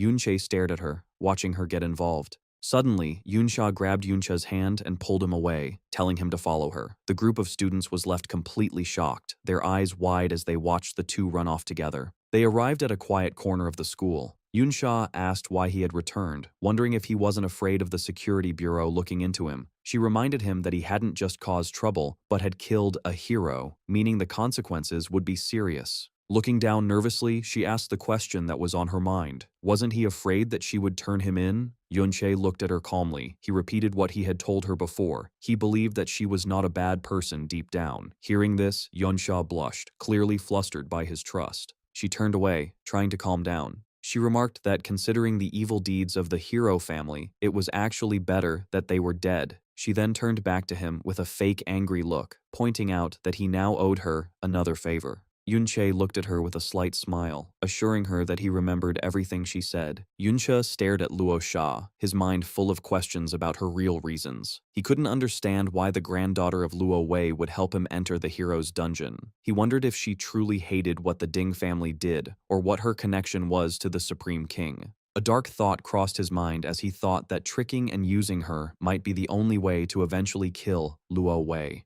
However, he pushed those thoughts aside for now and told her they should focus on their current goal. He asked her if she knew what a life sapling was. As they walked through the hallway, Luo Sha replied casually that she did, describing it as the item that makes life essence. Yunche stopped in front of the headmaster's office, revealing that the old headmaster had the items he needed. Yunche activated his skill and entered the mirror world. Inside the ghostly copy of the office, he watched the headmaster sitting at his desk. He explained that the old man had collected a rare, world tree sapling and treated it like a great treasure. Yunche knew that the headmaster had bought almost all available life saplings just to water and feed this precious tree. As he approached the center of the room, he saw the SS rank secret treasure, the world tree sapling copy, surrounded by many life sapling copies. Yunche's eyes widened in genuine surprise, shocked to find so many of the rare items he needed all in one place. Yunche tried to use force to get the items, hitting the protective barrier with his sword, but a strong shockwave pushed him back. He realized everything was sealed behind a complex magic circle made by the school's principal. Inside the barrier, he could see the World Tree Sapling copy and the Life Nursery copy he needed. He hadn't expected the security to be active even inside the mirror world. Yunche looked at the glowing blue and red magical lines. Although he was a master of formations in his past life, he saw that this one was different because it mixed magic with machinery from the current time. He knew that with his current strength, he couldn't break the formation. Even if he tried to force it, the delicate items inside would be destroyed. Deciding to forget the saplings for now, Yunche took other items from the room, picking up copies of a robe, boots, and a book called Formations and Machinery. As he walked out, he realized that the owner of this office, the principal, was much stronger than Lan Qian, and he would need to be careful. Yunche made a plan. He knew there were only two ways to get the Life Nursery. Either wait for the principal to open the seal himself, or learn about this era's technology to crack the code. He chose the second option and went straight to the school library. He grabbed books on general knowledge and machinery, knowing that building a solid foundation was important before he could challenge his enemies. He sat at a desk and tried to take apart modern devices he had copied, like a smartphone, but found the mechanics confusing. He read that his enemy, Luo Wei, was the one behind this technological growth, which made him wonder where those ideas came from. Yunche spent his time studying late into the night, learning how mana cores were used as power sources and trying to understand how they worked. Although he began to understand the basics, he found that the way machines and dungeon items worked together was complex, bringing up more questions than answers. He realized the knowledge was unclear, and he would need to read many more books to fully understand this new world. Yunche walked into the school library, deep in thought. He figured that the most important information about this era's technology and history wouldn't be in the popular, censored books. Instead, he needed to find unpopular or rare copies that might have the truth. However, he knew that looking through mountains of useless books to find one gem would take a long time. Suddenly, he noticed someone sitting high up on the library shelves, lit by a light. He squinted and was surprised to see it was Yun Yin. He found it strange to see her alone, as she was almost always with Yun Sha. Knowing she was the guard for Luo Wei's granddaughter, he immediately became suspicious, wondering if she was looking for something secret in the library. However, as he looked closer, he saw the cover of the book she was reading, complete collection of world classic fairy tales. This unexpected choice for a serious guard surprised him. Yun Yin noticed him looking and looked down at him with her usual cold, sharp eyes. But moments later, realizing she had been caught reading fairy tales, she became clearly flustered and defensive. Yun Che, finding the situation funny, asked if he wasn't welcome. Yun Yin, still holding her book tightly and looking embarrassed, didn't answer right away. Yun Che explained that he just wanted to grab a book from that section. When she asked him which one he was looking for, he gave a charming smile and admitted that he wasn't sure yet either, leaving her in silent, awkward confusion. Continuing their conversation in the library, Yun Che said he was looking for books on how dungeon products and mechanical things work. To his surprise, Yun Yin immediately found a book on the topic and handed it down to him. The usually cold and serious guard looked flustered, looking away. Yun Che thanked her and walked away to find a place to read. Yun Yin, after a moment, went back to her own book. He then asked her if there were any books on mobile communication, but she stayed silent and didn't answer his question. The next day, Yun Che returned to the library. Yun Yin, who was in the same spot, handed him another book, probably the one he had asked about the day before. In return for her help, Yun Che offered her a boxed sandwich, telling her it was quite tasty. Yun Yin sharply refused the offer, but Yun Che decided to leave the food for her anyway, placing it on a nearby ledge. As he walked away, he thought about their interaction, thinking to himself that even though she was cold and distant, he felt a strange and unexplainable connection to her. A quiet routine started between Yun Che and Yun Yin in the library. Each day, he would continue his research, and each day he would leave a sandwich for her, which she never mentioned but was gone the next time he arrived. One day, Yun Che was looking for a book on mana engines. He saw Yun Yin in her usual spot and thought to himself that she must be taking the chance for some quiet reading while Yun Sha was resting. He went up to her, saying that since he didn't know the library well, he would probably be slow and noisy while searching. Yun Yin was surprised, admitting to herself that she didn't expect him to be so considerate. Yun Che, on the other hand, saw this as a chance. If he could get to know her, he might learn more about Luo Wei and Luo Sha. This pattern continued. He would bring her books and food, and they would study in a comfortable silence. To break the silence, he once asked her the meaning of a sentence in his book, and she simply said she didn't know. He then asked her a more specific question, wanting to know about the formation connection system. She explained what it literally meant, and he followed up by asking if she could help him find books on that subject. She didn't answer right away. They sat reading in the warm light of the library, a quiet understanding between them. After a moment of silence, Yun Yin finally spoke. She asked him why he didn't just ask his little follower, meaning Qiao Ji, the descendant of the traitor. Yun Che simply looked at her with a confident smirk, telling her that Qiao Ji would be back soon.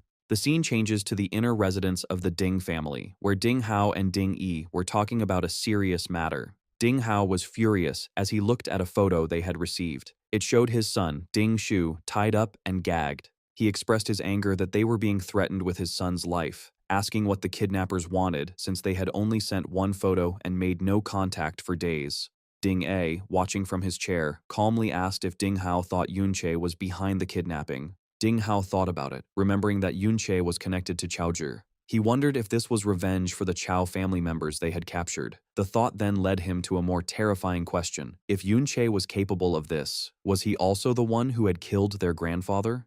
The hero? He began to panic, questioning if a mere student could be so strong and growing angry that the police hadn't arrested him yet, feeling they had been ignored despite their status. He declared that they were the hero family and that even with their grandfather's death, their power and influence were still the same.